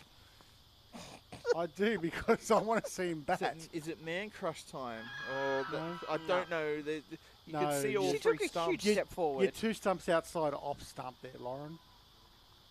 But it could have been. No, you never know. The only way you look at getting that is if there was no shot off it. Yeah, true. But no, we'll get some of the scores from the other games, including second grade, in a second. Well, that one is played around the corner, but nice fielding there from Sienna Eve. Just placed behind the square leg umpire. Well, heading back to Manly Oval for the Belvedere Cup first grade qualifying final between Manly and our ND Rangers. NDs are 1 for 82 at the end of the 28th over, chasing 189 for an outright. Well, next delivery bat, that's going to be one to keep an eye on. I said these games are on Frog Box as well, so if you're watching this game and flicking around, but we do appreciate you listening in on Frog Box, as I said.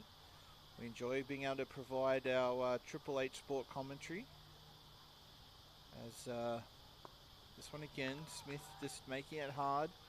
Not putting too much pace on the ball, but they're happy to block out that single. When you're going at 10 runs and over before it's over, we'll just play out a maiden, let Phoebe Litchfield be on strike for the next over, but none for 30 off 4 here in the Premier Cricket Grand Final.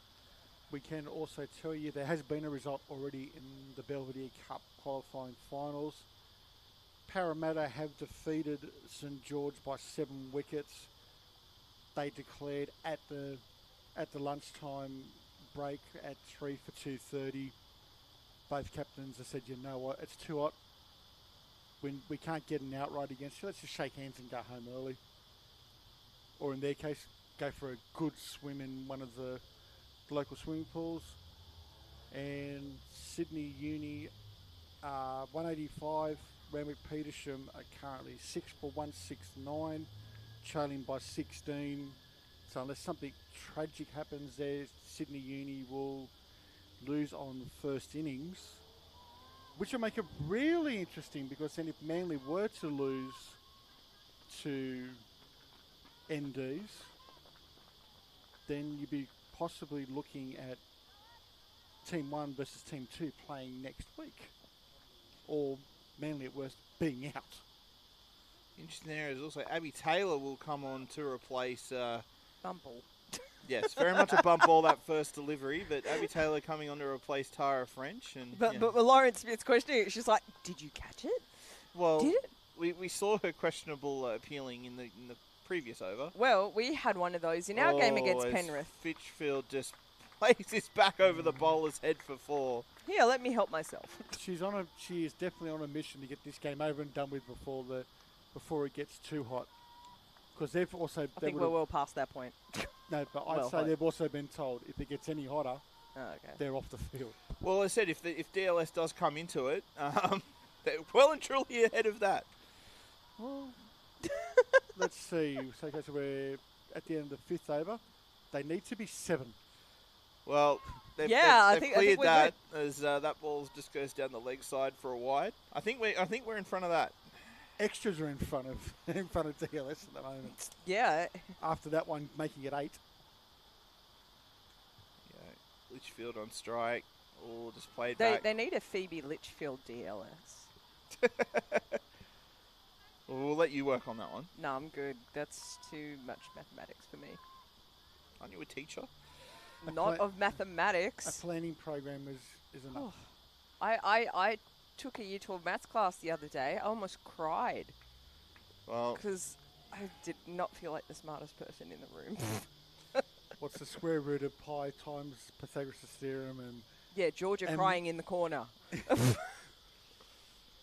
Wow. It's lucky I had my own work to do. aren't you just there to supervise and make sure they don't kill each other? It was Year 12, so I would hope they're a little more mature than that. Doesn't mean they are, but I would hope. We can see the combined maturity in this commentary box, and we're Yeah, I supposed to be all responsible adults. Yeah, that's debatable. And there's also a 20-year age gap between the youngest and the oldest too. Way to throw that in there. I'm happy to call myself the old person. Wasn't really required, but Well, there is a cricket game gee, I going wonder on. who's the youngest. Me. Yes. As the next delivery gets played back to the bowler, no run. He's had 6 runs off this over so far.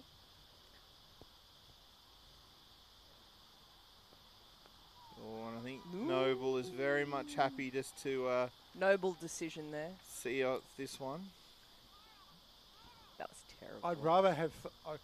she'd be just going, Phoebes, all yours. I'm happy to stand at the other end Mate, and admire your shot play. I'm just going to stand here. None for 36 off 5 here, Penrith. Decent start. Just a bit. Chasing the 161 after Northern Districts posted all out for 160 off the final delivery of their 50 overs earlier today. Thank you very much if you are listening in either on the Triple H Sports stream or through Frogbox via the Cricket New South Wales YouTube page, or for the first time today on Triple H 100.1 FM. Not through as many stations as we did last time through the men's final, but as I said, our local ND Rangers here on Triple H. But Lauren Smith will continue for her 3rd over. Currently 2 overs and 1 made, none for 6. But Litchfield's on strike here and just guides this one to McTaggart at point. You just feel that you just could have lent on that one a little bit more and it would have disappeared for 4. A little more guidance, maybe. But quickly over to Drummoyne for the second grade women's grand final. Sydney 3 for 207 in response. Parramatta none for 19 after 7. Litchfield goes down the ground there. Abby Taylor tries to get the hand up, but it's some good fielding there by Claire McGurk that will cut it off for 2. Ooh. You saw just Abby Taylor tried to do the Phoebe Litchfield that we saw from her earlier. It was a try little and bit delayed, fly. though. But I think Abby actually got a bit closer than Yeah, Phoebe did that earlier is too. true. She only had to move it half a foot, but Lauren Smith back in again, and you could see that Phoebe Litchfield just plants her foot down and just defends it well out to the covers. Yeah, so Litchfield looks on a mission, but not in a hurry either. Well paced. Well, 29 off 22 here with what's been a slow sort of day so far with the run rate. As that one just gets pushed to point.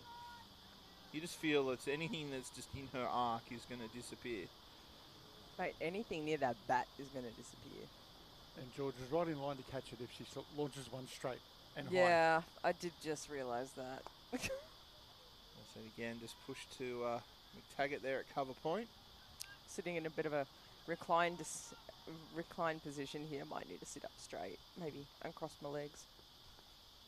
Across my fingers, it doesn't come to me and hiding under the table. Yours! Oh, nicely driven by Litchfield, but McGurk is down here at long off in front of the nice little crowd that's built here at Cricket Central for this Women's Premier Cricket Grand Final. 6 overs gone now. Smith is now 9 off 3 overs, and it's none for 39 off 6 here. Needing 161 Penrith here to take out the trophy. I know we've been having fun at one of our colleagues before, but we'll get to You? the No. Oh, we're not allowed to do that. Sorry, we get yelled at in the team chat. But no, the other. But we'll go across to the other Shires Grand Finals which are being played currently. Out at George Parry Oval, obviously home to the second team home for Burwood Briars after this ball from Abby Taylor. And Litchfield gets it through. Well, Thread the needle. I thought about saying they'll look for 2, but as soon as it went Save past your McTaggart, legs. it was save your legs. This absolutely beautiful outfield here at Cricket Central. It's pristine. But yeah, Strathfield taking on Burwood Briars. Strathfield first, all at 193. Burwood Briars in a spot of bother, 5 for 87. Ooh. Wow. Litchfield leans Oh. back and Here we gets go that again. through the field. Save. Okay, so where are the players out on the boundary? I think we might need a bit of a readjustment here. Well, can't you only have 2 out? You can, but you can also bring your player who's what is that? At long off. Long off. You can probably bring them up. They're not really hitting down the ground. She's I think if they bring her up, Litchfield will just go down to the ball and hit it over the top. She'll just Or if they drop kick bring mid wicket in, she'll just go over mid wicket. I think we're just waiting for a miss hit at this point. Yeah, I think NDs are just hoping for anything to go their way, as this one's just pushed down the ground See? to There you go. long off. You said she hasn't done anything today. I never said she didn't do anything, but honestly, if she was within the circle, she probably could have gotten it too. Well, it said it has been something so far. 39 off 28. It's currently around 7.6. What do they need to be after 7 overs, DLS Shane? 10. 10. Okay. Wow. Yep. Well, Elise Noble now back on strike. 1 off 11 deliveries as she tries to go down to the pitch of that one and just pads it away.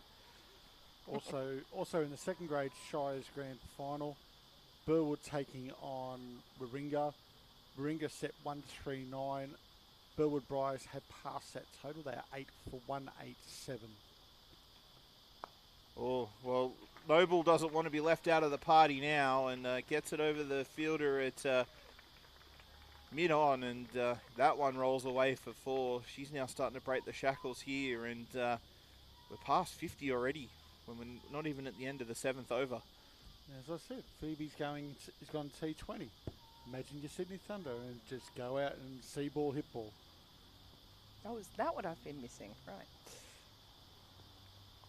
Oh, it's just played there, Well but fielded. well fielded there by Lauren Smith And in then the she- slips. And then she goes and throws down the stump too. Yep.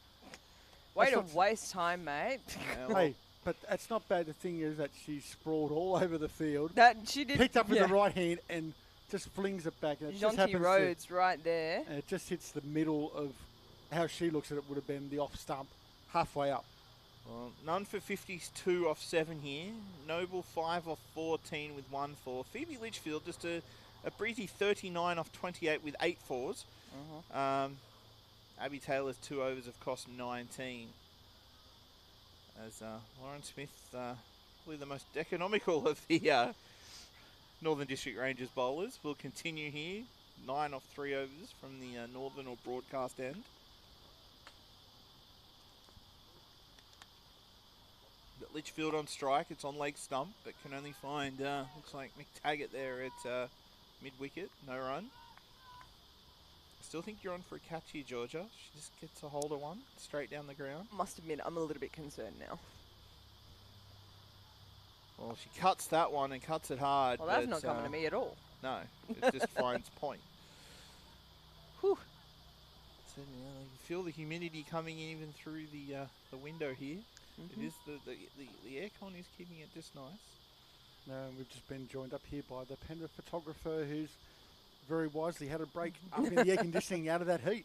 I'm ready for my close-up.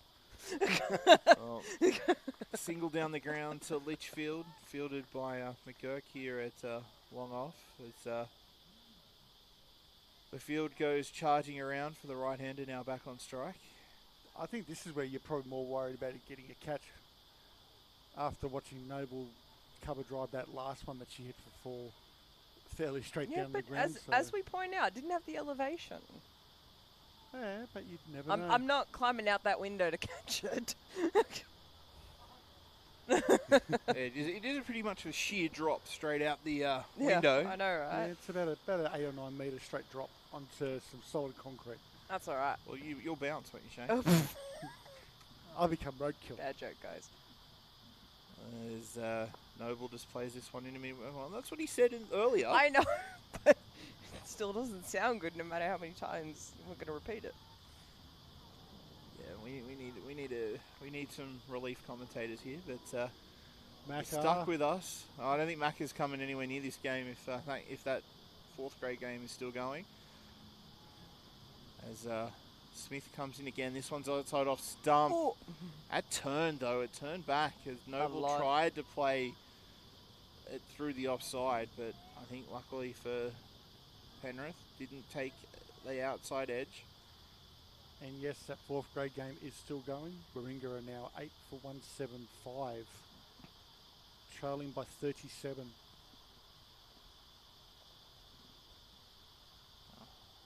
Smith here, and Noble tries to play it around the corner. Looks like it might have got a bit of thigh pad or pad and doesn't get called wide, but 8 overs gone, none for 53 here. Lauren Smith, none for 10 off her 4 overs. But yeah, it's been an interesting day out here. Obviously, we saw how slowly Penrith the Rangers were in scoring. But you look at it now, you just see the difference in level when Phoebe Litchfield's come out here, and she's just gone bang, bang, bang, 40 off 31, 8 boundaries.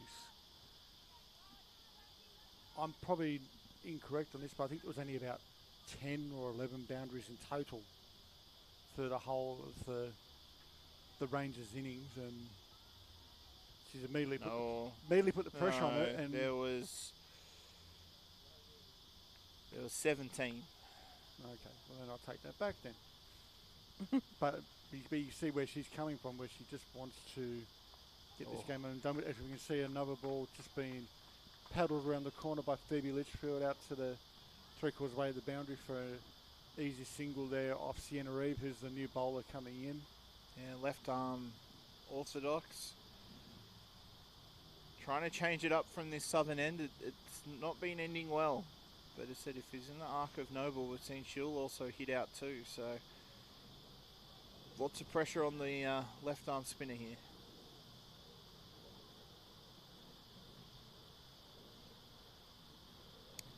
As we have a conference here to see who's going to go where. They're probably thinking that they're not too much in trouble with the over 8s, and they have a bit of time to spare.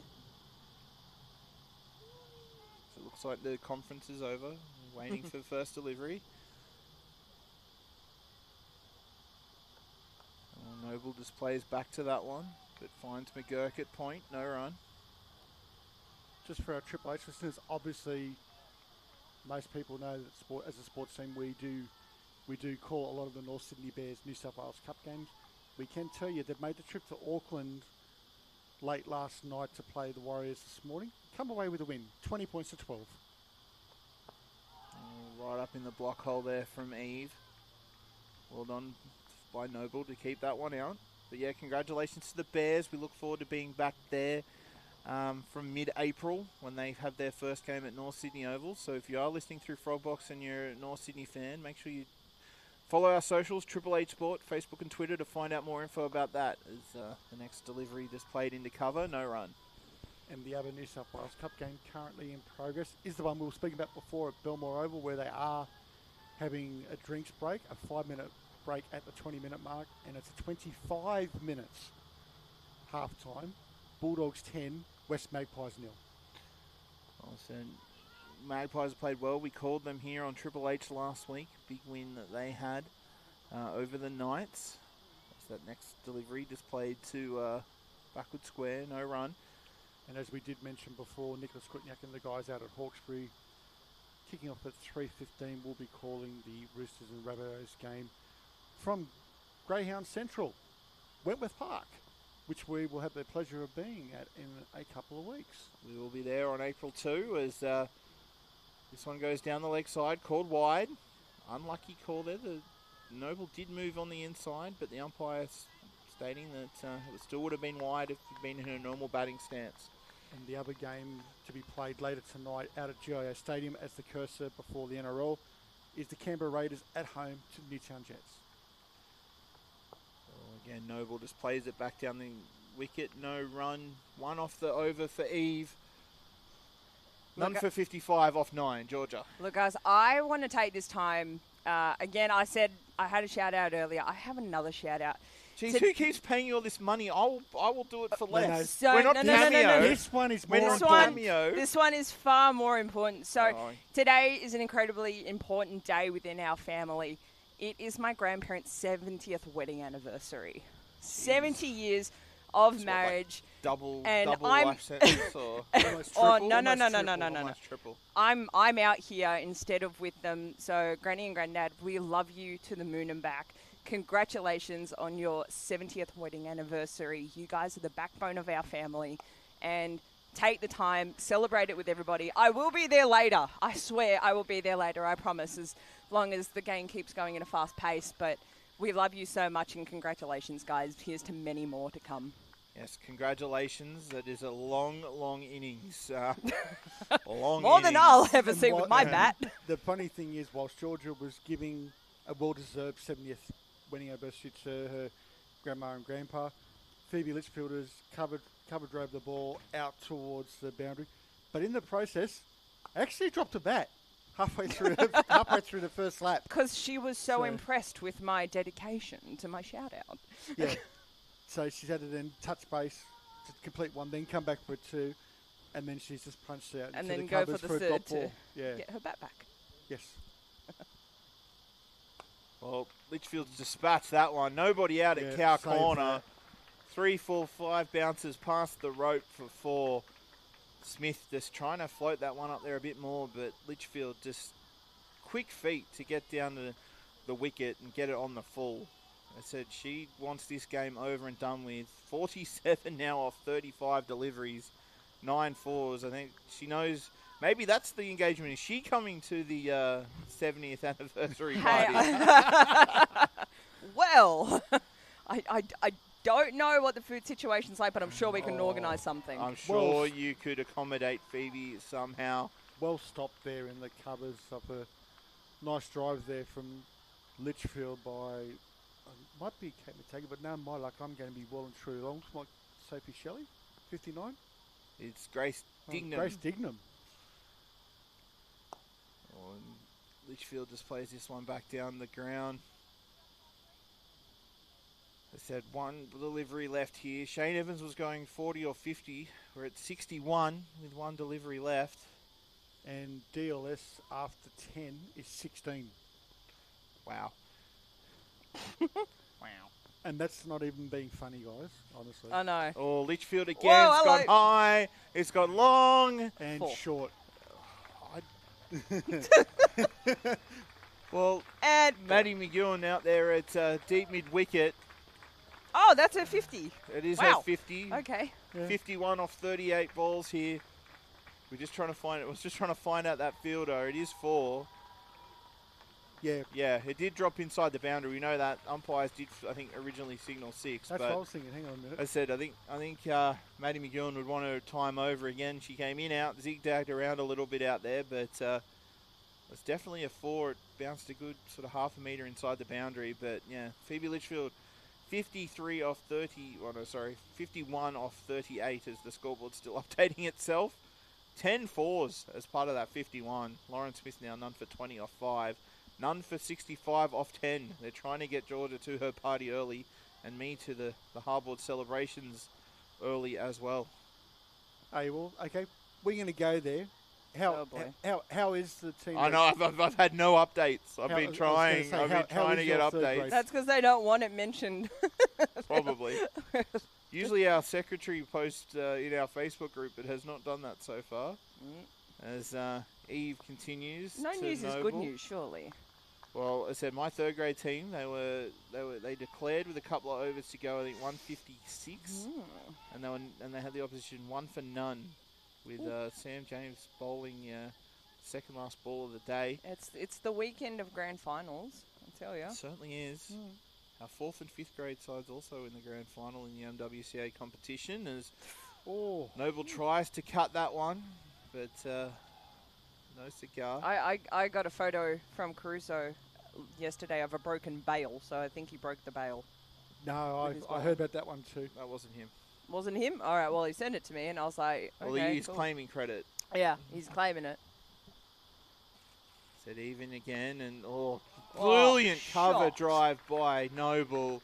There's 3 fielders there waiting for that ball to come through, but as I said, that just absolutely beautifully played on the ground. It's the pressure off when you've got someone like Phoebe Litchfield at the other end. You just wait for the right ball and dispatch it. None for 69 here, halfway through the 11th. At least Noble, 9 runs off 25 balls. Well, just sit and let it come. I put it this way: I still think we're going to be getting close to that 255 as a finish to do it inside of an hour. I don't think they're making 100 runs in 25 minutes. I'd say maybe 315. Noble just turns this one on the leg side. They're able to trot through They're for another one. giving it a really hot go. Well, maybe we might be able to get to the second half at the rugby league. Maybe we might be able to throw to the second half with the Hawkesbury team.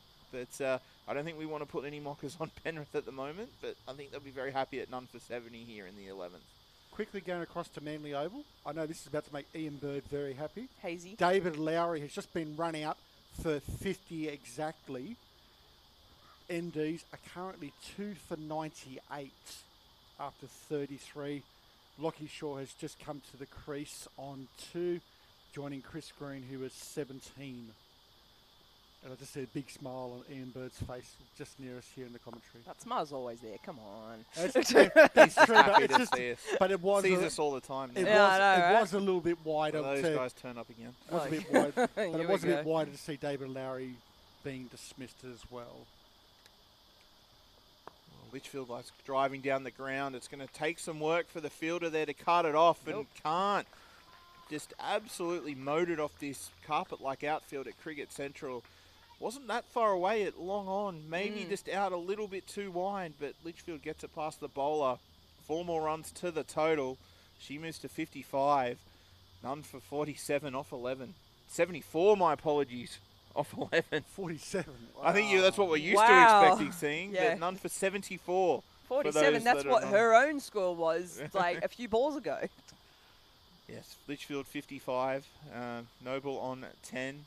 But Sienna Eve 11 off her 2 overs. But I somehow think that they've also been told about the heat because it is getting close to the feels like point where they need to be going off, and they don't want that to be invoked at the moment. To be fair, I think they were told that before the game, and Phoebe just went, you know what, I can beat that any day of the week. Here, let me show you. Well, we're getting a bowling change from this northern or broadcast end of Cricket Central. Sophie Shelley making her way into the attack. Now the question let's go back to when I was doing the 2 pre-game interviews with the 2 captains. If you were Sam Arnold, Georgia, would you still have wanted to bowl first? or would you have liked to have had Phoebe go out there in this mindset opening? Honestly, I probably would have stayed with the bowling first. It's obvious that they had a game plan, and it seems to be let Phoebe loose. But no, like they did a fantastic job of, keeping the runs down while bowling as well. Obviously, they were confident in the fact that they had their, players ready to go, ready to let loose through the batting too. But I mean, you generally don't want to field through the hottest part of the day. That's for sure. And if it's in the afternoon, it's muggy, it's hot. You start to feel it as a player. It weighs on your mentality and your thinking a lot more as well. And honestly, I would prefer to bowl first any day of the week. Bowl first when it's nice and somewhat cooler than now. Not so roasty, toasty hot. Yeah, true. I mean, I do look good in a bit of a pink colour, but no, I'm good. Like No, Shane's legs. Unfortunately, your pink is actually more magenta. Well, there is a cricket game going on, and Shelley You now keep comes saying into that. Litchfield, and that's a full toss outside off stump, and it's 1 bounce, 2 bounce, dispatched to the rope for 4. This onslaught's not stopping, none for 79 here, 2 balls into the 12th over. It's not going to stop until they're at 161. Even then, they might just decide, can we just keep batting? No. I think they'll. I want to go to the pub, but Speaking of Litchfield 59 off 41 here, 12 fours already. Speaking of the Belvedere Cup, one Were of we the other speaking of the Belvedere Cup? there's only Not that I recall. the only quarter final that's currently still going is the game at Manly. Sydney Uni have been beaten. Well, Litchfield again turns this one round the corner, but there is a fielder out there at deep square. Another single. She moves to 60. None for 80 here, halfway through the 12th. Randwick Petersham have chased down Sydney Uni's 185, winning it by 4 wickets, declaring 4 runs past, 6 for 189. So they shook hands about 10 minutes ago. So now this makes the ND's game that I'm currently watching on Frogbox really interesting. You're supposed to be watching this game, Shane. It's sitting in front of me. I can look directly out past the screen to see the window. But no, See, you distracted them. Well done. because Sydney Uni finished in position 1, Manly in position 2. So Manly win this or hold on and don't let them score another 90 odd runs. Mm-hmm. They get hosting rights for the semi next week. In other words, they're travelling next week, probably to Sydney Uni. What could Noble do now that she's back on strike? And, Great take. Where we haven't seen that from Sophie Shelley. Nicely on off stump. Noble there just all caught up, and luckily for Penrith, doesn't take the edge.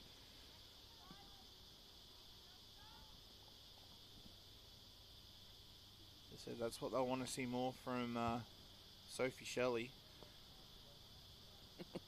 I see you checking that score, Easy. This next one's a bit shorter, but again, this one just goes over the top of the over the top of the bat. Oh. Mate, you imagine Caruso walks in when they need like 5 to win? Well, it's 30 at the moment. Yeah, we'll never hear the end of it. Just as long as he does Unless not he hit. gets like a golden. If he hits the winning run, we'll hear the cheer all the way over here. And it'll just be him cheering. Yeah, that's what I mean. Oh, Noble just plays this one onto the leg side. We're Ryan giving him too Smith- much airtime. we have given him way too much airtime in this game, but Well, we it never. is 100 overs is a long time But we never ever Fair point. with hear 3 him or commentators. But we never ever hear or see of him unless it's on our Splinters Drinks break? podcast. Yeah, It'd Okay. be That's it'd be I was 45 like, just 45 checking. minutes. Yeah, be Just 45 minutes. So they are having a tea break here. After 12 overs, I said they probably would have wanted to be a couple more overs in, but they've had to go fetch those 12 fours that Phoebe Litchfield's hit. But that's a bit of a change to the scoreboard. it's 10 for 81. Game's done. What's endings has got into the scorers Right, room? everyone's just like retired out when we're not doing this. But it is none for 81 here, off 12. Litchfield on 60 off 42. Noble 12 off 30. As long as that doesn't get written into the scorebook.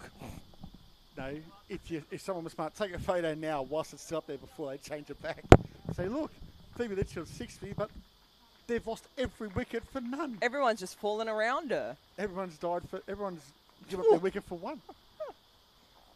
Oh, But mate. no, but when we did start the call today, Matt wasn't sure if I was going to be. I was supposed to be doing a grand final in the Park Association for Manly, which is the first grade between Manly Leagues and Cromer. Manly Leagues yesterday scored 166, a fairly respectable score on a fully synthetic pitch out at Lionel Watts. In reply, Cromer, you could say, are cruising. They're currently 3 for 78, where they've had 26 overs, where you've got Brett Holiday and Ben Shepherd in at the moment.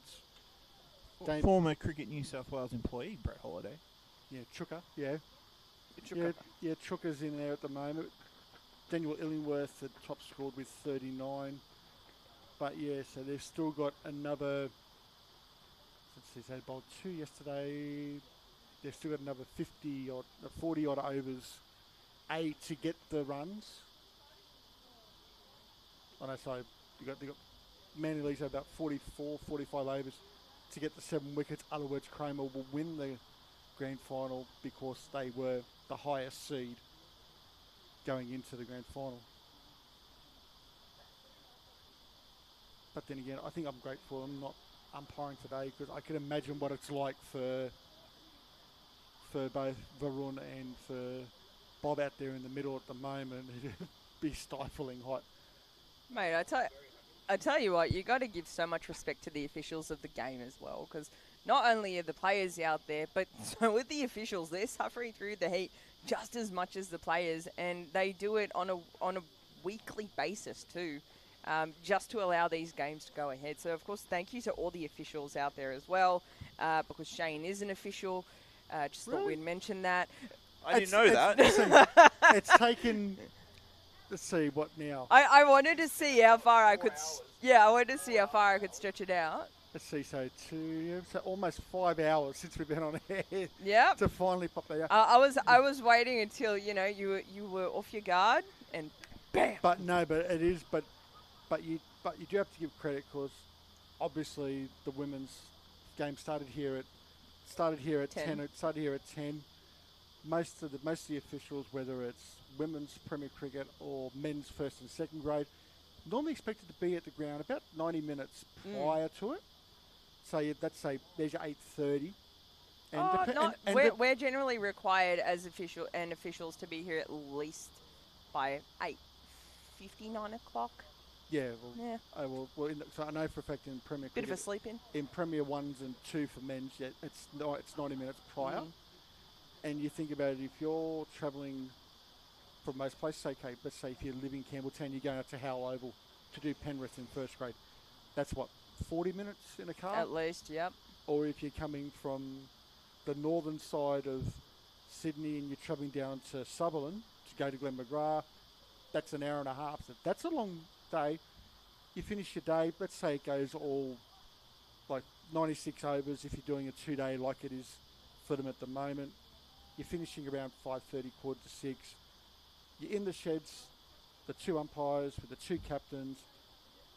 You're having a drink with them, but it's more the fact that you're trying to sort through any issues that may come up through the day, or if they want to ask questions, they will try and hold on to those questions until the end of the day. But that way you sort it out. So you come back next day, whatever issues you had day 1 are done, and you just focus on day 2. Mm-hmm. Where this game, where the Manly game at the moment, because I know I've got Ian Bird literally standing. Like three of you crowding around that one screen. He's literally standing over my shoulder watching at the moment, because he's the Manly photographer for the grade as well.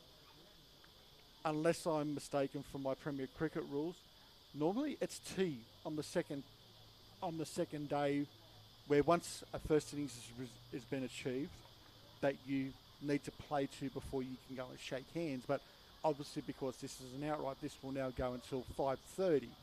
There's no amount of overs. It's now time. Well, considering here we're at 2:43 So and there's also a tea break to come in fairly shortly for them.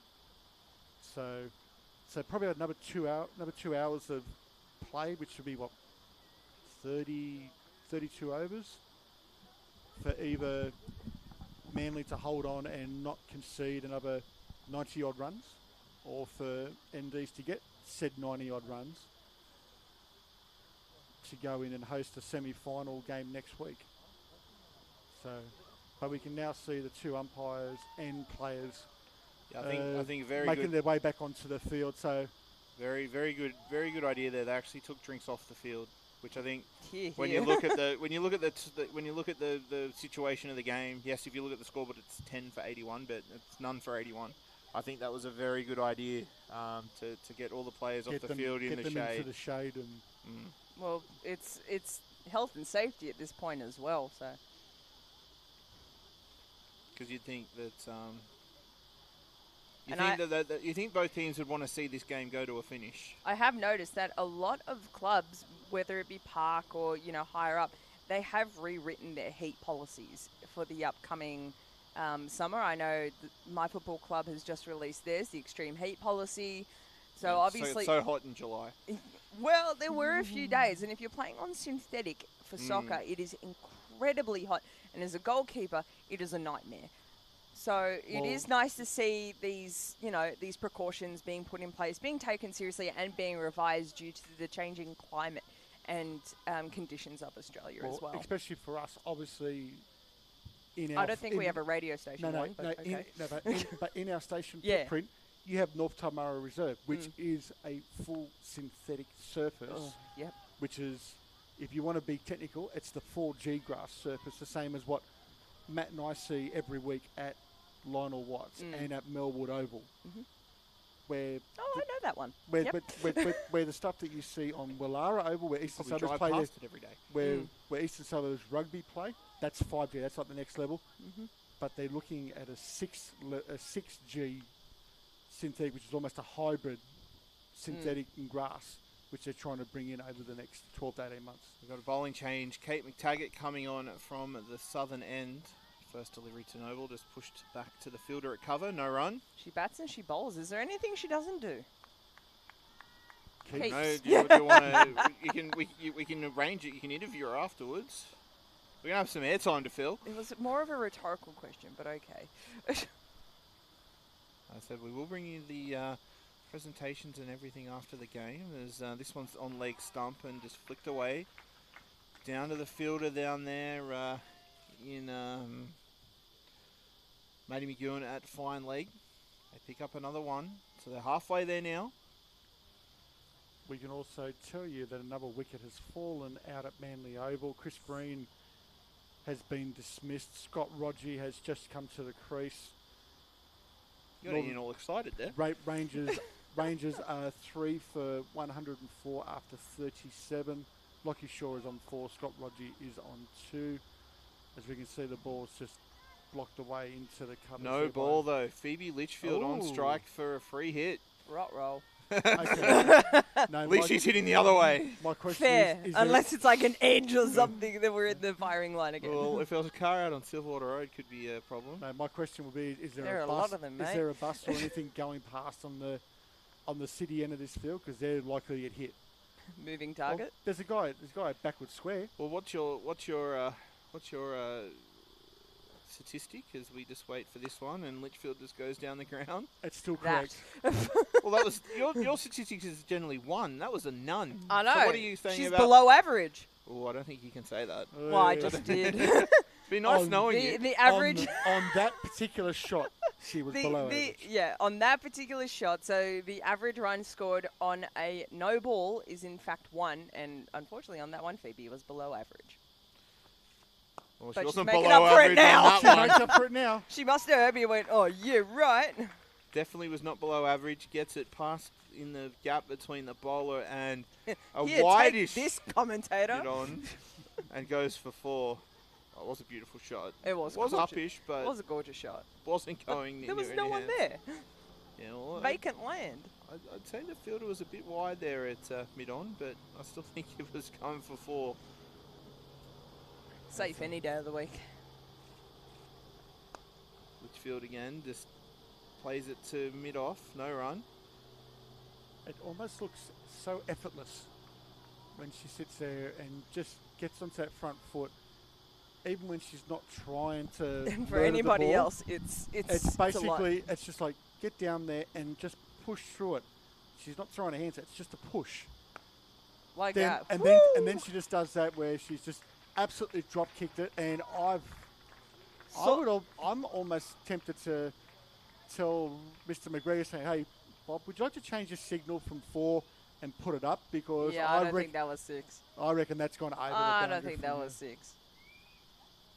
I don't think that was 6, but fantastic shot. Saw it early, cleared the bound. Well, didn't quite clear it, but fantastic shot over the covers for 4 runs. Gorgeous shot. So that's how you bat. I think that's the type of shot that she was trying when the free hit was there. But in the end, look at this. Like, the scoreboard's corrected itself. They've taken the 1 away in front of the 0 to show it back to being what it is, which is that done is for very 91. well spotted. No, but I wonder how many people actually took a photo when it said 10-4-81, not realising it was a computer error. Someone just swept through and took all 10 wickets. Yeah, 10 for like none. But no, we can see Sophie Shelley is coming back on for her second 10 over. wicket match. Unfortunately, Mr. Miz had to depart with a urgent phone call. Well, he's still on premises. He's just not in the room. No, see, he's taking a phone call. He's busy. Please leave a message after the tone, and he'll get back to you as soon as possible. Yes, Mr. Chairman, Matt will be fine. We'll talk to him. We'll find out what's wrong later. It's probably him or Mr. Russell knowing it, trying to make sure everything's sorted out for the games. Who knows? But as we can see, Noble just punches that ball straight back down to covers to Kate Jackson for no run. But yeah, this 4th grade game, I know we've given him a lot of airtime, but this game is coming down to the wire. It is. Warringah is now 8 for 195, chasing 212. How many overs do I have? They got the whole day to bat. Oh, man. There's no... I need 17 runs. There's no over limit in finals when she gets to Shires and grade. Oh, man. Unfortunately, like where Park and that you have compulsory close in a normal one, they don't. If you're good enough and you can bat for 150 overs and then give the other side, say, 30. That is something my body cannot do. No, we've seen that in... I struggled with 10. We've seen that in finals where they'll go for bat just 2 days. So, yeah, why not? If you got the time, turn it into a test match. But yeah, we can just see... Do we want Caruso to have to hit the winning runs or not? No. We just want them to get it. No. If they are going to do it, sorry, Macca, if you're listening. I'm sorry. They are going to do it. Just get it 8 down. If it happens, I am muting the chat. No. Or no. Everybody has left the chat. Or if it's 9 down, you want Caruso to be at the non-strikers end when it happens, and it's a boundary. Oof. Oh, that's a nice shot. I feel like we're Noble. being a little bit mean here. Speaking of, almost a nice cover drive out there to... Good throw. Out to the boundary, yeah, it's a real nice throw there, nice and flat.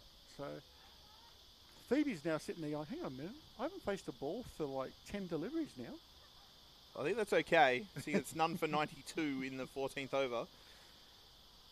161 to get the chocolates for Penrith. If you're just tuning in, we thank you for listening or viewing our coverage. I whether think you're the on chocolates Frogbox. are melted at this point. Oh, I think so. But the As Litchfield takes a quick single there. The one thing we do have to say is, when we got here this morning, Sean Mansell, the competitions manager, had the idea, I'll put the trophy outside for display. Yeah. I think it's in the fridge now. He took it in at the innings Innings break check, when he came up and had a chat to us. And I said, I wouldn't want to be the first person to hold that because being Golden Coat, it's I going to be think he warm. noticed that he was going to be the first one to pick it To up and went, pick it up to actually. hand it out. It's like, but yeah. Ooh. Oh, unlucky there. Gets it past the keeper. It'll roll away for 4. There's some very lucky shots here, but there's also a lot of fantastic shot playing in saying that too. Yeah. That was just well bowled and it was just unlucky there wasn't a slip there. But Normally at this I time don't of the think innings, slip you would have normally done wouldn't much. have a slip.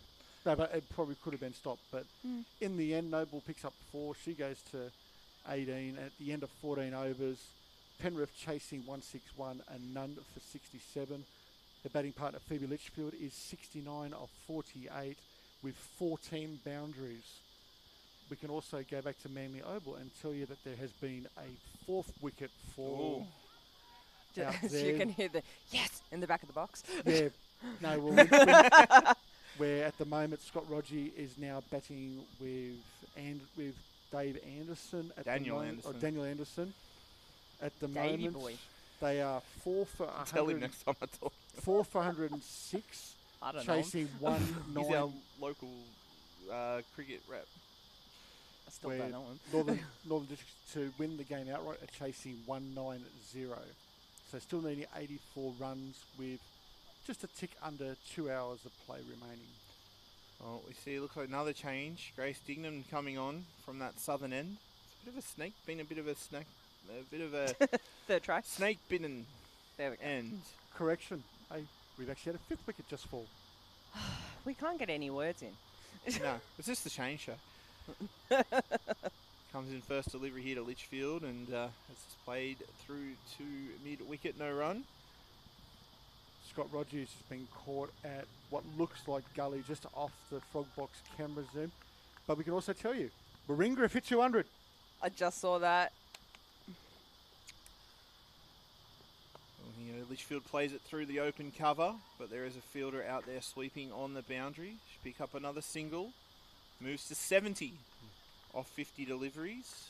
I think we've just 9 for 98. I think we've just lost Ian Bird from photography for the next 10 minutes because he's been walking up and down the back of our He's doing a great the job. box watching. There's going to be a lot of photos of our screens. No, don't say that. He is doing an awesome job. He does. He is doing an awesome job. He's well respected in the cricket community, and we actually thank Ian for all the work that he does do, whether it's for the 2 Big Bash teams, men's and women's, Cricket New South Wales, or for the Manly Waratahs. This one's just played into the leg side by Noble. No run. But no, if any of our listeners or viewers through Frogbox would like to have a look at Ian's photos, just correct me if I'm wrong, it's Ian Bird Photography. They can Google up. Yep, big thumbs up there. And it will direct you to his website where photos can be purchased.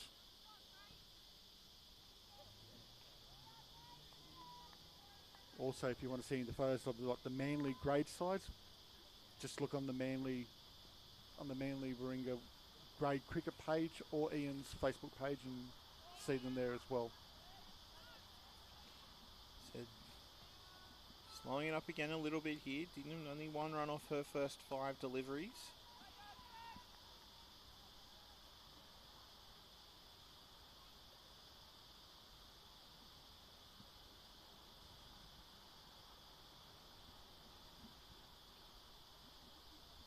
So still a little bit of chat you can hear come through the effects mic out there, but it does feel like it's getting even hotter if that's possible. There's a last delivery there from Dignam, just gets put into short cover, no run.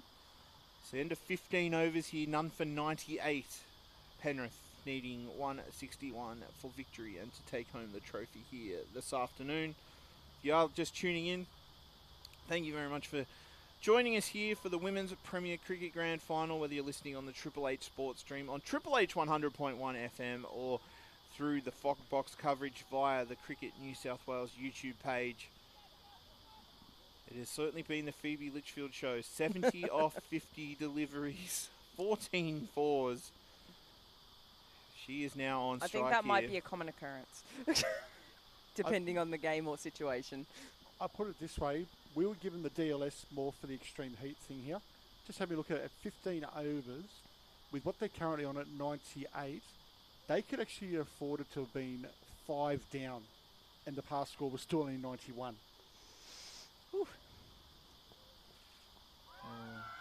Bit of an appeal there, but I think very much going down the leg He's side like, there. yeah, nah, I think I'm good. I'm just staying here. I'm just going to hold my ground, mate. I am just staying here. until I score this another 63 runs that are required. But at the moment, they could block out every ball for the next Please don't. 13 overs. That's going to make for some amazing commentary and viewing. Because that's the next time the par score goes up. Oh, to be above what they are now. right. Nicely flicked off the patch by Litchfield. They'll look for two, but well fielded down at fine leg. Moves to 71. None for 99 here in the 16th.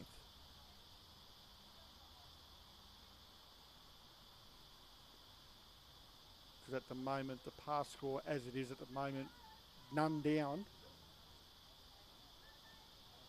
For the par score to get in front, they'll have to still be batting at the 39th over, which is a par score of 101, not out, with no wickets fallen. But I don't think I can see that happening. Nicely played there, and it's just come off the knee there of the fielder at mid-off. Skipper Jackson. And they'll make it back for two. Disappointing there, but that does bring up the 100 here for Penrith. None for 101 here halfway through the 16th over. So 60 runs to win. We can also tell you Warringah is down to less than 10 to win their fourth grade grand final from an unbelievable situation. Next one from Noble, just played off the open face, past point. They'll pick up another single. She moves to 21. None for 102. Well, for anyone that's trying to work out why we talk about Warringah a lot, okay, obviously our colleague is, but the thing is, at Stumps last night, they were 5 for 25. They were given absolutely no chance whatsoever of winning it. The only person, as I said, unfortunately, Noah Kazmar was the only batter of note that was still in. As Litchfield just plays this one back down the pitch, no run. You've currently got Patrick Day, young player that Matt, you've played against. I have. He's currently 50 not out of 139 deliveries. And I think it's Blaine Rouse is 35. Ben Rouse. Ben Rouse, the captain, 35 off 97. What, David Blaine? That's Blaney Powell that you're thinking of. How dare you? How dare you, Shane? Caruso's going to have your head for that one. Good, he can run the sports program. But at the moment, Warringah are 8 for 204, needing 9 to win.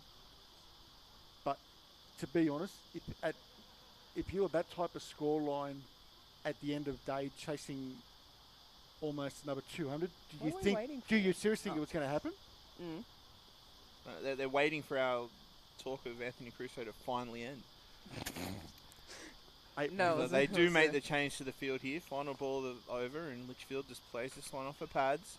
They'll look for two, and good running sees a comeback there. And Shelley's now none for 19 off her 3 overs. None for 104 here, 16 overs gone. Well, we'll stop talking about that particular person, and we'll jump across to Drummoyne Oval. Yes, maybe we should talk about the second grade grand final. That would be nice. Where the Sydney Tiger ladies are taking on Parramatta ladies. Sydney batting first, 3 for 207. Eva Ragg getting 107 not out in that innings. The Parramatta have lost a wicket. They are 150. Doshi was out caught. There's a 1 for 50 off 21 overs, needing another 158 to win the game.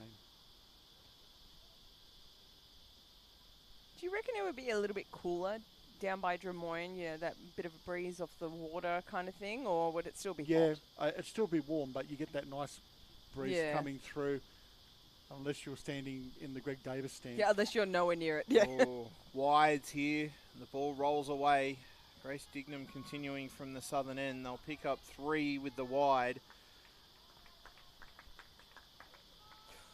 Just unfortunately nothing going right for the Rangers here this afternoon.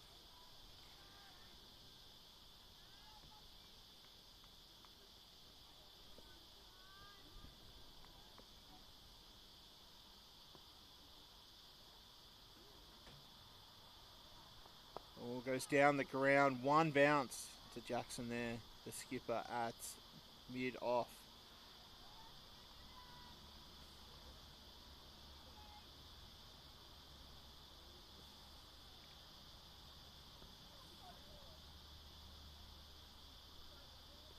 Well, it swung away, it'd get past the fielder. No, good fielding there, but Well doesn't done. stop the single.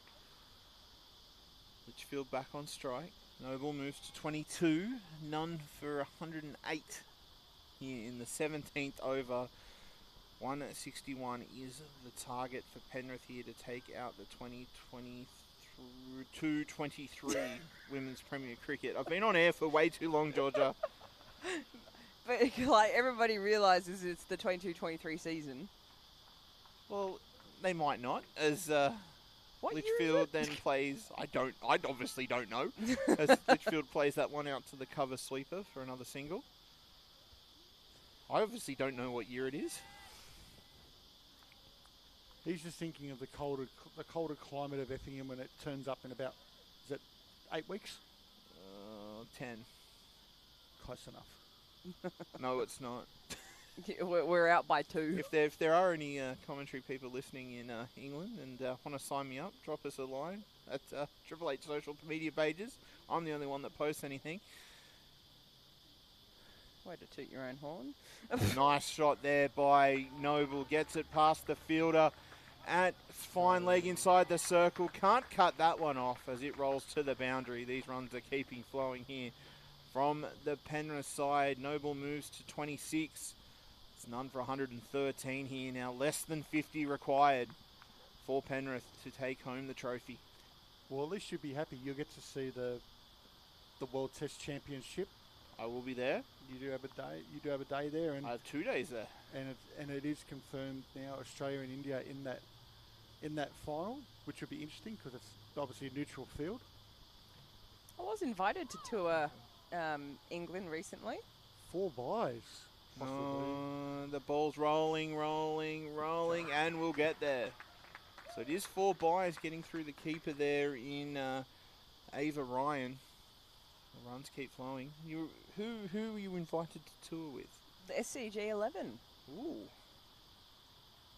There was an email that went past, and I was like, Oh, unfortunately. you're on the email list. Hey? You're on the email list. It wasn't a personal invitation. It was No, and then I was messaged as well. No, but also yeah. remember because Georgia has played and made her debut for the SCG On 11, the SCG. She Oh, on here the we go. SCG herself. Don't She see is- that in your You're repertoire. not a local overseas player. Don't see that in your repertoire. I've done 2 England tours, thank you. No, the SCG. I've commentated at the SCG. Yeah, but you haven't set foot on it.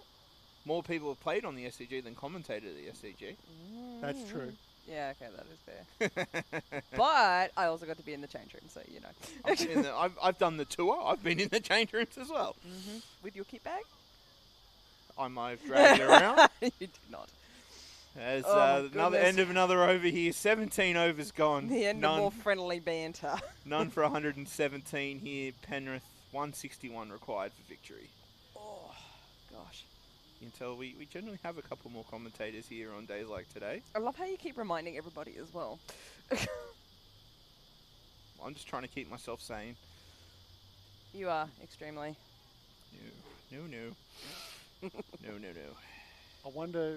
Well, I wonder how loud this cheer is going to be from World and Oval at the moment. Shane. It's not. No, not from him. Just in general. Just in general.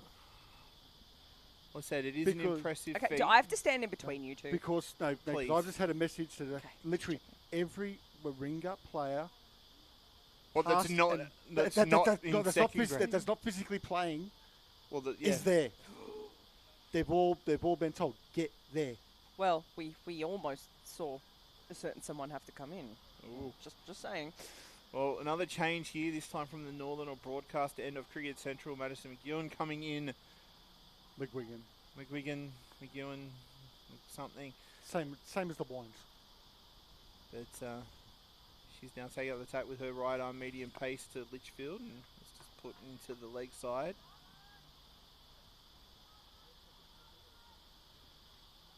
Oh, here's a good one. We're going to the Park Cricket Grand Final. My Hubbard Boomerangs, 5th grade, which I did play for in the semi-final. Mm-hmm. I think they ended up making about 150 yesterday, after being about 5 for 40 something. Yeah. They have Manly Leagues 8 for 37. Ooh. Righto. Manly Leagues Ouch. being... Apply ice to burn. Yeah, well, Manly Leagues were the top dogs, as much of the not good blokes they are to play against. But they came in the number 1 spot. And of course you're going to tell us that you guys finished, what, 3rd or 4th? We finished 3rd. I played in the last round, and I played in the semi-final under clearance. So we're going to put all this down to my influence. There's a nice little shot there from Litchfield, gets past Lauren Smith, who decides to take an extended break down there at mid-wicket as they pick up It's another one luscious to the grass. total. I'd be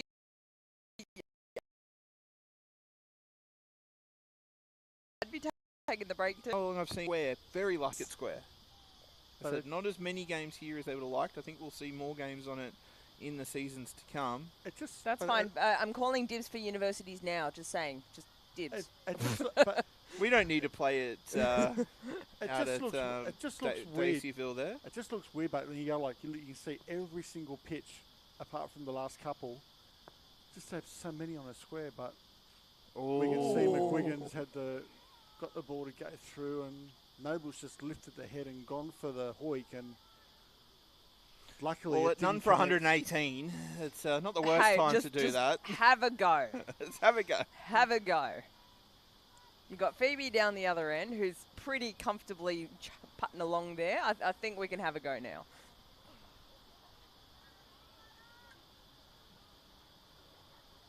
I wouldn't mind one of her bats. Sorry, was that out loud? Well, I'm sure. I'm sure you can sneak into the change room. No, on this I'm lift one. no. I do it on the honesty. Can I please?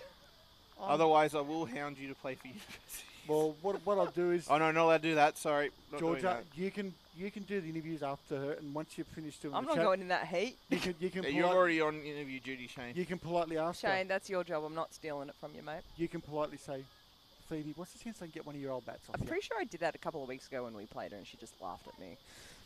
As you would. Yeah, fair. I'd laugh at myself as well.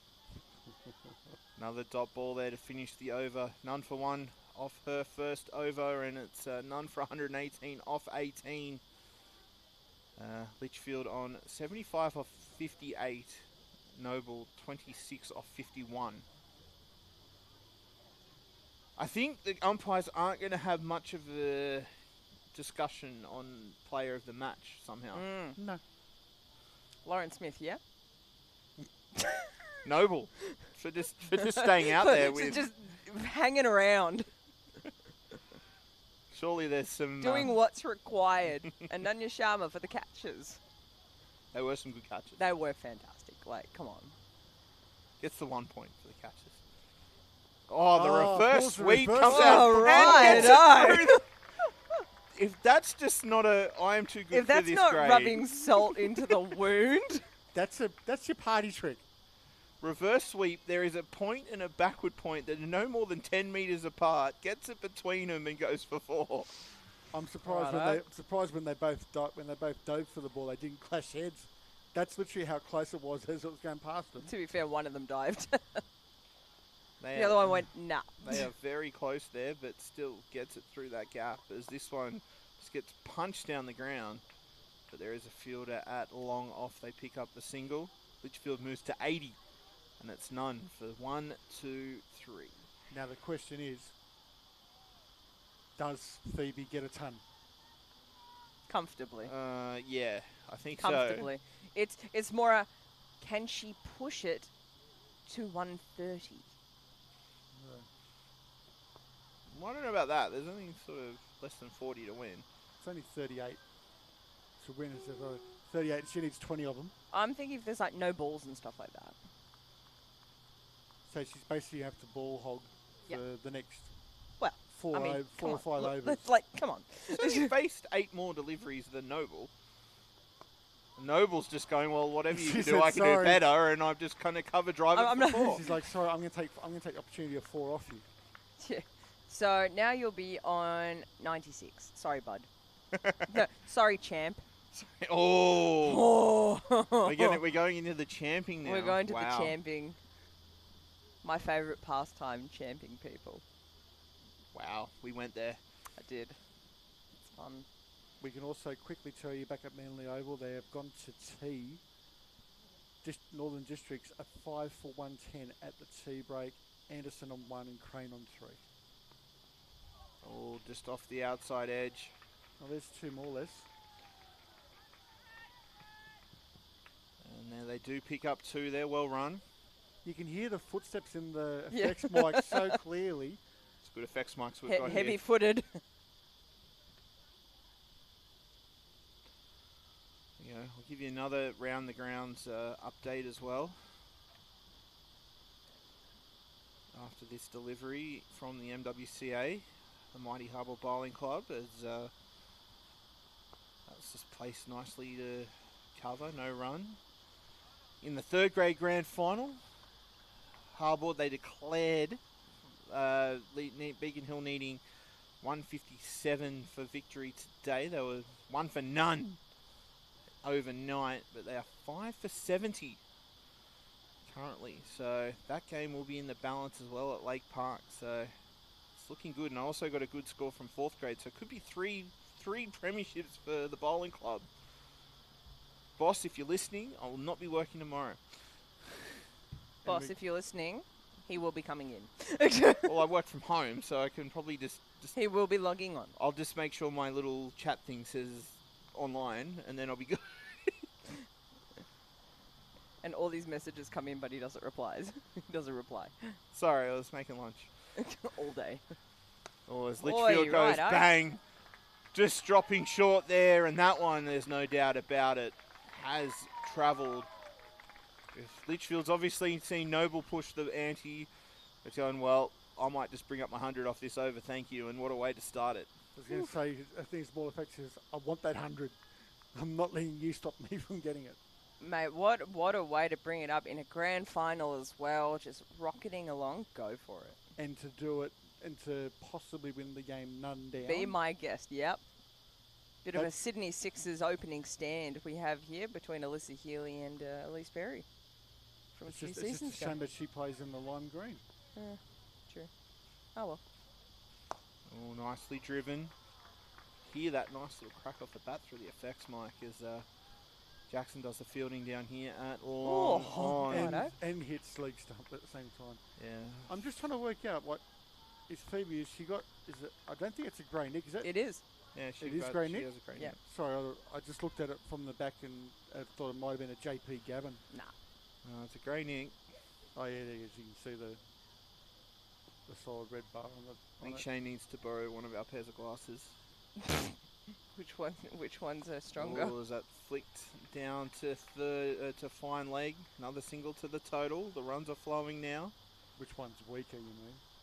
Well, who's got less magnification? I know mine are pretty bad. Honestly, I can see now. When the optometrist talks, I don't listen. I need to spend this much money? Yeah, that's generally what. How much can I afford? Oh, Litchfield again drives past mid-off inside the circle. When Phoebe says jump, how high is the answer? She moves to 91. Or how far? 20 now required. None for 141 here. We're not even at the 20th over. Yep. That'll happen. We might have to send Shane Evans down for interview shortly. Early duties. Very early. Yeah. Well said, we do have that Roosters versus South game available from Hawkesbury, which we might be able to play some of. We might even get to this. We might even get you the whole second half. Well, that's a 3:15 start. You're going to get 90%. You probably get. Well, we're going to cover the presentation, Shane. Okay, there's 20 minutes. I can't say this lasts any more than about another 10. Yep. Well, I'm just trying to be nice, but as another 4 comes through the covers there from Litchfield, that's just on beautiful. 95. What a shot. I don't know what else to say. I know, I'm kind of running out of things to say now. You're lost for expletives. Expletives? What's the no, those weren't accolades, even sorry. in the picture. Lost for accolades is the word I meant to Lost say. for words, mate. 95. One shot away from the 100 here, But here, Litchfield. let me give you a personal anecdote. Oh, man. Georgia, catch. I don't want to. You're going to have to. Make me.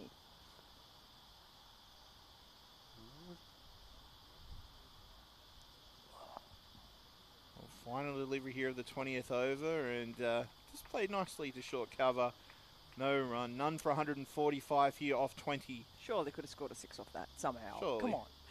But to be Like, honest, I can talk. to be honest, for a women's Big Bash or just from the Premier Cricket T20 game, 145 isn't actually a bad score. That's pretty That's above. a- That's pretty above par. That's if you pretty ask me. decent. Yeah. That is pretty decent. As Matt Mears has left the commentary box, he must be sick of all of our banter at this point in time. It's more like the Ah, fact is, he's getting prepped. He's like, you know what, we need this roaming microphone ready to go. Time to plug it in. make sure it all works. That way we can get. Have you tried turning it off and on again? Because that's about as far as my IT expertise goes. Or are the batteries of somewhere close to full charge? Not No, much. but we can see Lauren Smith has come back to start a 6 over the ball that's just pushed back down into the covers by Noble for no run. No, yes, no, yeah, Wait, no, wait. No. no. Thought about it. On second thoughts, no. But Lauren Smith has always been an incredibly tidy bowler as well. Yes, she does leak a few runs here and there, but she does actually have a maiden to her name too. Oh, just gets past the fielder there at backward point to the boundary, 4 runs. Unfortunately, the boundary fielder cannot make their way there quick enough. Sorry, I was wondering what that noise was. That's just Measy working through all the cables to get the cables out of the way so he can get Cables, Well, I bottom didn't cable. think of it when Get I his plugged in headphones back when I plugged in the roving mic so we can get rid of Shane. That I tangled it so far up with my own headset. But we're back on. We're back on. We're back. He good back. to go. He back. Come on, Elise, 12 runs. Oh, Come on, don't Noble, do 12 that. runs, 12 runs. You're trying to take it away from Phoebe. That's harsh. I don't think 2 she can do sixes. that. At least we'll be safe. Oh, Smith comes in and just nicely, respectfully played to cover. And that's what that ball deserved. It was a good ball as well, so thank you. But we would be safe. Or are we? You're hitting down towards the city, or towards Olympic Park. Oh, she's gone straight down the ground there. Oh, unlucky. Oh, buddy. Unlucky there. It was some great piece of work from the fielder at mid-off to come all the way around to mid-on. If you're watching on Frog Box, you'll have seen the just coming out of nowhere. But unfortunately, that's been the 34. luck. So that brings up the 150 now here for Penrith. So 1 ball left here in the 21st. Was Litchfield just try and get the single or try and go the 6? We'll wait and see. Oh, she tries to go the single, but can only find the fielder at short mid wicket. Smith finishes 6 overs now, none for 25, and it's none for 150 here off 21. 11 required for Penrith to take home the trophy. And I'm sorry, I honestly do not want to mention his name at the moment, but He's not No, Voldemort, no. mate. but they're at T at the moment. Why would you go to T when they need like 7 to win? Just keep going. Unfortunately, Shires don't have the option. Oh, of they don't extending- have that possibility play. It has to also be the 9th wicket Ah, because it's 8. so that would mean he who must not be named would already be out there. Right. Yeah, he needs to be out there. I think common for sense them. sometimes can come into it, but I guess not. Oof, that was a No, cheap shot. that's If it. ever there was one. If they were 9 for 206, then Northwest Sydney could say, guys, or umpires, we'd like to ask for 15 minutes. Oh, nicely flicked off the pads here by Noble. Will only pick up the single. She'll move to 39. None from 151 here. 10 required. Litchfield on strike. 95 off 66. 17 fours and 1 6. Just a walk in the park for Phoebe from what we've seen with her. We looked at her in her debut for Australia up at Allan Border Field against Pakistan. I think it was like 85 or 86. Coming in at opening, I believe, obviously with Alyssa Healy being injured and not taking part in that series, obviously before they went to South Africa. Yep. And then even the second game, she still made 50 odd, and then the third game, okay, yeah, she had a failure, but still nothing to sneeze at. Hey, we can't all we No, can't. that's it, She but- can't always go in and score, No, that's gonna unlimited say, amount of runs. But it's still a good thing to say, okay, yeah, I've played 3 one-day games for Australia, and got an average in like and I've got an the average of somewhere in the Yeah, 70s or something. Exactly. I think she will be back there at some point. No, really? This one's just played down the ground, but no run. Yeah, all I said, we're lucky with Australian cricket. We can see who the next big stars in. Obviously, we're seeing one right here.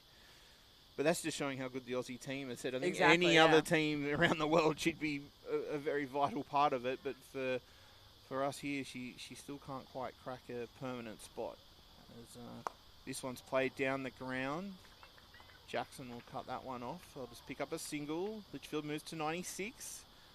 9 runs required for victory. What does Noble do here now? Take it away from her. Get the runs. Pay go. Oh, Get the runs. I would hate to be your two teammates. Just go for it. Hey, I've played 4 games of cricket in the last 30 years. Oh, I thought you were going to say like the last week. I'm like, what? No, literally 2014 I played 4 games of cricket. Like my back's been RS since I was 17. That's why I umpire. But I thought I'll try and play a bit of cricket, and yeah, I lasted 4 games. I went like, nah, I can't do it again. That's the amount of time I spent playing cricket in the MWCA. See, some games I think about, like I get home and like, I can't do this anymore, and then the next week I'm back out there again, and I'm like, this is awesome, and it's just a never-ending cycle for me. Yeah.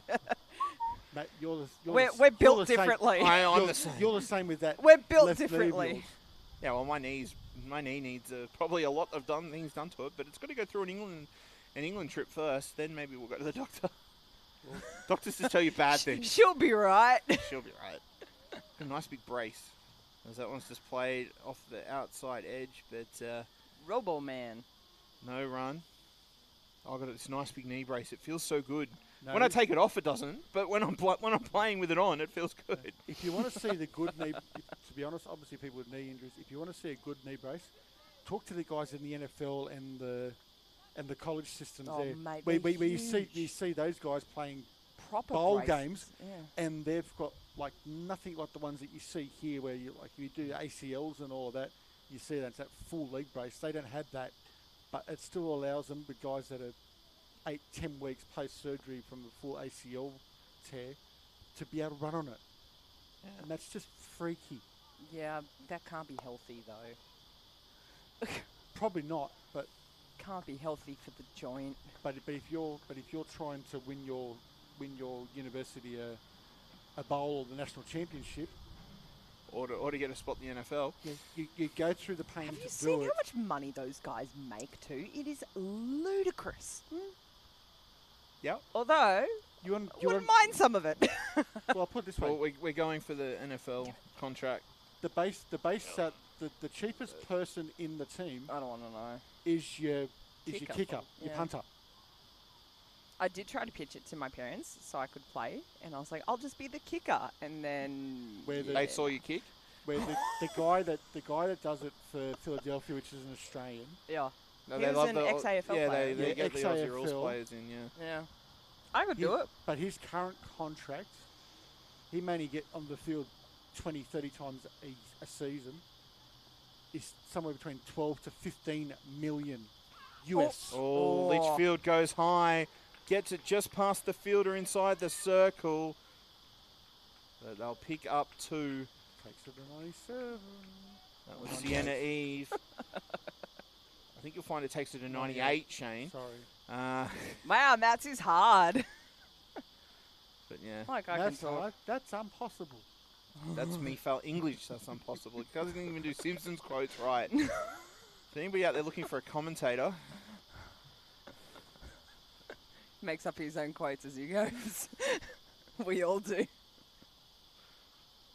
oh, as said, 7 runs to win. Litchfield on 98.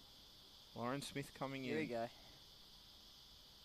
Oh, disrespect back down the wicket. Respect shown, respect given. And you can just pick up those little bit of applause there for the through the effects mic. It was a polite applause too. It's like the, yes, well done. Oh, flicks it away. Well, she wants this. No, Noble wants to get down the other end. Noble's like, just take it, man.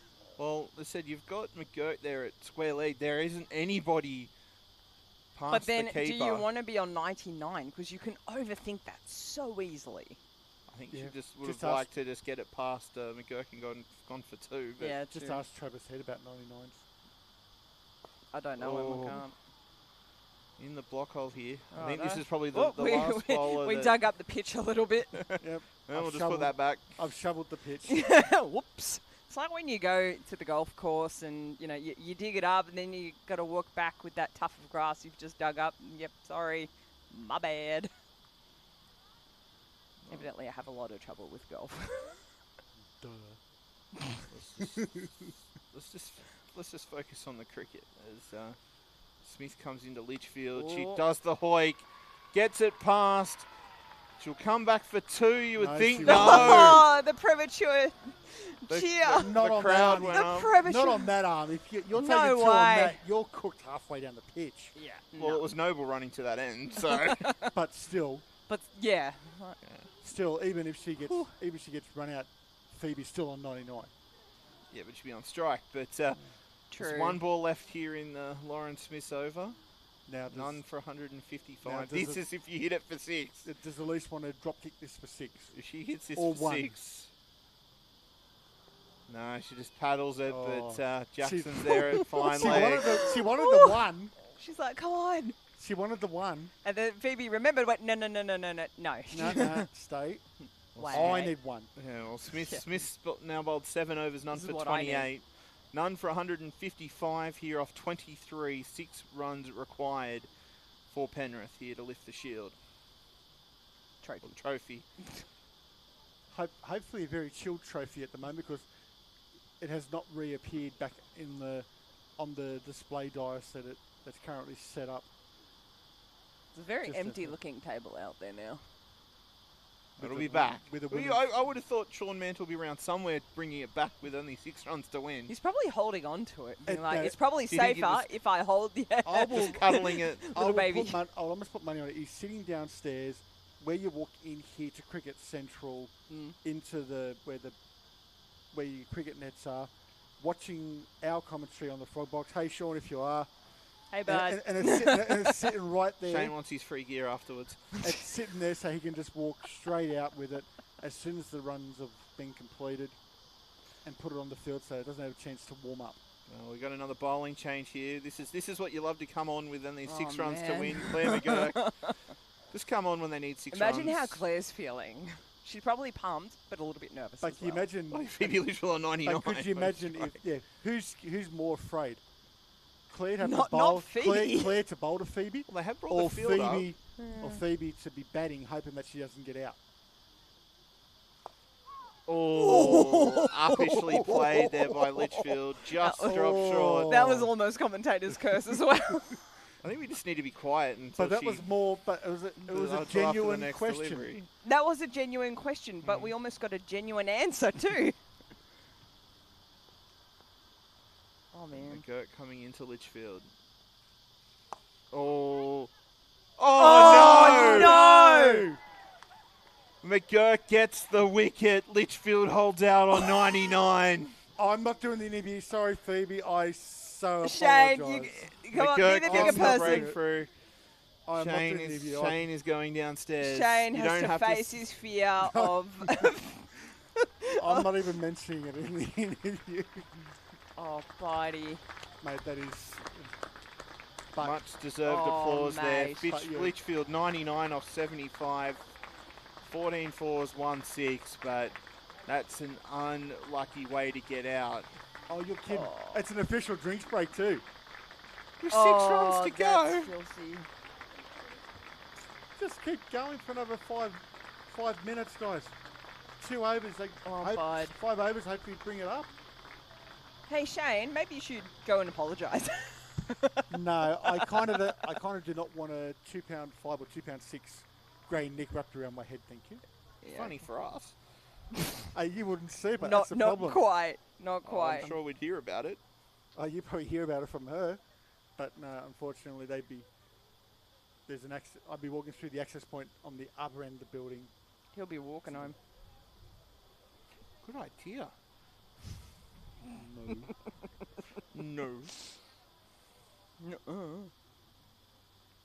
Mate, I genuinely don't know what to say now. I think we've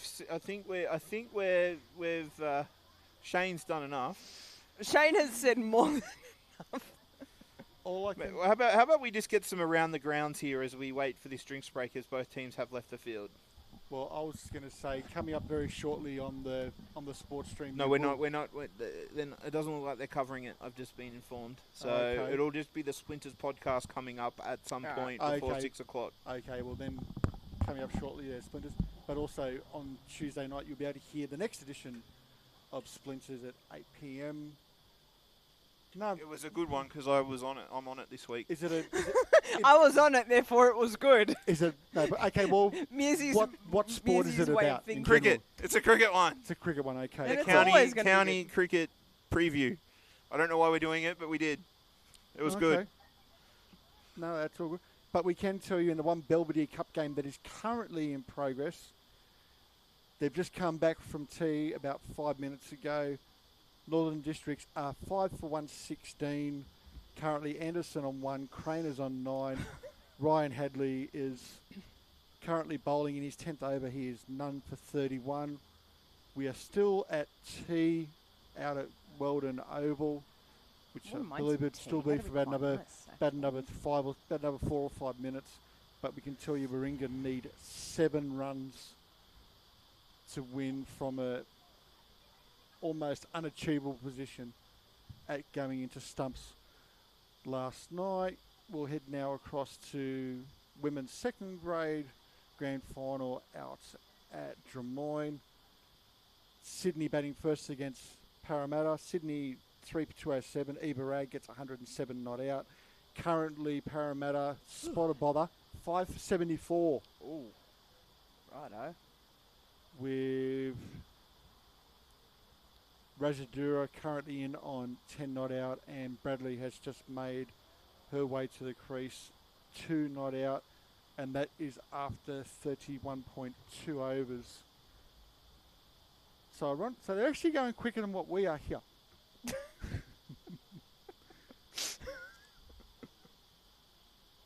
So Yes, that's, we're moving at a brisk pace here Well- as the umpires stroll out to the middle. Mr. Does McGregor my man have and the rule book in his pocket? Yeah, he does. it'll be Righto. it'll be the little blue book and probably that also ain't a little blue book. well That a medium-sized book. okay A5. Yeah, thank you. It's but us umpires we call it the little blue book. It's our little Bible that where we can go Would to. you like a little black book? Just different colour? No, because black books hold a lot of different details Okay. that we shouldn't be having in a game of cricket. Right. Like Duckworth Lewis. Yeah, like this. Yeah. Like I'm literally holding a piece Yeah. of paper for all of it. Where So, if I well, humour us. What should it have been, like, at what over is the 155 mark? literally 1 over to spare. Well, at the 49th over with 1 down, you needed to be 154. It was into the last over to actually Wow. get it. But Yep. looking at the moment on the 24th over, which is what we're currently in progress, Or was it 1 like down, 30? it needed to be 53. Well, they've got 55. plus 100. It is nice to see that. I put it this way. Yeah. If you were to take Phoebe's total score out, Yeah, the 99. you then add the 33 from Elise, add the 17 extras, there's 56. You're still in front of Fair point. Duckworth Lewis at the Duckworth Lewis Stone Although for heat at the moment. I must admit, it is nice to see the Northern District still in such great spirits as well.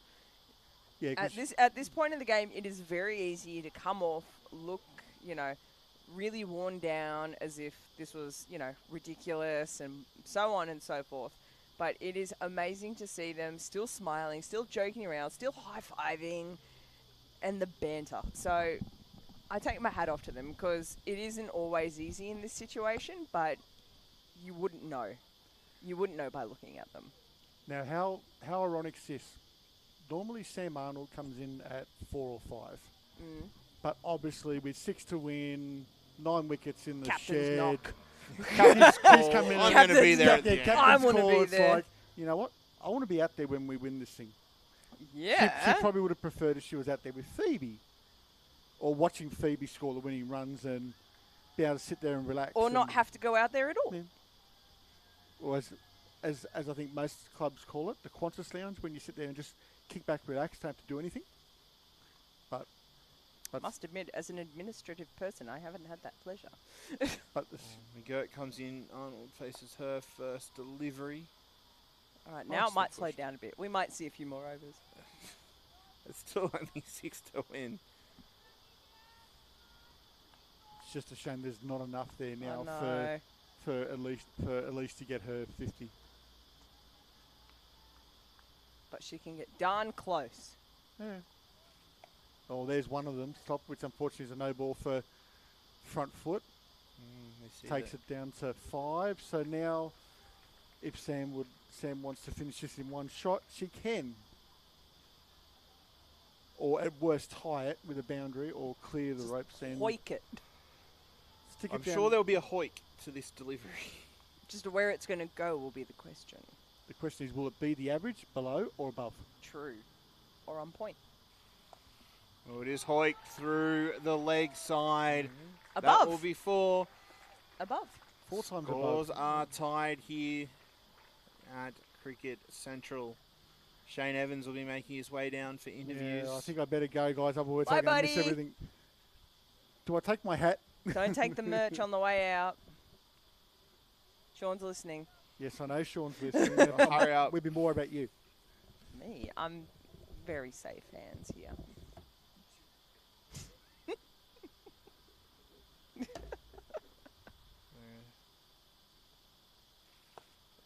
Oh, just finds short cover there. No run again. Final delivery here for McGurk. Has picked Did up he the take the wicket of Phoebe microphone? Lipton. Yes, he took the. Okay, just checking. He did. We have a wireless mic. Although he managed to Technology close we've the got curtains in here. the door. Well, it's Shane.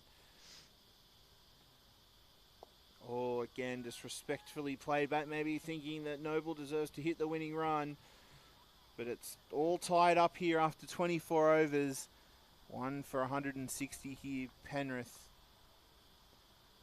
They said Litchfield out for 99 in the previous over. Noble's 39 off 66.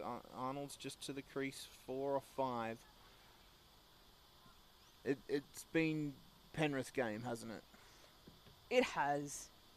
It really has. But look, both teams have played so well. They've fought it out. Obviously, Penrith just the better team on the day. Amazing work by both teams to get to this point in the competition as well. There were how many teams? 8 teams, and we're down to 2. 2 of the best, 2 that performed so highly throughout the competition. I mean, you got to be proud that you got this far, but there is that little bit of sadness that you didn't quite get over that last hurdle.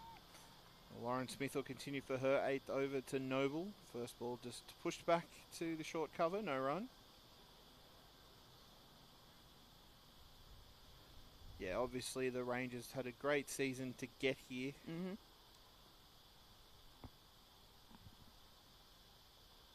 Again, just pushed into the offside.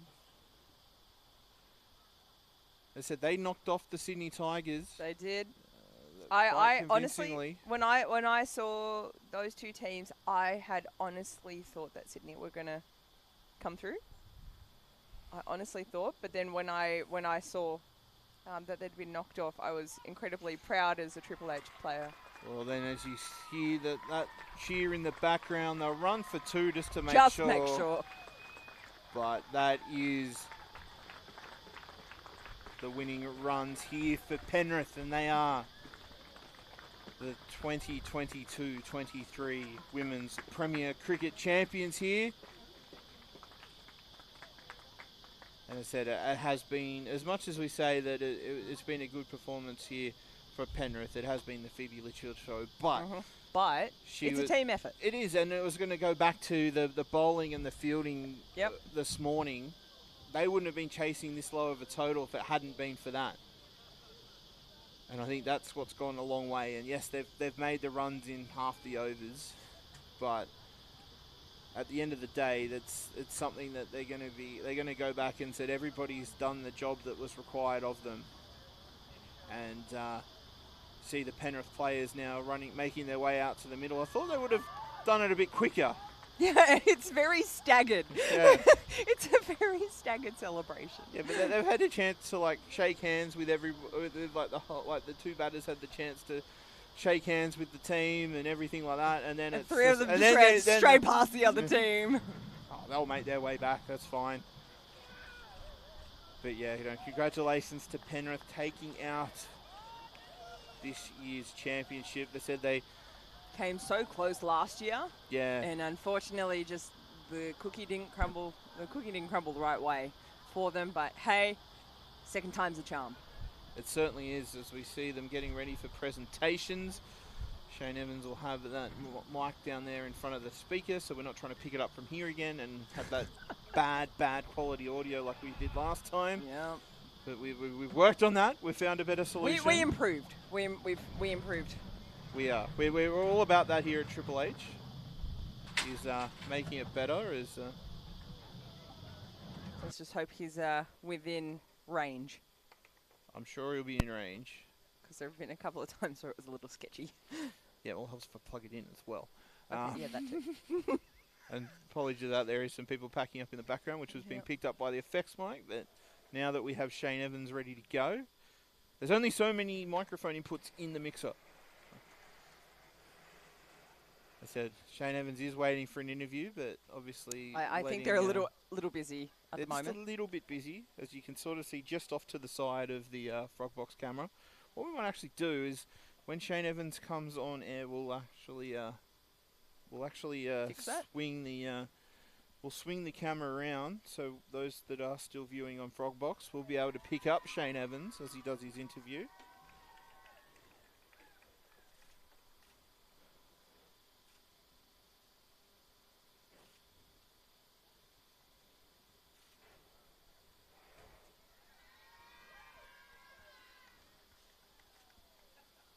So they are quite a happy bunch, as they would be the Penrith side.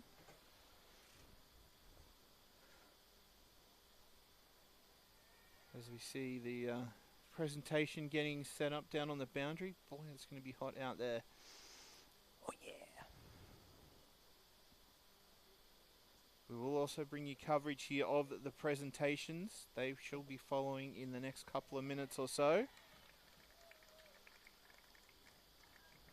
Come on, Shane. Let's see. What you got for us? Is he game enough to go to Phoebe Litchfield? Probably not, but we'll see. Maybe you can pick up Samantha Arnold, the skipper. Maybe. We'll see. Oh, I think he does. Skipper or Elise Noble? I think he does.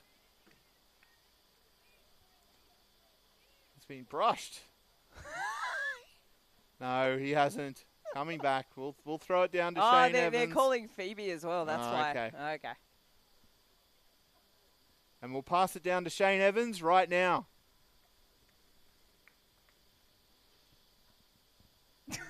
I think he's relaying the story, which I don't think we need to do. That probably wasn't the best idea before the interview. No, but I think Shane Evans should be doing his job interviewing, and Rather- if he wants to explain, Rather he can than do it documenting what happened. while he's on air. If he,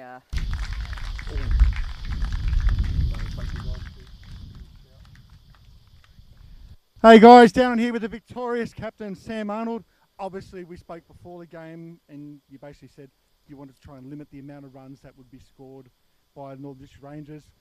Obviously, the opening bowlers, especially Kaylee Black and Katie Wolf, did a very good spell in the start there, and then come out and to chase that 160 so quickly. Obviously, with the young lady beside me, who we'll get to very shortly.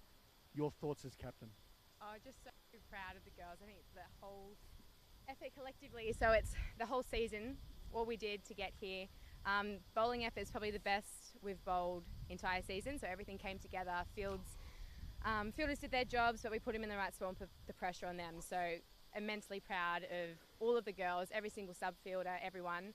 And then to have, I'm sure it's a record knock between Phoebe and Elise with that partnership. Like to take it out the way we did, kind of really stamp a foot on how well we've done this season and leading up. So record breaking in the sense of Penrith's first premiership, so immensely proud of the girls. Obviously, that definitely makes up for losing to Sydney last year, up to the first one obviously being washed out and then having to go back the week later to finish it off. I can imagine what the scenes where I saw the girls, they're absolutely ecstatic on that win. I'm assuming it's going to be a very nice celebration. Saw the nice huddle here with all the coaching staff. Some really good words from the coach and yourself. Any more else you want to give on that? No, it's much more fun winning it this way. But no, as I said, it's a credit to everyone the whole way through the season. As a collective club, we've done so well to get to this point, and I think we're really deserving of that win. And scoreboard reflects that. So super proud. Well, here we have. We've got the superstar who I will openly admit I cursed, and I thought that she would get 100, but in the end didn't. Phoebe Litchfield, we obviously know you through making your Australian debut. Also, congratulations on doing that. Well done against Pakistan. Obviously, also the Sydney Thunder continuing to do well there. Also with the Breakers, but to come out here to make 99 in a final. What did Sam say to you in the sheds at the change of innings? And did you follow what she said, or did you just went, no, I'll see ball, hit ball? Nah, Sam's one of probably the best captains I've played under. She wrote us all out a message at the start of the game and just said trust is pretty much her key message was that today, and I think that's what we did. Me and Elise went out there and just trusted our ability and trusted that we could do it, and turns out we had a really good partnership and knocked it off in sweet time, which was good. Yeah, because myself, Matt and George, who are up there, we were sitting there thinking, like, Drag us into this. Was she given the go out there and just go T20? Like, we know you're one of the next up and coming stars in the Australian setup, obviously with your debut and all that. Or were you just going to come out and cruise? As soon as we saw that first ball go to the boundary, we knew that you were on to score that. Did you have that same feeling as well, or were you just trying to get through that first 5 or 10 deliveries? Well, I don't usually bat that quickly in 50 over cricket, but I just felt good and balls were in my slot, so I sort of capitalised on that. But no, I wasn't going to come out and go, hey, I'm going to score whatever I did off not many balls, but yeah. All I can say is congratulations. Go back into the sheds, enjoy the celebrations. We'll come and see you in a few minutes for the presentation. Once again, thanks for talking to us here on Triple H. Cheers, thank you. Well, thank you, Shane, even though he's trying to incriminate us with his... No, you almost threw us under the bus there. I think he was trying. Yeah, he was trying. It didn't quite work. But as we wait for the presentations and see if Shane will find any other interviews down there for us, we'll go through the Penrith batting card. As said, Phoebe Litchfield, the only wicket to fall, caught by Kate Jackson there at mid-on off the bowling of McGurk. 99 off 75 balls, 17 fours, 1 6. It was an innings to behold. As I said, if you are listening live or you're listening through Triple H, you want to watch that innings, it will be available on the Cricket New South Wales YouTube page. Go back and watch it because it was something special. Elise Noble, she finished 40 not out off 69 deliveries, 6 fours in that. And then Samantha Arthur, the skipper, comes in 4 off 5 deliveries with that 1 4. 1 for 161, 24.3 overs when you got 50 overs. That is remarkable here. They dominated this final. 18 extras, 12 wides, 2 no balls, and 4 byes. The bowling for Northern District, if you are a Northern District fan, maybe it might be time to just mute it for a little bit.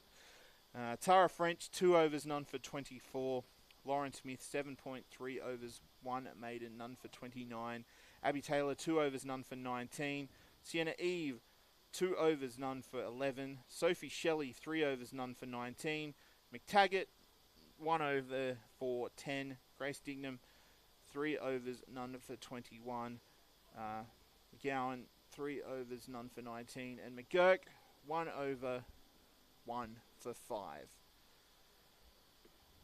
I said, I think you do have, I know we've been harping on about it, but there might be a winner at Weldon Reserve. We probably should let all our listeners know. Should we?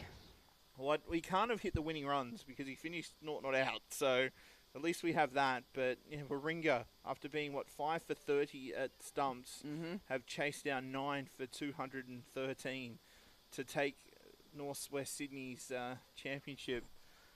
Boy, that would have to be deflating if you're the Hurricanes. That would be rough.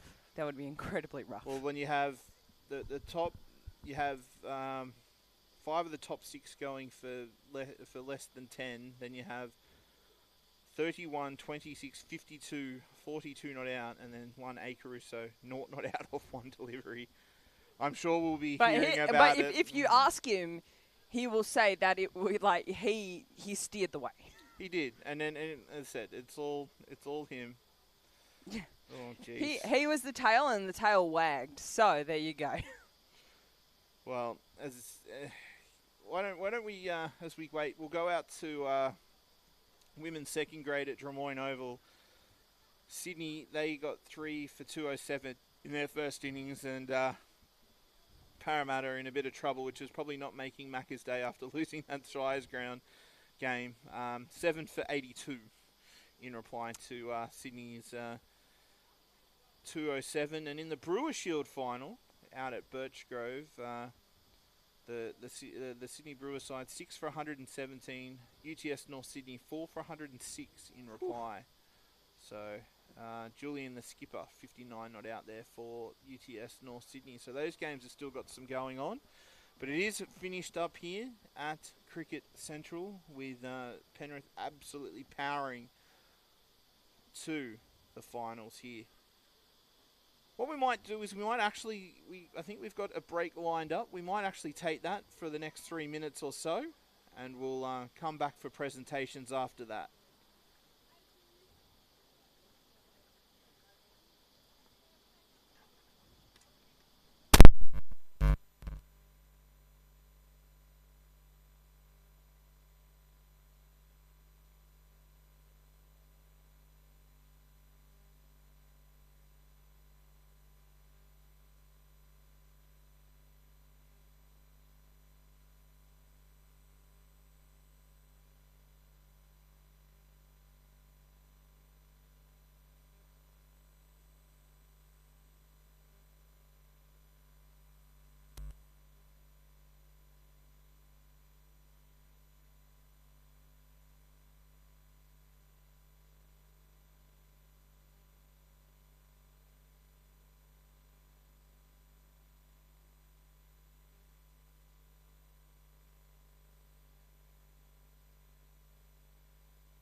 Triple H 100.1 FM, the Triple H Sports Stream, or on Froggerbox here, Cricket New South Wales YouTube, as we await the presentations here. They should be coming up in the next couple of moments. As I said, if you're just tuning in, well, you've missed all the action. Penrith running out winners here with over 25 overs to spare, chasing the Northern Districts all out for 160 off their 50 overs, one for 161. If you are listening on the radio, I do suggest go back and watch that innings of Phoebe Litchfield. It was something to behold. 99 off 75, the difference maker between both sides.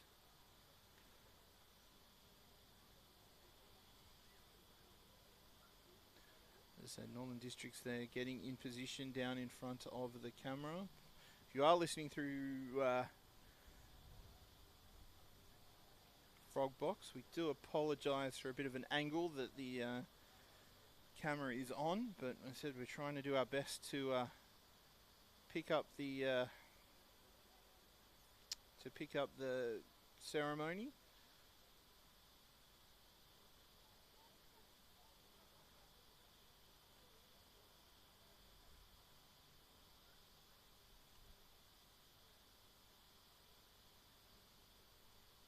And still quite warm here. All that fog that we had here early when we turned up to Cricket Central has removed itself, and it has been a nice sunny day. There's no chance of clouds with the heat that we have here, but it certainly would have been hard for the fielders out there. Even the Rangers, even though they only fielded for those 25 overs, I'm sure they were feeling it, because it was certainly one of those ones where it's going to take something out of you. But as I said, we're still waiting for the teams to make themselves into position. Shane Evans will be trying to put the effects mics there so we can pick up the commentary and the presentations of the ceremony. We'll be able to bring you through radio and through Frogbox of those.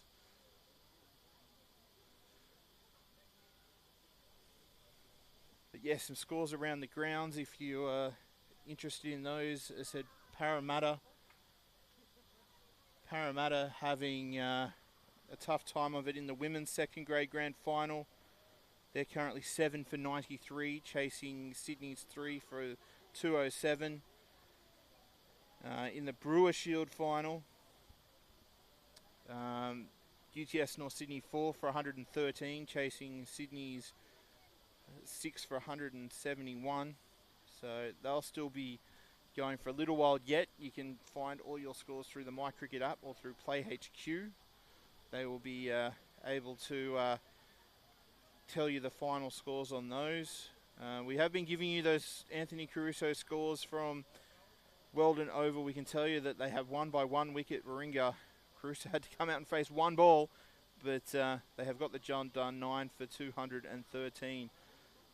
After being about 5 for 30 overnight. So unlucky for you, Macca. I'm sure you're listening somewhere. You're supposed to join us this afternoon. You will obviously be drowning those sorrows somewhere. In the Belvedere Cup, we have been giving a few scores there down at Manly Oval. Northern Districts currently trailed by 53 in order to get the outright win over the Manly Waratahs. The other 2 games have been completed. Randy Pete's beating Sydney University, and Parramatta a big win over St George. So plenty more coming up on Triple H 100.1 FM. If you are listening on our other streams, make sure you can tune into that. You can follow us on social media as well for the Triple H Sports team. We'll be in rugby league mode come next week and the weeks after. Around Sydney. If you do want to know more about what we're up to, Triple H Sport on Facebook and Twitter is the place to go, where we'll be promoting, where we'll be calling in the next few weeks.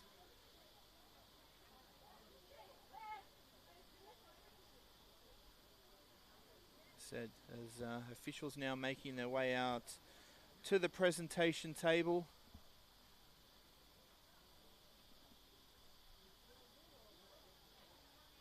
as we await the players just making their way out, probably trying to stay out of the sun as much as possible. We can ask all the players to come forward.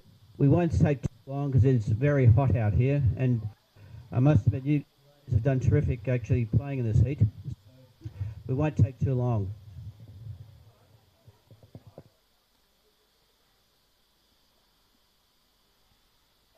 Yeah, so all the players there huddling up against the fence trying to get some little bit of shade that's here at Cricket Central. All right. Thank you, and thanks everybody for today. I think and congratulations to Penrith on winning.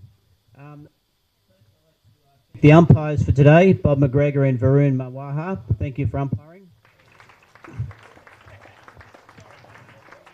And also our thanks go to all the staff at Cricket New South Wales for making Cricket Central available today. It's the second time I played a final here, and I think it's a great way to finish on such a great facility. And thanks to the ground staff, the Cricket New South Wales staff, scorers, everybody today. So thank you.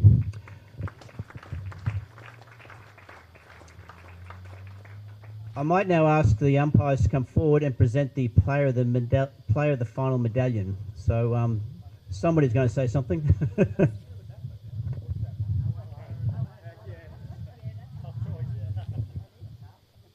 Thank you for having us. It was a great occasion.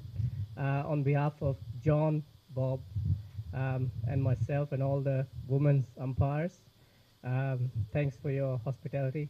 Not just this game, but throughout the season. So it's a real privilege and pleasure to umpire women's cricket. Thank you for that.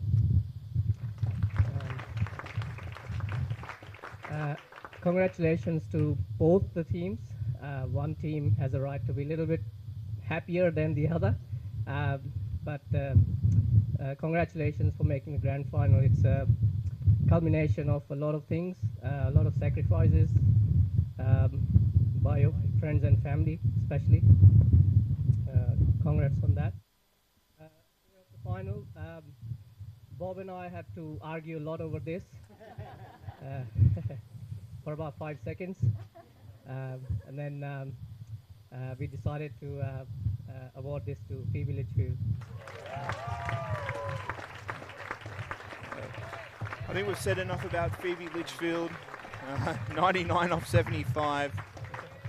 The difference maker here for sure. Yes,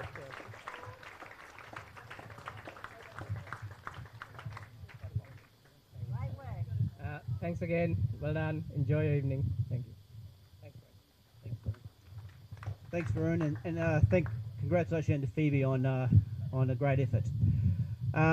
Grand final is the end of the season for everybody, and it's two top teams playing off, and unfortunately one team is always going to go home having come second, shall we say.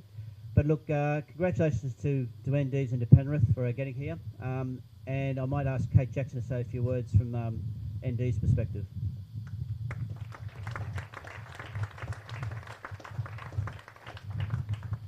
Thanks, Craig.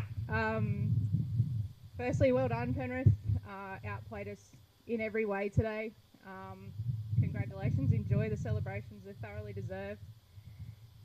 Thank you to the umpires, the ground staff, Sean and your crew. It's really nice to be able to play on such a great facility. And thank you for another great season and all the support that you guys provide. To my girls, unlucky. But I think if you look at what happened to us last week, we've shown that we are capable of great things. And so I'd certainly look forward to next season with you guys. To all the parents, I just mentioned to the girls the size of the crowd here today. Thank you so much for all the support that you guys offer us throughout the season.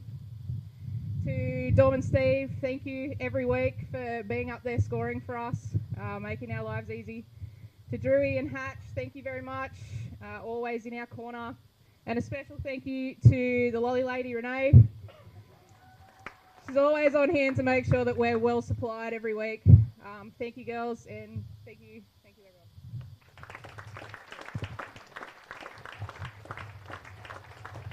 Okay. And we might call up Sam Arnold now to receive the first grade championship cup.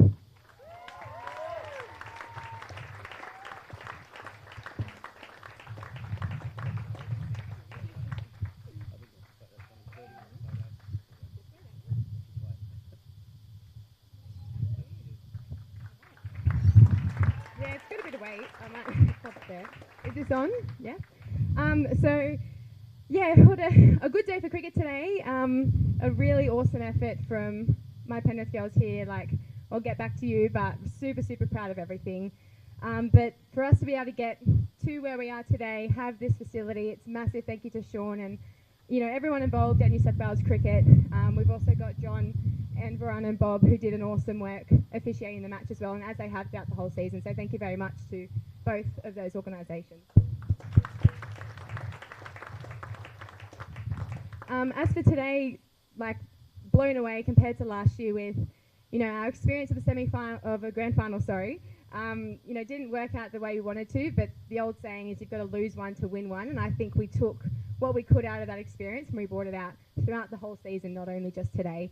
But to NDs, your week last week was basically a grand final, and everyone involved was so stoked to see you guys get up, and I just want to congratulate you on that effort, and then also for today as well.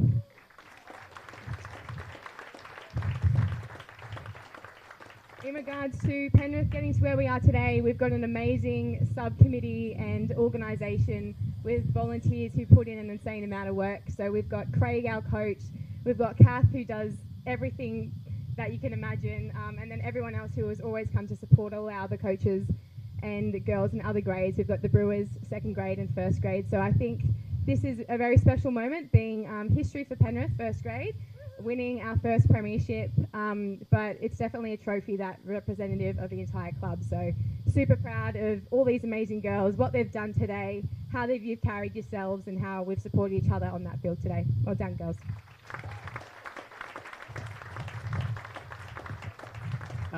And Sam, we also have winners' medallions for everybody. So we'll start with you, and then maybe you call your team up and let you give the medallions.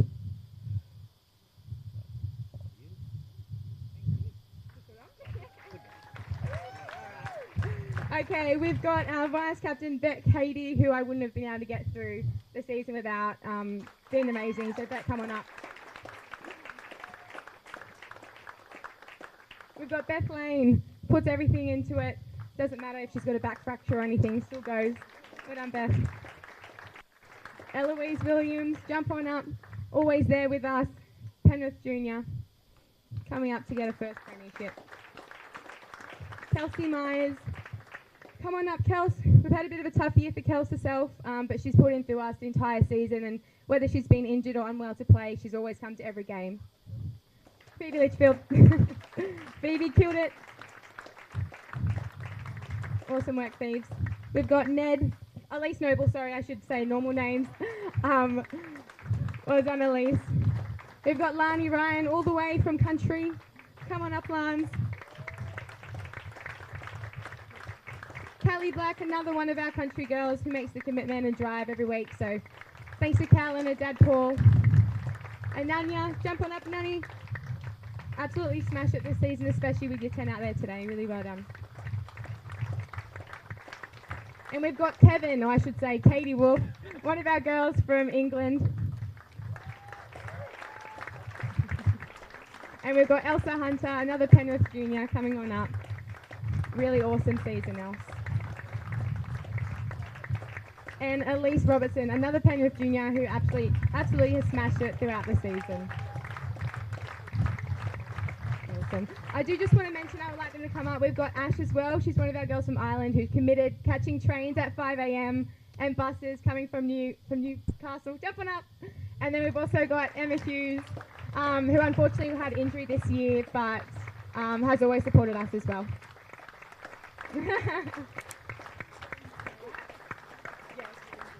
And that's the Penrith team. And congratulations again to Penrith. And final bit of the puzzle is you got a premiership flag as well. So thank you everybody for attendance this afternoon, and for the players and everybody, let's go to the heat and enjoy the rest of the afternoon. Thank you again.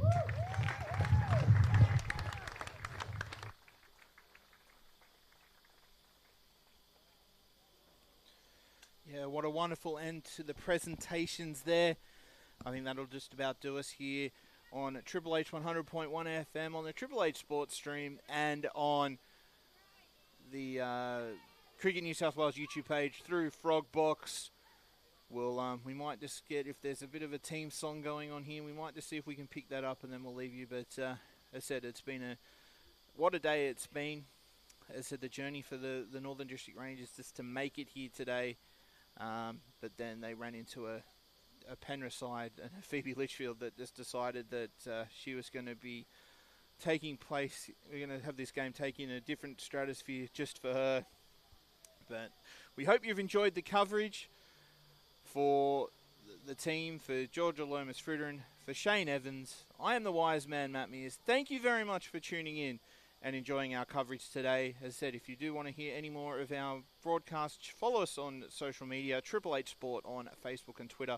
You can find out more about where we'll be around the next couple of weeks and month. But for the team, we'll catch you down the road. Bye for now.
But no, thank you again.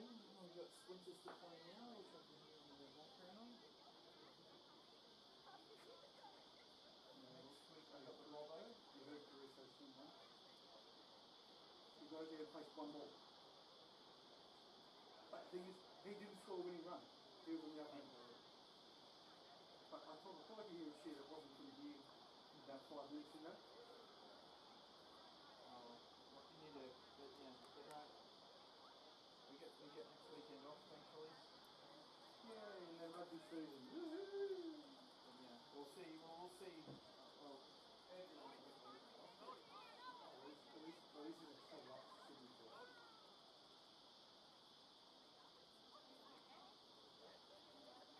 Yep. Now, do you want us to record something and say, hey guys, Shane here from the sports team. If you want to get doing sports on Triple H, we need all the members to turn up. No, but something we can send out to the members. I think we can just post it in a Facebook group or shoot out a bulk email or something. Yeah. If people don't show up, then that's there. Or then at worst we just need them to be given proxies as well. Oh hey, last time we got a quorum because me and Nick phoned in somebody from Sydney Uni Oval or wherever we were. So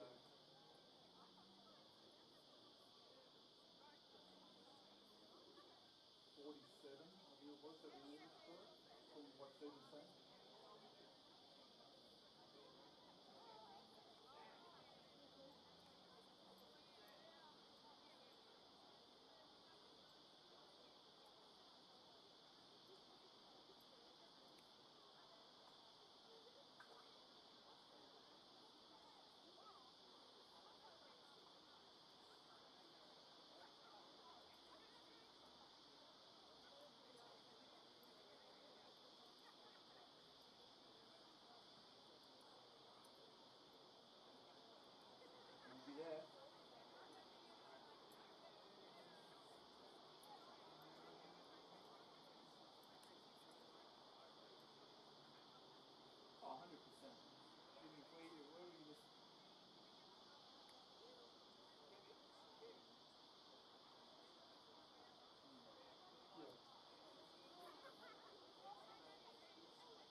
do.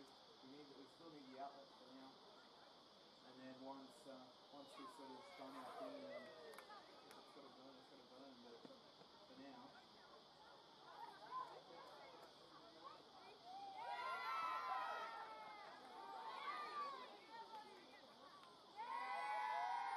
Maybe it's someone else's turn.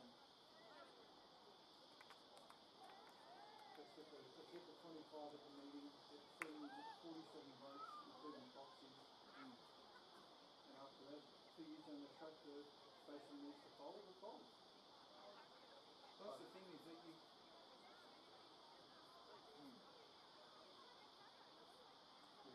Don't do it yet because we're at the moment we still need that air transition as well, so we can get on, but we can't always get everything live on the air, radio wise at the moment. Okay, yeah, we've got streaming service, but I'd still rather be able to chat base at the time. What's that? We're not a fully streaming world. It's still nice to have that 100.1 FM sitting there for old school people to be able to pick it up. So that's some good voices in the background. Weird, I could put myself on it. It's a West game. Caruso did it just like The studio call. the Chrome Studio 1 call. To be fair, it sounds pretty good, like, because I haven't listened to it back. I've just listened to Splinters. Maybe we'll put Splinters on the car on the way home. Especially when you've got the radio, you get the effects like coming directly off the camera when you've got the ground. Yeah. So it took us a while, but we ended up working out how to connect it, and yeah, it sounds great. Yeah. But we'll see. There might be a few games to put on this weekend, Andrew, if you're still at home. But I think there's a Thursday night game Cricket wants to do, maybe with me, at Parramatta, and then I think we're doing a Saturday afternoon games, and then we can have the Bobo on Sunday. So, yeah. No, it's just whether, it's just making sure you're in the loop. But if they need the wire, they need to tell me so I can arrange something.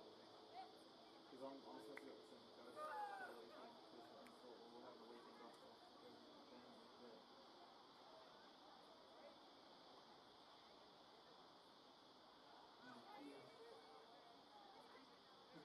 Sorry.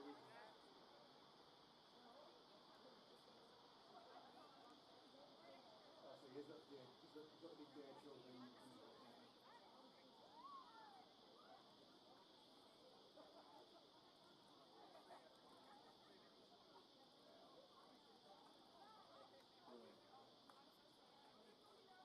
Alright, well if he's giving you a clean feed, then exactly, happy days. Well, the head of sports on the case. Yeah, the head of women's sport. Well, I don't think you made a convincing enough argument. I think you need to keep on that one. Speaking of, where is she? She had to leave because she had to go to a 70th thing. So as soon as can I go? I'm like, but yeah, no, so yeah, you need to work on her during the week to make sure she shows up. Yeah, it's unfortunately on the casing or until 2 o'clock in rugby guidelines and stuff for the season, so I'll probably be on the Zoom on my phone, so yeah, I'll probably be up on the iPad on the way home on the Zoom page and remember to any questions. Yeah. Well, I thought I was going to come back down, but I thought I was inside.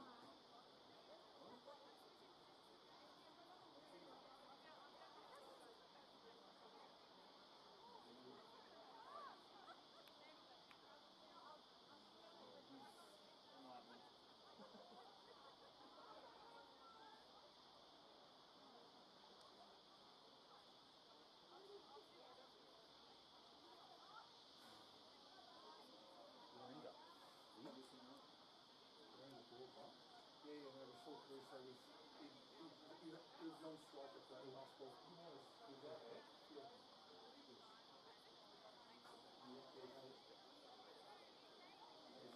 That's on watching now again, Shane's thing. But yeah, no, we'll get all the stuff sorted for Sunday, but... Sorry, we're just talking to the official photographer who does all the media day photos and that, and we're got the game up and then you just said morning take the 8 people in Queensland. Ironically, it could be a second inning side to the second week today every team. Yeah, all good. Alright mate, we've got to head off because I've got to get to my cricket club because they've just won 3 grand finals, so I'll be tonight. But yeah, no, thank you again for everything. We'll talk during the week, I'm sure.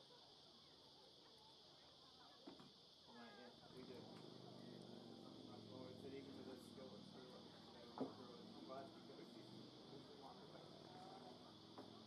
I don't think it was last year. The voices were a bit weird. But we did it, we made it. So, thank you again. We'll talk to you during the week. Thanks, mate. See ya. Bye.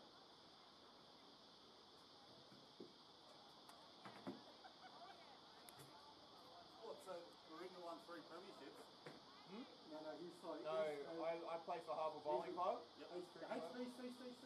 Yeah, in the Manly comp. So yeah, we won 3rd, 4th and 5th grade today by the sounds of it. So, or we're about to anyway. Tony got first innings on first. Thank God. I do not have Manly Leagues. I do not have Manly Leagues win after what they did in another division where The only one that... Well, I don't know what's happening in 2nd grade. You'll only get that 2nd grade game.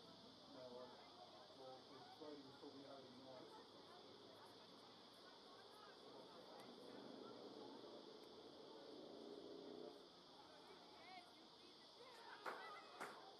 Overnight, Dave, probably the 1 7 in or out. He'll tell you he was super 20 at 500. That's close. Up at Melwood too. Yeah, that's why anything come through as a... That's why I'm double check that I follow them as well.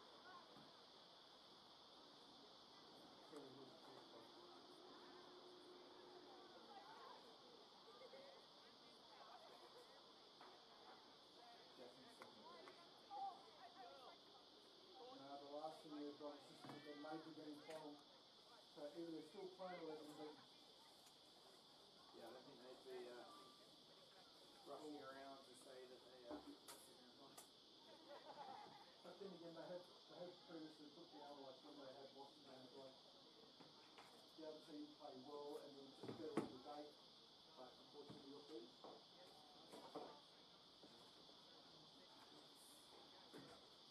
For sure.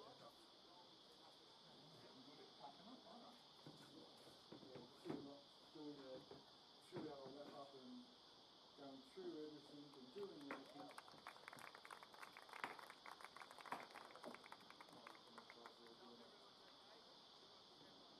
Did the presentation bit come through okay?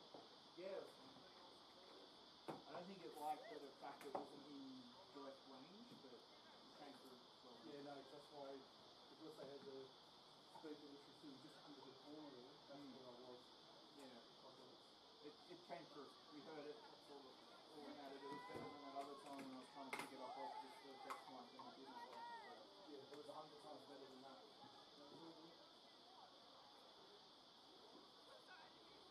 So all the other sides got up 30 or? All 2nd to 4th grade all won. So, yeah, 5th grade, the 1st grade win.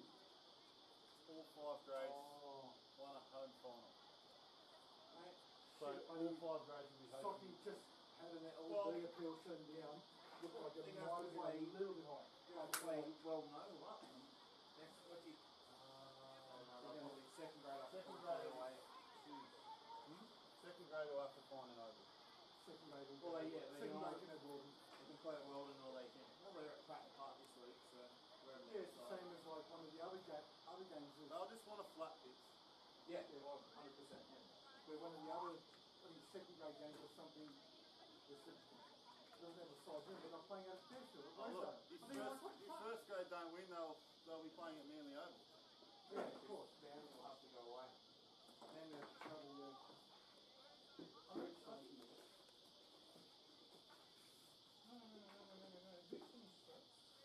Sydney Uni. In grade, Uni. Sydney, so it'll be Manly versus Sydney Uni next week, I think. We're the highest placed winner and we're playing the loser. St George are out. Yeah, Manly needs to win because Sydney won.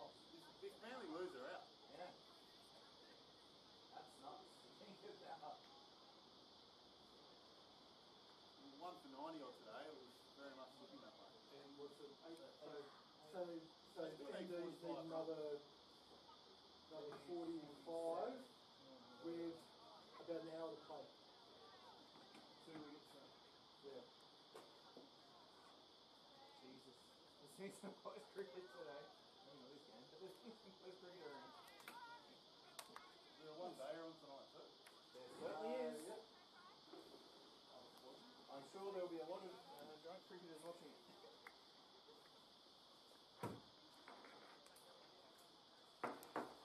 There's a lot of people at Penrith having very big get up tomorrow. A lot of people in our world having big works.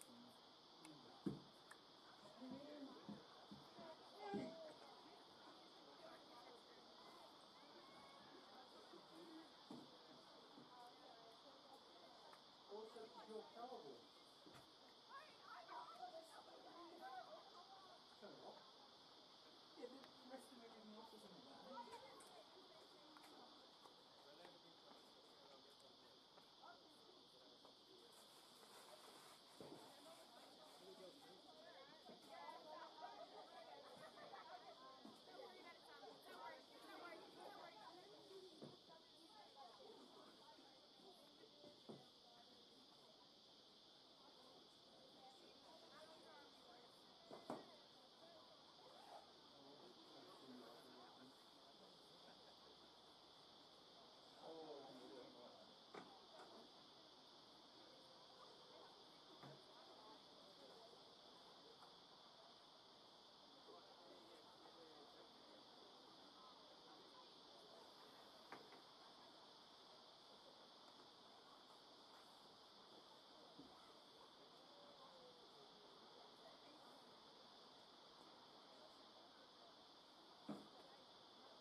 See you, mate. Go find out what's happening there. You might make it back just by the end.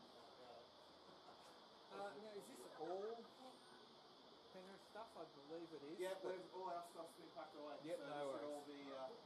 that should all be the front book stuff, yeah.